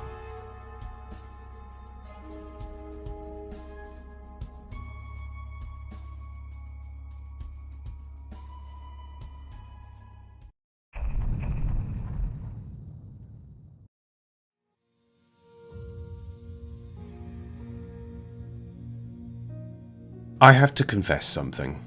Like many ignorant folk in the community, I too once saw the words visual novel and rolled my eyes whenever a new game was revealed to be in that genre. If I wanted to read a book, I'd read a book, I would think to myself as I went to play yet another RPG without putting 2 and 2 together. The reality is a lot more things are visual novels than you think, and even the most purist approach to the genre has a lot to offer the more nervous traditional gamer. It's not a dirty word. However, I still appreciate that VNs are a hard sell for many of us, for one reason in particular. A lot of writing in games is bad, and if a game relies solely on its writing, this can be a death sentence. Also, I thought before playing Solstice, the 2016 title from Moacube, and realizing that a solid story can in fact overcome lackluster prose. There's not a lot I can say about this game, because it's incredibly mechanically light, a series of passages and dialogues amid a backdrop of nicely rendered settings and character art. You have to choose a path from time to time, and your decisions impact the outcome of the story. Really, it's the setting that is the most interesting thing about Solstice. Your adventure takes place within the Jewel of the North, a self-contained city sat at the heart of an impossibly vast Arctic tundra that is host to some deeply disturbing social dynamics. Think Bioshock without the deeply unpleasant depictions of mental health, but way more implied sexual slavery. A society in which the law and justice are built around unblemished and deeply evil contracts where breaches are punishable by exile into the frozen wastes. Obviously, the question arises, why would anyone willingly live in this place, especially when this is not a post-apocalyptic world and there are wide-reaching communities that presumably aren't built around deeply disturbing slave master aristocracies. But this is where the rest of the game comes in, as you begin to learn about exactly why everyone came here, with the dark secrets of almost everyone tied directly into the mysterious disappearance of one of the residents. The question of what actually is going on ultimately becomes the most interesting thing about Solstice, because the writing itself is not that great. A lot of the dialogue is ropey as hell, bordering on cringe, and for a story set in a fantasy setting, it falls back on a lot of very specific real-world idioms that feel very out of place. While the character backstories and motivations are interesting on paper, the way they are revealed feels quite sloppy as compared to other titles in the genre. It's a bit of a mixed bag, to be honest. Like several entries in this backlog project, it's an experience that is frustrating more than out-and-out bad. It has the bones of a bigger and better game, if more care and attention had been put into the quality of its writing. If you're on the fence about this genre, I wouldn't start with this one, but it was engaging enough a story to keep me playing right to the end. It's not a particularly long experience, and with multiple paths to the ending, there's reason enough to return.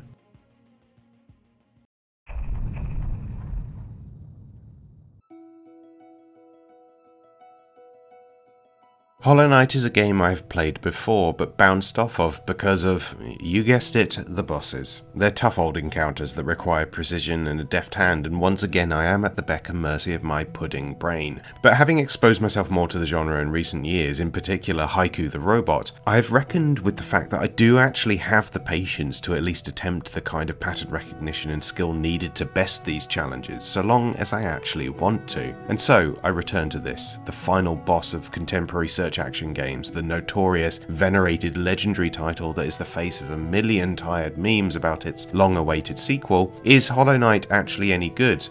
Yes, but not without caveats. It's hard to argue that Hollow Knight isn't an exceptional experience. It doesn't really do anything new, but what it does do is elevated by its incredible sense of place and sharp level design. It's a really nice world to explore, feeling like it's taking the best of both Metroid and Dark Souls and actually melding them together well, understanding what makes both of those games really tick. Exploration is king here, a vast web of interlocking passages, chambers, locked doors, bizarre contraptions, and legions of deranged foes, all waiting to take a chunk out of you. It's here where I get to be a little shallow and say the art direction of Hollow Knight is just really bloody nice. It's all the deft touches, like how foreground, middle ground and background have interactables, giving the 2D planes a not quite a 3D feel, but instead the sense that there is stuff going on there. It's a step above the usual parallax scrolling stuff a lot of devs use to breathe life into their worlds. It allows these spaces to absolutely drip with mood. The world of Hollow Knight is just really engaging to be in. You want to explore every corner, not just for the opportunity to seek out some tangible reward, but also for a chance encounter with something to bring more light to the mystery of this whole space. Navigation took a while for me to get to grips with, as Hollow Knight plays a little more precisely than what I'm used to. There's no coyote time here. Actions require premeditation and spatial awareness. Hitboxes are not so clear either. It exists in the school of you touch this enemy, you take damage, which normally is something that annoys me because what are they made of, lava and spikes? Here though, this is not something I would dock points for. It's all just very specific, and it's in that specificity that the game hones its craft. I also want to take a moment to talk about just how unpleasant taking damage is. The audio-visual feedback for this is incredible. The screen seems to shatter upon impact, and just for a brief moment all sound is lost. It's like you've taken a clap to the side of their head and everything inside it has to take a moment to return to normal. It's incredibly visceral and goes a long way to encourage encourage the player to be more agile in their navigation and how they handle fights. Health is an interesting system in this game. You have I guess you'd call it a soul chalice that is filled by successive strikes on enemies, and you can use this pool of energy to heal, so in the early stages at least, taking a hit or two doesn't matter all that much because it can just be reclaimed once the dust has settled. But you also want to keep your soul energy for other abilities gained throughout the game, and this is where those audio-visual flourishes come into it. You need some reason to not take a hit, and a system of feedback that makes you feel like you yourself have taken a whack to the noggin. That'll do it. This is the thing about Hollow Knight. As a complete gaming experience, it's extremely competent, riffing on a lot of familiar tropes, albeit with a level of expertise often missing from other like-minded titles, but it is in the little things that you start to get a peek at its soul, the precise nature of its controls, the audio-visual cues that lead you to exciting little discoveries, the moment of relief whenever you come across a bench and can sit and reflect on your journey, filling in any new areas on the map in the process. Then there's all that cool Dark Souls shit going on, the interlocking areas, hidden pathways, and contraptions requiring some form of decipherment in order to understand how to unlock them, the obfuscation of item descriptions and the feeling of joy you do get whenever you do manage to take down a boss, knowing full well that more exciting exploration awaits you as its carcass collapses into the earth. I've seen enough of Hollow Knight to know I'm probably not going to be able to finish it. It's too precise an experience for my abilities, but that precision is what makes it such a special game to many. It's why folk are absolutely chomping at the bit over any news about Silksong. It's not just another search action title, it's a finely honed, specific and masterfully executed encounter, and I can see why it would be so high on many folks' greatest of all time lists.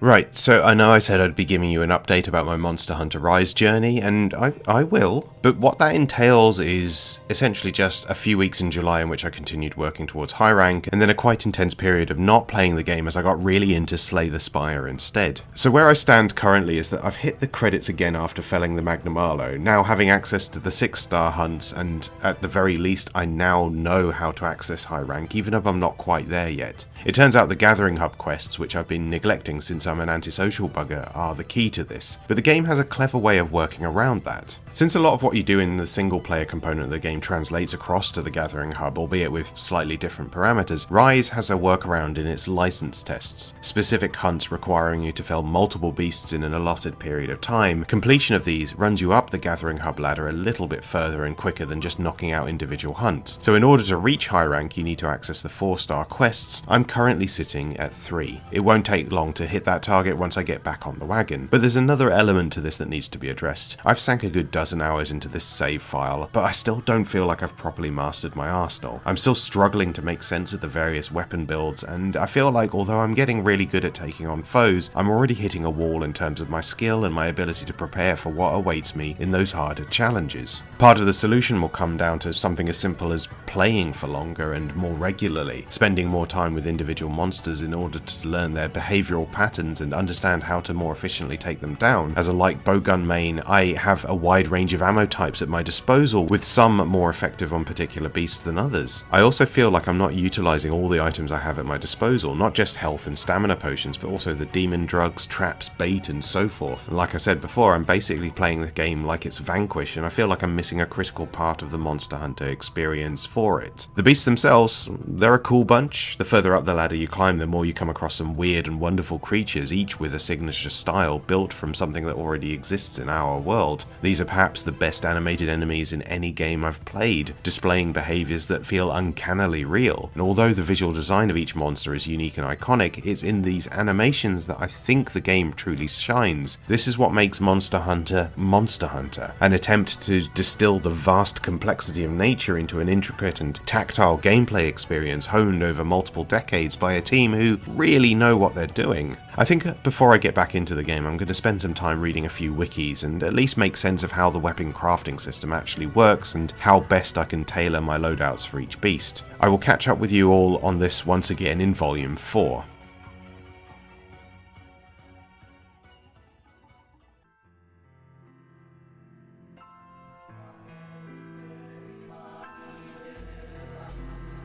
So, once again, Icarus has flown too close to the sun. Another 3 months of the best intentions to play these games and only these games, when in fact it's been a bumper summer of new releases to contend with, as well as the other video essay projects I've been working on alongside this. I never wanted any of this to be disruptive to my life, but inevitably it has. Those icons sitting on my various dashboards as I return home from work too beleaguered and wiped out to really want to play a lot of these games. It's been tougher than usual, and I have to recognise that once again I think this whole endeavour was actually a bad idea. Having said that though, I'm still going ahead with Volume 4. Hubris baby, can't beat it. Here's what to expect from the next edition of the Backlog Diaries. I'll see you all in December.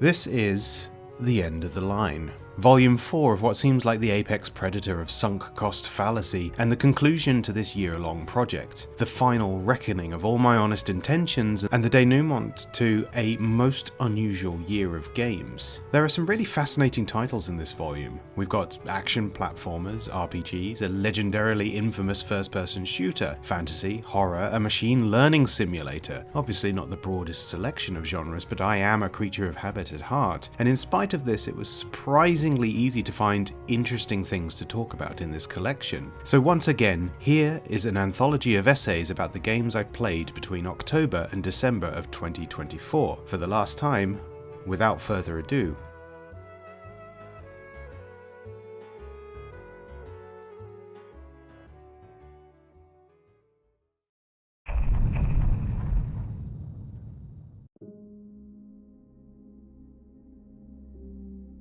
it cannot be understated just how much of a cultural impact The Walking Dead had on basically everything in the early 2010s, but in a sense the post-apocalypse, we don't call them zombies genre has been quietly bubbling away for decades. In 2012, Telltale Games released their phenomenal episodic game based on the series, an experience I'm extremely fond of that offered a lot of interesting narrative hooks and genuinely tough decisions to make. Around the same time, and on the opposite end of the mechanical spectrum, Tequila Works released Deadlight, a fascinatingly frustrating take on the at the time popular genre. Although billed as survival horror, Deadlight is, in reality, a side-scrolling platformer, one with surprisingly hefty momentum behind it. Actions have to be thought about in advance, you must commit, and all too easily can you fall afoul of your own panicked mind, ending up as little more than a zombie's feast. What Deadlight brings to the table is an experience sort of akin to games like Inside, where you move from one side of the screen to the other, making split-second decisions about where to go and what to do, where the consequences of failure are harsh, but checkpoints are plentiful. Added to the mix are a health meter that you can sort of just ignore most of the time due to said checkpoints, and a series of weapons that are mostly useful for navigation puzzles but can be helpful in a pinch. Getting a headshot off on one of the many shadows is quite satisfying, I have to say, and feedback makes it immediately clear when you've engendered that killing blow.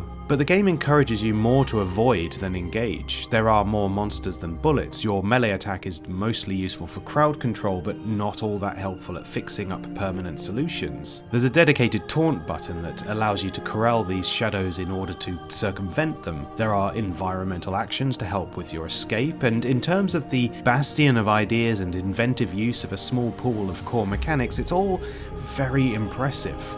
I also think Deadlight looks really nice, with a cool 2.5D effect giving life and movement to the backdrops to all your perils. The game has a really strong art direction in general, making great use of light and dark, with moments elevated by the use of silhouettes. A consistent motif throughout, it's all really stylized and great to look at, while definitely showing its age. As many early HD titles do, Deadlight still found ways to wow me from time to time, not just in terms of visuals, but also the surprisingly sophisticated player character animations. While movement is intentionally stiff and you really do have to commit to your actions, there's a great pleasure to be found in how protagonist Randall Wayne moves about. There's subtlety to his actions that further stokes the comparisons to Playdead's magnum opus. Unfortunately, this is where the praise for this game ends for me. All my little joys ended up marred by the experience of actually playing the game, which was frequently frustrating, almost to the point that at multiple parts I had to switch off and take a break to avoid swearing up a storm. Deadlight's biggest issue is that its controls are ropey. There's a certain degree of unresponsiveness that resulted often in intended actions not being performed, a button prompt just not being accepted, movement direction not being agreed upon, and in a game where frequently you'd be up against split-second decisions, this and the often poor feedback about what in the world is interactable and what isn't resulted in a lot of restarts and a drastically waned enthusiasm for the work as a whole. Reading up on the game's development, I saw that its inspirations had been attributed to classic 2D platformers like Prince of Persia and Another World, which makes a lot of sense when you factor in the heft and precise nature of its control scheme and how much spatial awareness factors into how you navigate.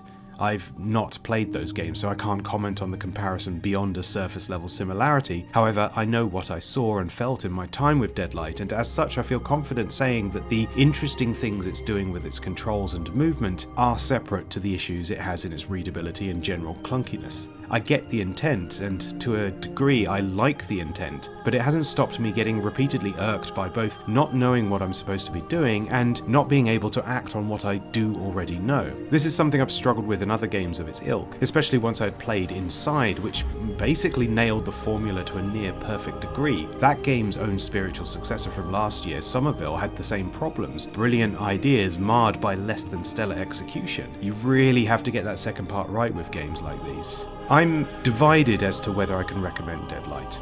There's artistry abound in what it's doing and how it presents itself. There's a certain degree of camp fun to be had in its daft, cringy story and bad dialogue, and when it's good, it really is good. But you do have to stomach a lot of jank in order to get through to those things it does well. I think there are better versions of this out there.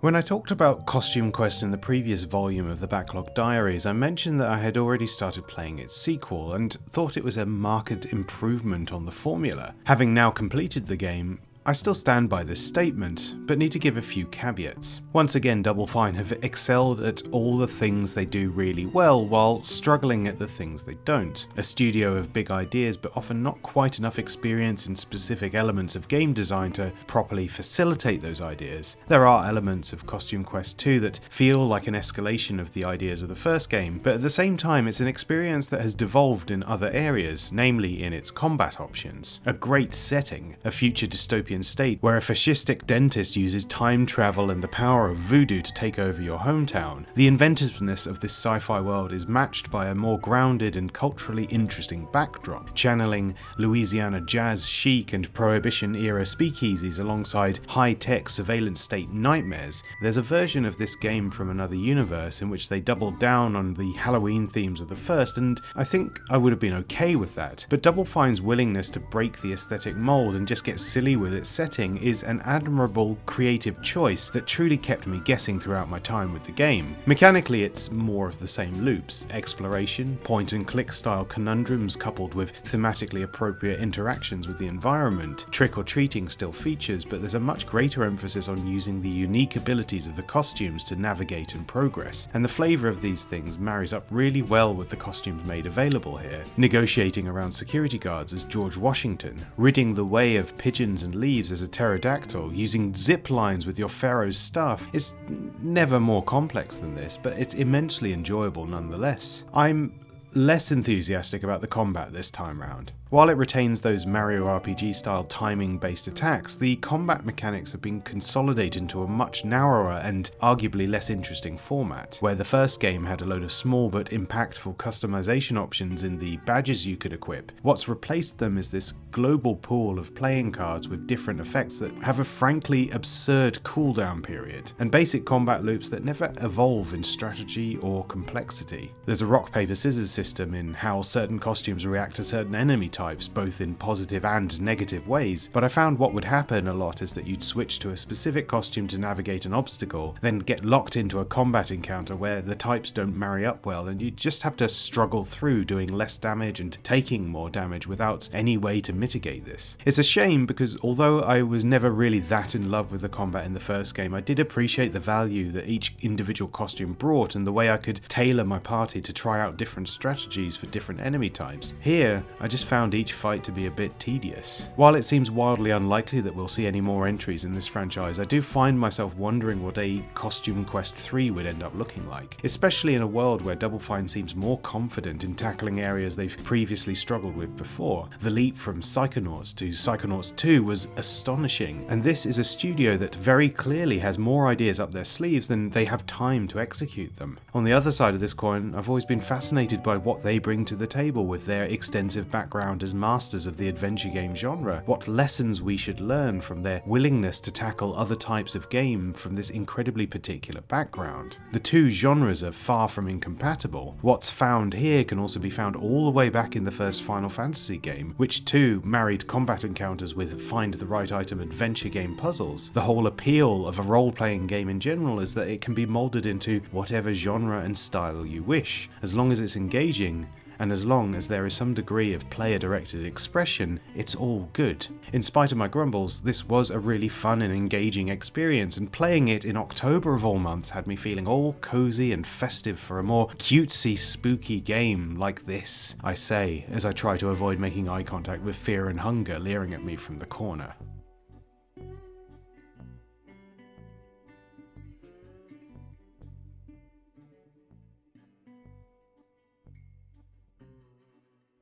So this next game is an RPG, where during the day you attend a school, building relationships that will aid you when, in the dead of night, you explore a supernatural megastructure filled to the brim with demons. You know what game this is. That's right baby, it's Kowloon High School Chronicle.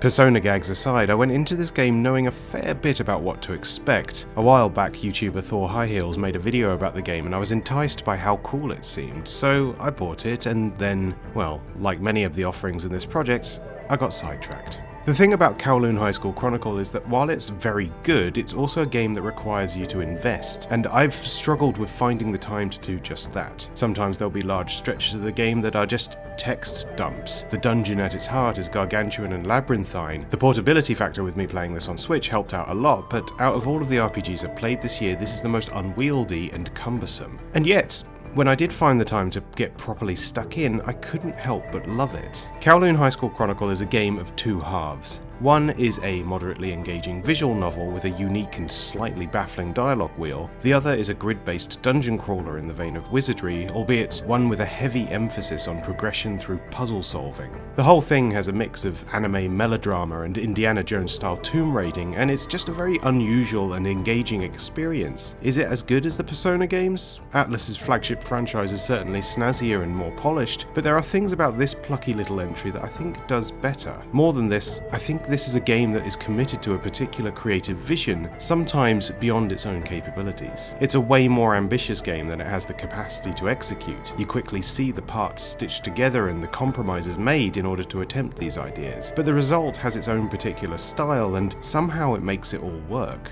The school itself is reduced to a fairly rudimentary map and static backgrounds with hand-drawn character models placed on top, but with this really interesting effect where they curve the image whenever they switch characters to give it a fake sense of 3D space. Not fooling anyone, of course, but it adds to the atmosphere greatly. Between this and the lack of animated character models, it's clear that they've done this to focus on the storytelling, and while I don't think the writing is anything special, a lot of work has gone into making the characters engaging. Personality archetypes are bold and unique, and I really like the portrait work. Life is breathed into these static images in a simple but pleasing way. It does enough to keep your attention, and it needs to keep your attention because the game values these visual novel elements on an equal par with its dungeon diving. It's a whole half of the game, not just an afterthought. A critical difference also being that there is no calendar system here. You experience the full story as intended, choice being a matter of tone rather than content, a thing I really appreciate as mentioned in previous videos, and while I find the response selection a little hard to pass, I think it's a unique approach to the player's engagement with the story being told that forgoes the usual stress of ensuring you're making the canonical choices for your desired outcome. But while the thought and effort that has gone into this half of the game is to be admired on its own merits, it is the dungeon itself that is the most interesting aspect to me. Like Tartarus, the mountain is a single expansive structure, a reverse pyramid settled underneath the school that is to be explored and unlocked in segments. The game has an episodic flow with a character of the week who needs your help, and a section of dungeon you need to navigate in order to do so. You do the visual novel bit first, then you do the dungeon crawl bit second. It's very puzzle heavy. The puzzles themselves are not difficult, most of which are often a rudimentary lock and key design, but they make navigating this space a continually fascinating experience. Although I keep evoking Persona because of the high school thing, this half of the game actually feels a lot more like Strange Journey, a divine web of hallways and rooms with demons and contraptions and treasures galore. Each room feels bespoke and visually interesting, a brilliant touch that allowed me to navigate more efficiently and take stock of the secrets clocked that I wanted to return to later. Bombable walls, doors firmly shut, treasure chests in out-of-reach places. The spatial coherence here is just really solid and I like it a lot. I think this element of the dungeon crawl is exceptionally important because unfortunately I think the combat is where the game is at its weakest. It's not awful, but I found that every encounter had roughly the same tactics, managing space and distance, blasting away at evil spirits with an assault rifle and a few grenades. It's a resource management game at its heart. What you're trying to do is take out your foes with the least amount of ammo you can get away with. A touch of survival horror in that maybe, but there's no real penalty to turning around, leaving the mountain and restocking to come back. If you're sensible and understand the space you're occupying, it barely registers as a concern. Having said that, this is a game that is very item heavy, clearly designed for you to make the most out of everything you can get your hands on, but the way this is implemented is remarkably clumsy. A litany of nondescript miscellanea that must be combined or equipped in order to make use of. The game has dozens of tutorials unlocked from the very start, hidden away in a submenu, so there's plenty of information at your fingertips to allow you to get the most out of this system, but I can't help but feel like there could have been a more elegant way to do this. The whole thing with this game is that the sum total feels greater than its constituent parts. Although this particular version I'm playing is only a few years old at this point, the game originally came out in 2004, and looking at it through that lens, it's so clearly an experience that was years, even decades ahead of its time. A title full of secrets, interlocking alchemical systems, much of which I still have to wrap my head around. There's even a second, smaller RPG nestled away in a submenu that you can play in parallel should you find it, and that's very cool. As I reflect on what I like and don't like about Kowloon High School Chronicle while writing this, there's no one specific element that I feel is all that strong. The writing is okay, the visual presentation is up and down, gameplay is a bit convoluted at times, the combat system in particular is very basic and occasionally frustrating, but the game experience as a whole is so fascinating and unusual that I can't help but be enamored by it. This is a game of secrets, of arcane ciphers and alchemical quandaries. It's tomb raiding by way of the goddess reincarnation, an execution of familiar ideas in a new formulation, and it just feels good to be in that world.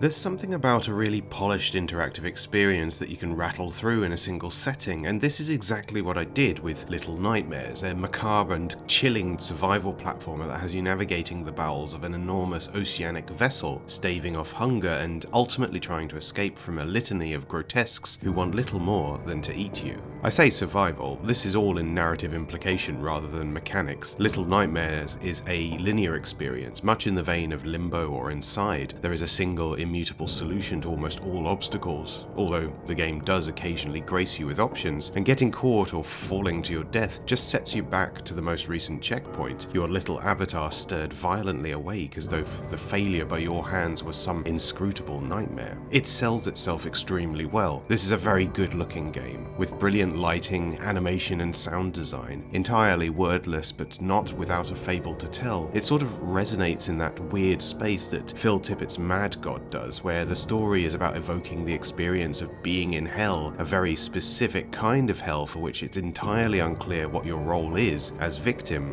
or aggressor. As the game proceeds, you find your way through the decks of this ship, often roadblocked by a locked door for which a key must be obtained, held onto for dear life while no doubt you're being hunted by one of the beastly crewmen. There's a brilliant sense of scale here. You're so very little and this space was not made for you, but in those spaces you can inhabit your more mouse-like qualities well. A narrow passage or a low table as sanctuary from the burden of peril. It's a really great concept that's executed reasonably well. However, it's not quite as polished as I would have hoped. I found myself caught on level geometry a lot. That classic frustration of knowing what to do but not being able to because the game isn't quite recognizing it. A few times the game fell afoul of inconsistent feedback. One sequence in particular left me close to leaving this entry unfinished. And of course that classic upend to the seat of horror, repeating bits ad nauseum, leading to diminishing returns on fear. It's fine. It wasn't as egregious as other games I've played that have had the same problem, and certainly I'm eyeing up the copy of Little Nightmares 2 I have sat in my digital collection as a continuation of this world and this type of experience. I think this is a fine game and a great low-stakes horror experience, fun for an afternoon, just the right length, and proving that there is life in the inside-like after all.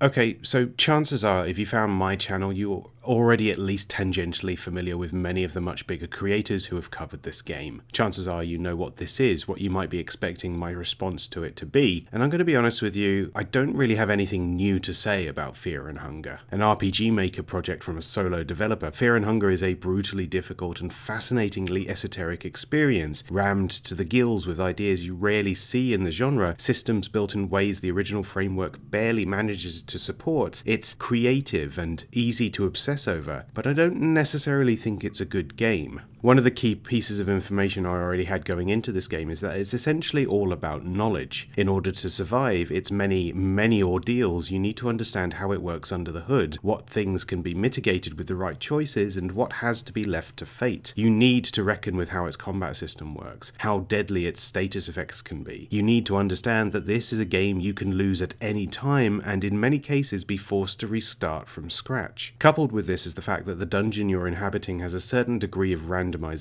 While the big picture of navigation remains fairly static, some of the layouts change when you load a new save, and the items you find on your journey are almost entirely random. This has two effects on the experience. Because you will likely be attempting those opening floors multiple times in succession, having a small amount of variation in your experience keeps things fresh, but it also gives you different options that by design inform the decisions you make throughout your campaign. The variation is choppy, however. Some runs you'll never find the items you need to mitigate some of the status effects you accrue during combat. On more than one occasion, I contracted an infection from a scratch that I had no means of getting rid of, and for a game this hard and with this few opportunities to build for yourself a checkpoint, it starts to feel a bit tedious. I also have to contest the coin flip system, which seems duty-bound to fuck up even a perfectly good run, with success and failure indicators ranging from you don't find an item that might be useful to this guy will capture you and chop off all your limbs and now it's game over. It's a quirk the first time you encounter it, but it feels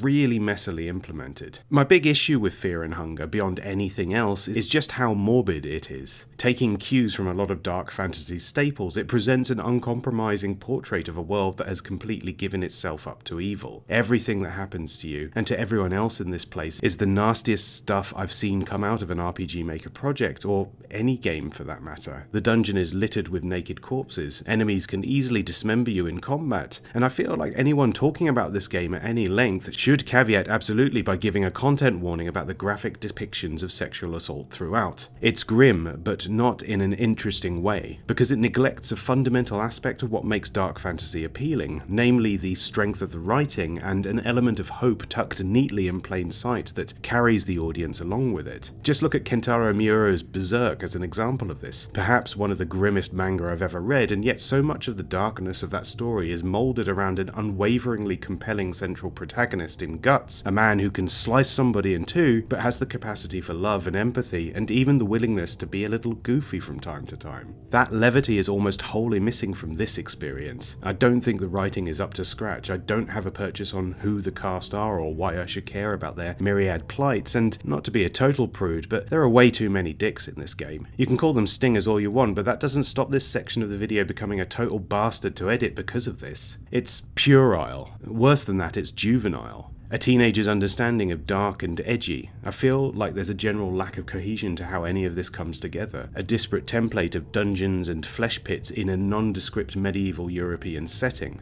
Thankfully, it's not all bad news. I think where the game really excels is in its sound design. Traversing the floors of this dungeon is incredibly tense and atmospheric. The creaks and groans of a place seemingly alive, coupled with the agonizingly isolating sound of your own footsteps bellowing out into the darkness. A terrifying, constant announcement of your intrusion into these unholy realms. It's really quite something to behold. I also really enjoyed the general esoteric nature of the thing. In many ways it's analogous to games like Outer Wilds in that knowledge is power, only in this case, instead of concentric circles of logic, it's a rotten knot, one that requires patience and persistence to unpick. Although I seldom have the patience for this kind of experience, I do see in Fear and Hunger what others see. The brutality, the sense of dread in anticipation, the general rottenness of the project as a whole. I didn't hate it, but I do see the kernel of something better within it.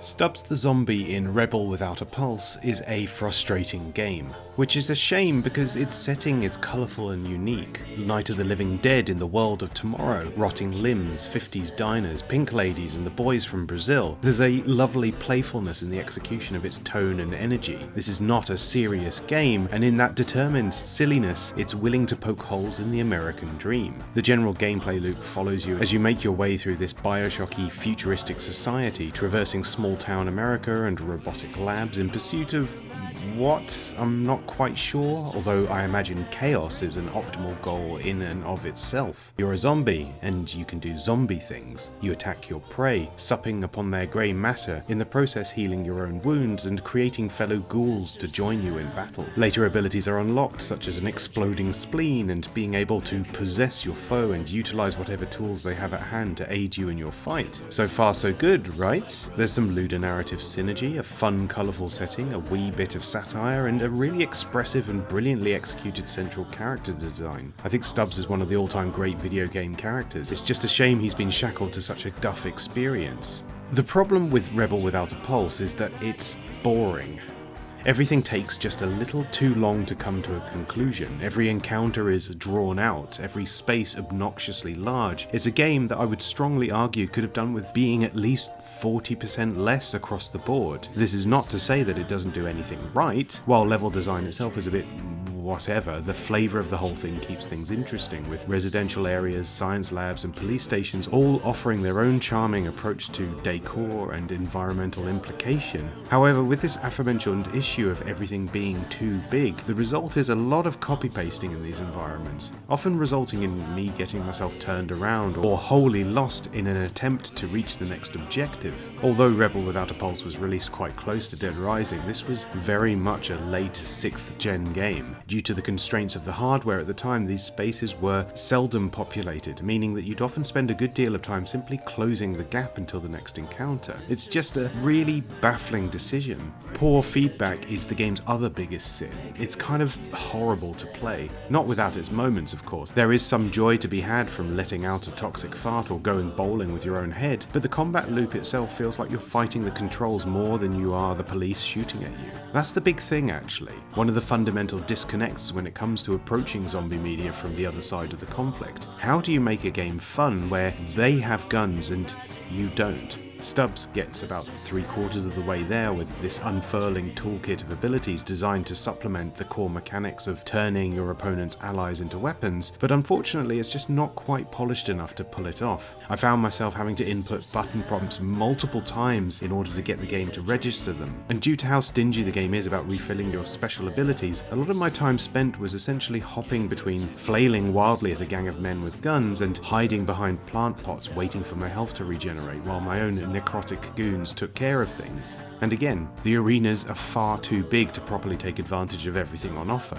Eventually it got to the point where I realised I simply was not having fun with the game, and so I packed it in early. Rebel Without a Pulse is one of those artifacts of the space between generations. A game of lofty ideas held back by technological constraints. A charming concept executed moderately well, but just not quite crossing the threshold into good. I gave it my best, but unfortunately it's not a title I can recommend.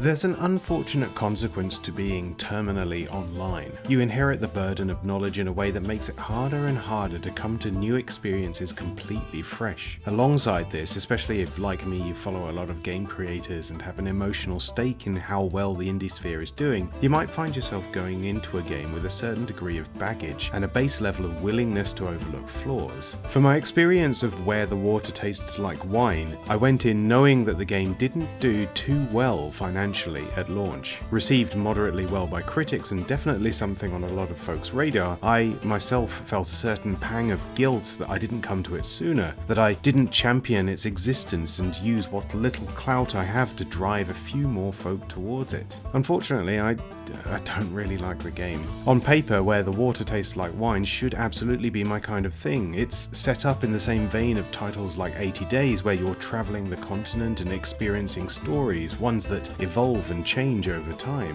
The nature of storytelling itself is reflected in how these fables transition from one mouth to another. The teller becomes as important as the story, and this is perhaps the game's most interesting idea, one far from original of course, but nonetheless presented in such an unusually nondescript fashion here. It is acknowledged, but it's seldom treated as a problem or concern. But the issue I have with Where the Water Tastes Like Wine is the issue I have with storytelling in general. I don't really know how to deal with the fact that not everything is going to be for me. There are novels I recognize as important that I bounced off. There are stories I've tried to read time and time again that I just cannot reach the emotional core of. Here, the problem is not that well-worn issue games face where a title is nothing but writing and the writing is lackluster. There is intent and prosaic mastery to be found here, a collection of writers collaborating together to represent the oldest medium of them all. The writing is good, but for whatever reason I cannot connect with these tales, the style or the way they are told through this ludolic framework. Don't get me wrong, the whole thing is very evocative. A skeleton traveling the US in search of stories to pay off the world's most bizarre gambling debt? That's an extremely cool premise, but in execution I found the whole thing a bit dreary, I guess. Perhaps the mechanism through which you engage with these stories is more the problem. You slowly meander across a very one-note landscape, clicking button prompts from time to time, occasionally heading into the city to find work or passage across the state. There's very little friction to be found here. Even in the dialogue prompts I found myself not really caring all that much about the choices I was making, because it was hard to see whether they really were choices. And again, this is no shade on the quality of the writing. As a collection of short pieces of fiction from a wide range of writers, this anthology approach to storytelling is extremely good. I just wish it didn't take so bloody long to get to them.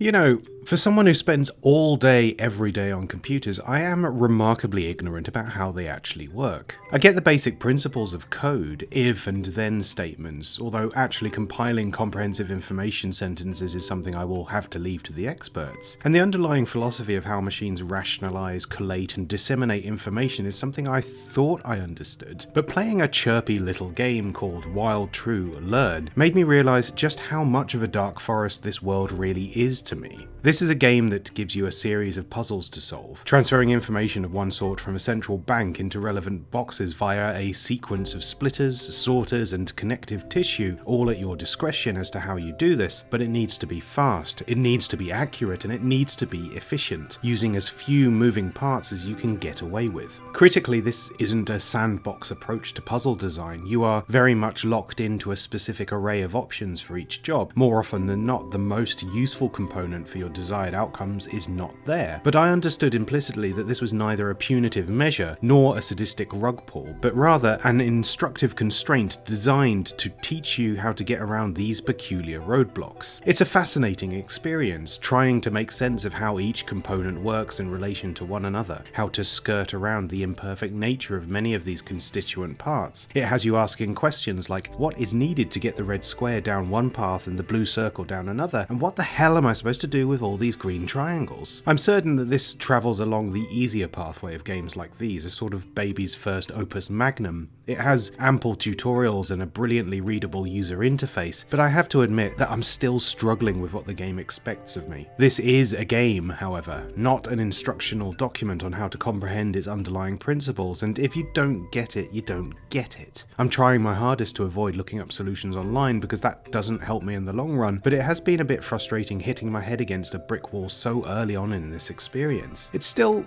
quietly enjoyable though. I think the trick for me was to do little and often, fire up the game for half an hour or so, making an attempt at one or more puzzles, then duck out when it starts to get frustrating. The branching paths of the puzzle selection helps with this a lot, giving you much needed breathing room if you're bashing your head against one solution not working. There's almost always a previous optional job to go back to, or to revisit a previously solved one to try and improve your score. I think maybe this will be one to return to once I've got my head around the broader principles of logic and machine learning. Maybe there's a future in which I unlock the key to reckoning with all this. But until that time, I'll leave it to the real sickos.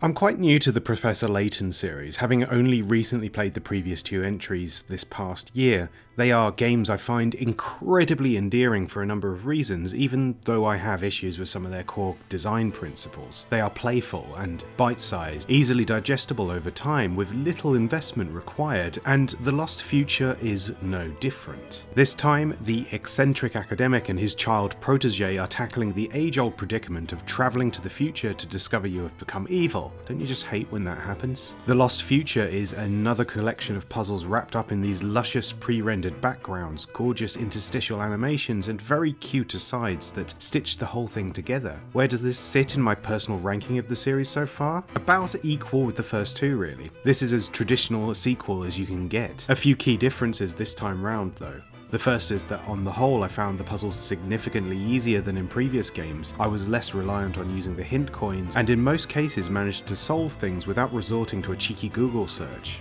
Whether that's a good thing or not, I don't know, but I will reckon with the fact that this time far fewer puzzle solutions left me saying, really? Far fewer left me unsure of what they actually wanted of me. But the game's not really about puzzles, is it? It's about trolling around town, poking people and furniture with your stylus to discover secrets and get to the heart of the great mystery, and finding hint coins. Lovely, lovely hint coins. The great joy of the Layton games is in this extremely extra interface, the lusciousness of the setting, the primal joy of discovering something the game itself was trying its hardest to hide, and in this regard The Lost Future remains unbroken in its resolve.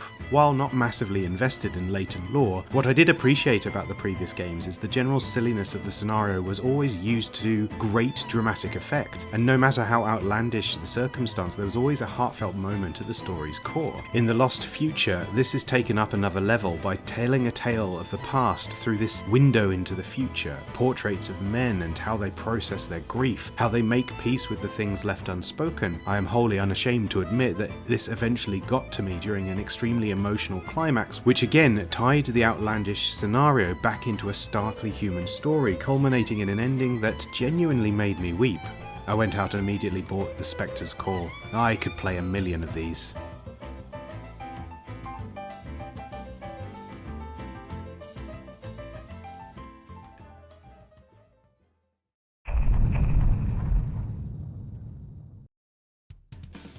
I want to preamble this section by saying I really bloody loved Ys 8, Lacrimosa of Dana. It's the only game in the series I'd played up to this point, and I absolutely rinsed it for all it's worth. A fun, beach episode-y romp on a deserted island full of secrets, treasures, and blisteringly fast combat. That's the trick with it, the combat. You run through enemies like a hot knife through butter, clearing entire areas in a matter of minutes, leaving plenty of time after to explore, seek out treasure, and complete side quests. It's so satisfying, such great game feel. But bizarrely, in the years since I played that game, I never ventured back into the collection. There are loads of these games, and by all accounts, they're all decent. So I went back to the beginning. Playing Ys 1 for the first time, I'm surprised at just how many of the design principles I admired from that 8th entry hark back here. This too is a game that is fast-paced. This too an RPG full of secrets to uncover. And it has a bloody gorgeous art style to boot. Game screens don't have a bezel anymore, and I think that's really sad. Core to the appeal of this entry for me though is in the combat. Drilled down into its most basic primal existence, there is a cathartic beauty to be found in running head on at enemies and leaving a bloody mist in your wake. It's almost comically violent, this bump slash system, a clearly intentioned mechanic designed to maintain momentum throughout your adventure, but also one that makes the small amount of grinding you will need to do strangely pleasant. I say need to do, but one of the key aspects of this experience for me personally is that Ys is a game that makes its RPG mechanics puzzle gates of a sort. While not quite a binary state, there is a clear delineation between the enemies you can handle with ease and the ones that will send you to an early grave, which makes exploration all the more important. Equipment is a matter of life and death, with the difference between two pieces of armor not looking that much on paper, but having a staggering effect in the field. What this means is that if you're having trouble with a particular dungeon, chances are you haven't got the right gear. You can remedy this by grinding out the requisite funds to make an expensive purchase in the local armory, or you can take a chance in treacherous realms and strike it lucky with a treasure chest or two. I'm in two minds about this setup. It's very rudimentary, leaving little room for strategy, and to a certain degree you have to know this because the game will not tell you. There's a lot of hidden things that really emancipate you from misery to the degree that I think it's best to go in with a guide to hand. Normally this would bother me, but it's less a design flaw and more a consequence of me approaching a game that first released a month before I was born with a contemporary mindset. There's enough here to give you a fighting chance, and as far as I can tell, anything missable does have other options available with a little bit of grind. I'm just an impatient bugger, and this obviously is a response to the constraints that I've placed upon myself with this backlog project. I doubt it would be a problem for anyone else. Equipment gates progress. Leveling up increases your survival chances. You go from having to precariously navigate hostile realms in order to preserve your precious health to not even worrying about it. The power curve is honestly one of the most satisfying I've experienced in years, and then you get to the bosses. I've already gone on about this too much in this series, but here lies a particularly egregious example of what I take issue with. The boss fights in Ys 1 are weird difficulty spikes, not because of the raw stat increases, but because they operate on an entirely different logic to the rest of the game. Enemy AI in Ys 1 is not exactly sophisticated, and generally that's not a problem because you spend so little time engaging with them before they burst into a fine bloody mist. But a consequence of that is that you don't spend much time thinking about how to navigate around other perils. The speed and mobility of the player character rarely factors into gameplay normally, so when you get to these more challenging encounters where just running headfirst into your foe will not suffice, it becomes a bit of a jarring experience. On top of this, I also think they're not particularly well designed fights anyway. One in particular I had to attempt a good dozen times because it kept stun locking me to death. That's one of those huge black marks for me. I don't like that at all. Having said this, I still came away from Ys 1 feeling quite positive positive about the experience. There's a lot to like here, and its presentation, the way it doles out rewards for exploration, and the small, intimate scale of its world make for a great bite-sized RPG experience. And I have at least 8 more of these to play.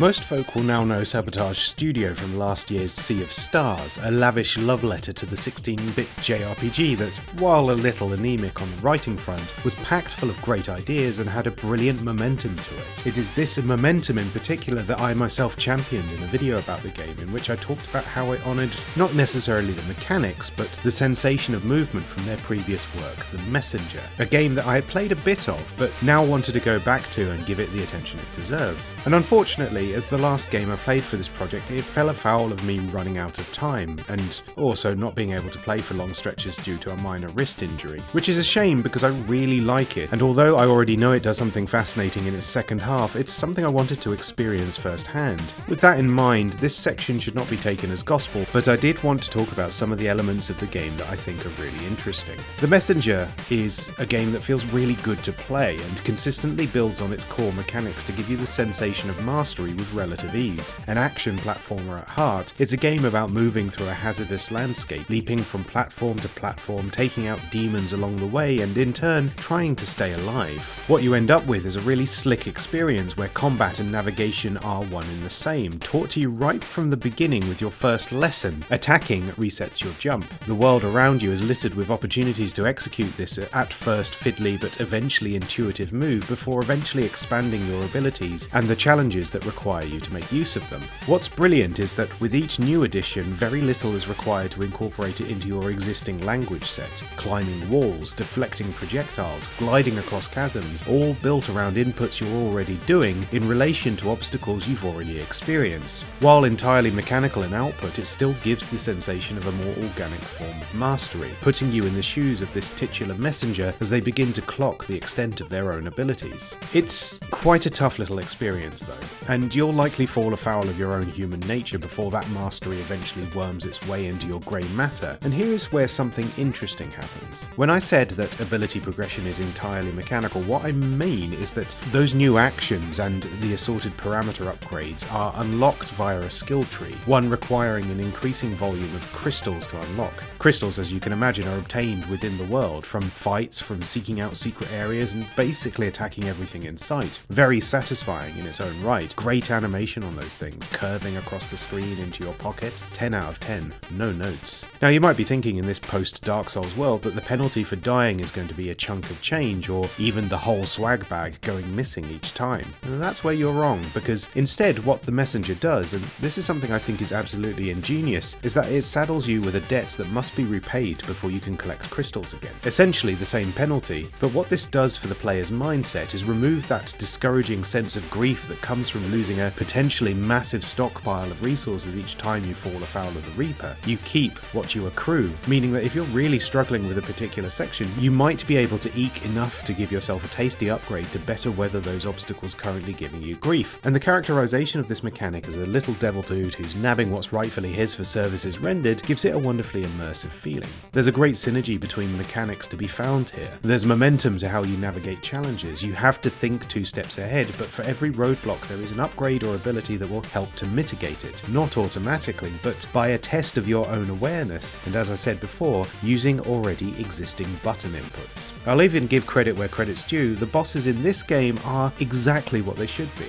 Challenges that build upon existing gameplay paradigms, not just in terms of combat, but also navigation, requiring us to use the whole buffalo to best them. I'm currently bashing my head against one fight though, so I'm cursing the earth they stand on, but in hindsight, I'll likely look on this encounter fondly. I think Sabotage Studios really have the juice when it comes to making these retro-style experiences, because although both this and Sea of Stars are clear homages to things that have come before, they're also completely unafraid to treat these projects like the modern things that they actually are. Games that know they are games, experiences that factor their medium into their storytelling and even utilize aesthetic choices to surprise you. And it's these specific principles that end up making The Messenger such a compelling experience.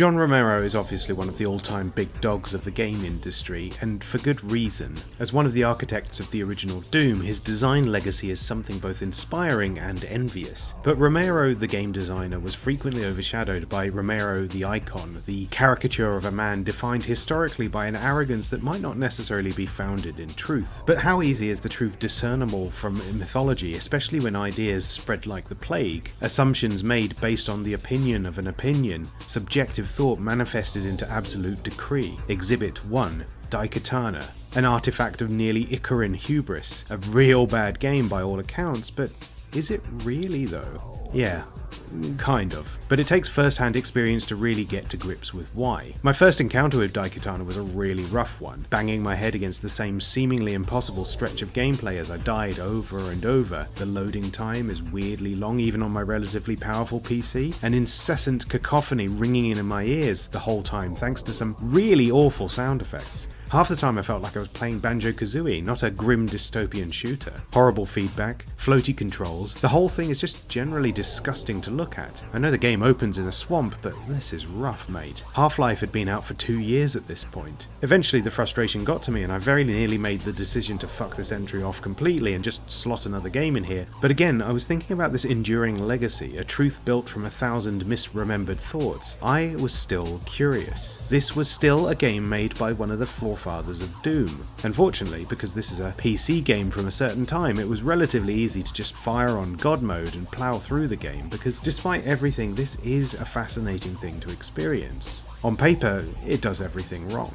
Its combat encounters are weak and often very boring. Its level design is frequently difficult to pass, with everything wrapped in these really disgusting muddy textures that often obfuscate critical elements like switches and doors. Everything's really glacial. The story holds on to you for far too long without daring to be interesting even once. Early on, you gain access to companions whose AI is questionable at best and cannot be left to their own devices, meaning that on the occasion where I was really genuinely stuck and opted to no-clip around a particular locked door, I still had to go back to open the bloody thing in order to finish the level anyway. Part of the reason I haven't finished it at all is down to a companion simply disappearing from the map, hard-locking my save despite numerous attempts to restart. But again, readily available console commands cure all manner of ills in this space, and there was a kernel of something keeping me plugging away at the game. Perhaps it's the setting, the time travel malarkey in its second act opening up the aesthetic palette to keep things interesting. Perhaps it's the fact that everything you shoot eventually explodes into a shower of giblets. It's funny because I remember reading about this game in magazines back in the day, enticed by the theatrics of its setting, this cool, gothic cyberpunk adventure with a big emphasis on story and world building.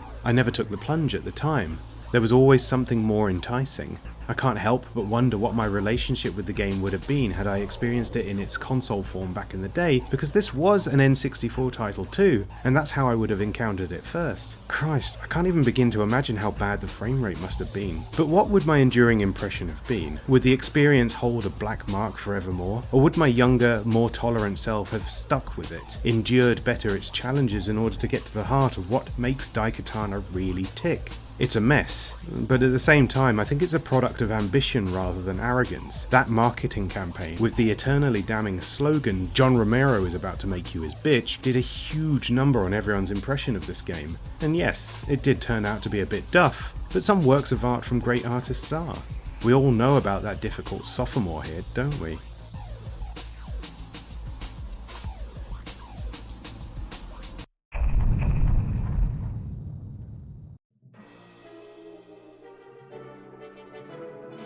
Somewhere along the line, big budget games got a little too self-serious. A desperate drive to be seen as prestige, to be quote-unquote taken seriously. Almost overnight it seems that everything became The Last of Us or Dark Souls, and while I won't argue that there is artistic merit to be found in these pursuits, sometimes all you really want to do is fire a machine gun at some giant ants. Earth Defense Force is a franchise that has no qualms with what it is.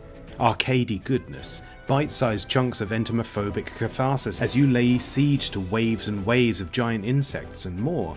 blissfully unevolved. The series has stuck to its roots so firmly that it has remained embedded in gaming throughout multiple console generations, sticking around where so many other franchises have had to hang up their armour and move on. For the Backlog Diaries I played EDF 4.1, The Shadow of New Despair. It's the only one of these I've played, so I don't know if it's a good entry in the series, but what I do know is that it absolutely rips. Key to EDF's appeal in general, as well as to me specifically, is that its missions are incredibly short and snappy, rarely lasting more than 10 minutes, often only 5. You get in, you start blasting, you clear an area of bugs, you move on to the next. There are loot drops everywhere, armour, health, new weapons to add to your arsenal. Honestly, it's a bit chaotic at times. There can be hundreds of enemies on the screen, often you can't even see your guy in the scramble, but it doesn't matter because all you need to do is point and shoot. Weapons are satisfying to use, with your foe never even resembling anything human. Evisceration is multiplied by a factor of thousands, insect blood, guts and body parts flying everywhere.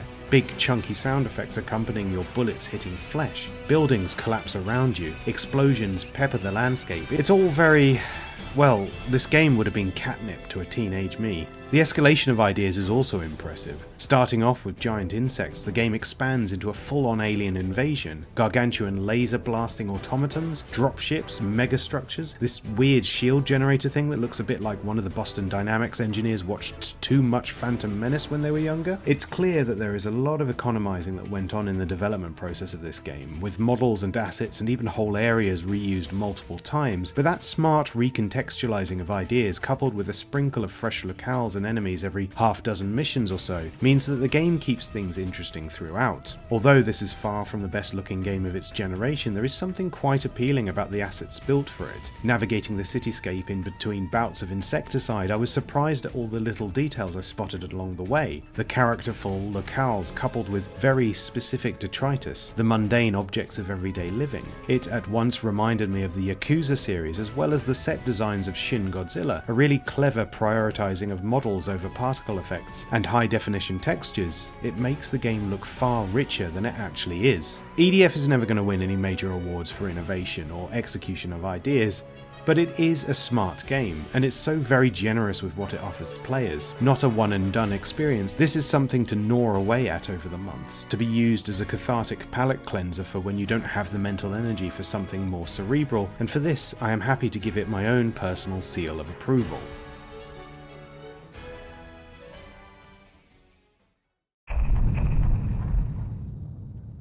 Right, okay, I'm an idiot, and I completely missed that this was a Jackbox game. While I've played some of these things in the past, I don't really have much to say about them. They're fun with the right people, sometimes dodgy things get said, but I'm antisocial and there's plenty more in the list to play, so I'm swapping this one out for...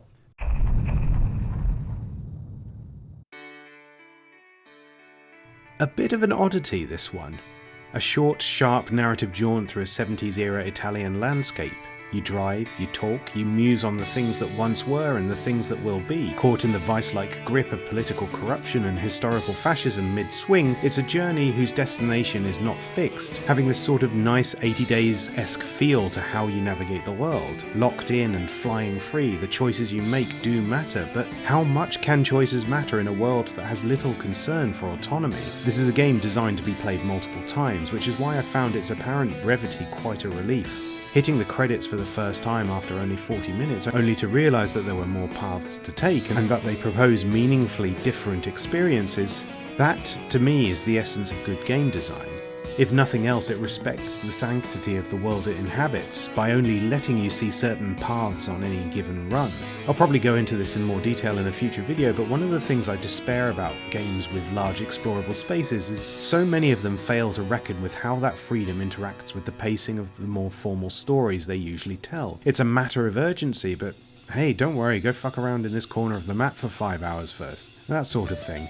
Here on the highway, the wind in your hair and some thumping tunes on the radio, the spectre of horizons in the rear view are a blessing, not a curse. They speak to a path not taken and the conviction put in place by committing to an idea no matter what. However, for all its gifts to the medium and all this flowery language, I don't think Wheels of Aurelia is a particularly strong version of this type of game. It reveals its limitations quite early on. You can see the mechanisms behind how it delivers blocks of dialogue, and how sometimes that delivery system leads to unexpected tonal clashes that probably wouldn't have happened in a tighter game. Things like picking up nondescript conversations midway through a car chase, that sort of thing. Also, as an aside, the way the vehicles handle drives me absolutely mad. Whoever thought up What If Micro Machines was a visual novel is a truly deranged individual. It's no 80 Days is what I'm essentially getting at, but that doesn't mean that it's not without merit. I do appreciate the tight leash it keeps on the player, and how its brevity encourages repeat playthroughs to get to the core of what it really is as a work of art. And in doing it this way, it serves the development of the two lead characters rather well. You end up getting quite attached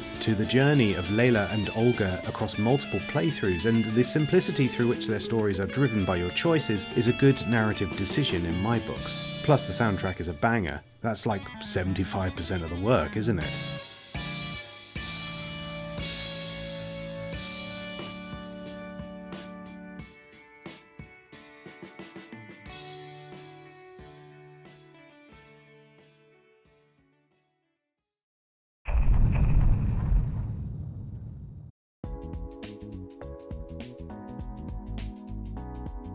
I already talked about Zeboyd on the last volume of this series, so I won't bore you with a repeat, but what I really admire about their body of work is how much they respect the player's time. They've thought about the way we interact with games, the things we delight in, and the elements we put up with because that's how things are done. As an inversion of a lot of the design staples of traditional 8 and 16-bit JRPGs, games like Cthulhu Saves the World and Cosmic Star Heroine drill down to the essentials of what makes RPGs so compelling, with a sly nod and a touch of fourth-wall breaking that honestly might not be for everyone, but I find quite charming. This game right here is a seasonal spin-off of Cthulhu Saves the World, and what better time to get festive with our cosmic horror than December, eh? Taking the combat system from Cosmic Star Heroine and adding a few of its own ideas on top, Cthulhu Saves Christmas is a pared-down role-playing experience, a much more frugal execution of a silly idea, replacing the exploration and world map design of its predecessor in favour of a series of static menu options that unfurl into,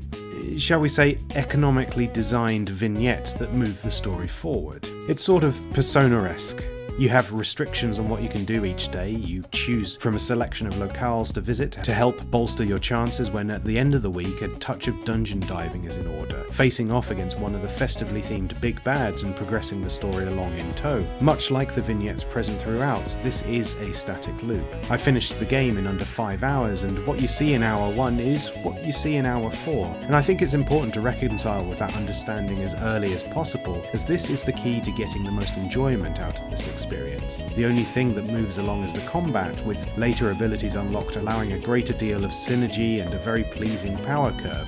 Nothing ridiculous, mind, but it keeps you trucking along with incentives all the while. The game has a fixed number of encounters per dungeon, with a sizable experience bonus when you best them all, which I think is a nice alternative to grind. You'll likely reach the dungeon's end before you've encountered everything naturally, even while exploring to uncover treasure chests dotted along supplemental limbs, but it will be close enough as to encourage you to put that little extra effort in just before the boss encounter. And if you feel like you're still a little underleveled or not far off a level up, there's a menu option to trigger additional fights. It's just a really clever system that feels like the best of both worlds. And really, that's what the great appeal of a game like this is. A slow drip of rewards and interesting combat encounters backed up by this low-stakes story. It's all just very charming and silly, and I appreciate after finding the penny arcade game I played on the last volume so tedious, that there is brevity and a lack of commitment needed for the writing of this flight of fancy. It's like a tin of roses, not much nutritional value, but easy enough to wolf down while getting steaming drunk and ignoring your in-laws.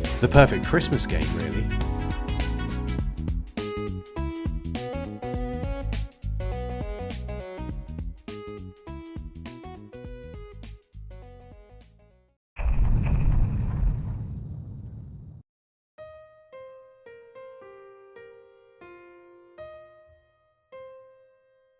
I didn't play enough Monster Hunter Rise this quarter to have anything new to say about it. I'm sorry. I was too busy buggering about in that new Zelda game and looking at videos of guinea pigs. I think this was a bad year to attempt to get stuck into a game of this caliber, and although I'm sure I'll keep plucking away at it whenever I have a dull moment, there's just too bloody much to engage with right now. There are games I bought at the start of this year that I've barely touched. There's stuff on my most anticipated list I haven't even bought yet because I can't see when I'll have the time to properly invest. See how a backlog begets a backlog. It's a never-ending nightmare. And so, on a bit of a dour note to end this project, I want to leave with something a little more uplifting. This past year, if nothing else, has given me a valuable life lesson. It has taught me to be more mindful in how I spend my free time, how not to give in to the demon that is the sunk cost fallacy, but also that sometimes what you really need to enrich your life is to force yourself to start something unknown. Many of the games I played this year probably would have lain dormant in my library forevermore had I not made a conscious choice to see what they were all about. Not all of them were winners, as I've been clear in these micro-essays. I have particular tastes when it comes to games, and even those that are generally lauded by the community sometimes fall afoul of my own specificity. But it has been good. In each volume of this now horribly bloated project, there has been at least one entry that I've genuinely loved, and many I got a real kick out of. Those I did not finish include games I'd be more than willing to return to at some point when time is less of the essence. And so the lesson I want to impart for you here is nothing groundbreaking. Try something. Give it a couple of hours. If you don't gel with it, fuck it off for something else. Don't, for the love of God, do what I did and make a whole stacked schedule of things you couldn't possibly commit to. Especially not in a year with a new Final Fantasy, and a new Zelda, and a new Dragon's Dogma, and a new game by the Persona devs, and a 50-game mega collection from the people behind Spelunky. You should play UFO 50, it's really bloody good. We have to be mindful in how we engage with art, even if we don't want to take it too seriously. We have to treat our own free time as precious. We have to understand that hobbies are only a second job if we turn them into one. Your backlog is not real. It's a social construct with no reason to exist. You get to choose what to play, what to leave on the shelf, and there's no great crime in Marie Kondoing the things that just aren't doing it for you. And with that, I sign this project off as complete. A noble attempt with a decent result. An experiment in thoughtfulness and patience, a lesson to be learned for how I engage with all other aspects of my life. And I'll see you next year for Backlog Season 2. Just kidding, I'm not doing this again.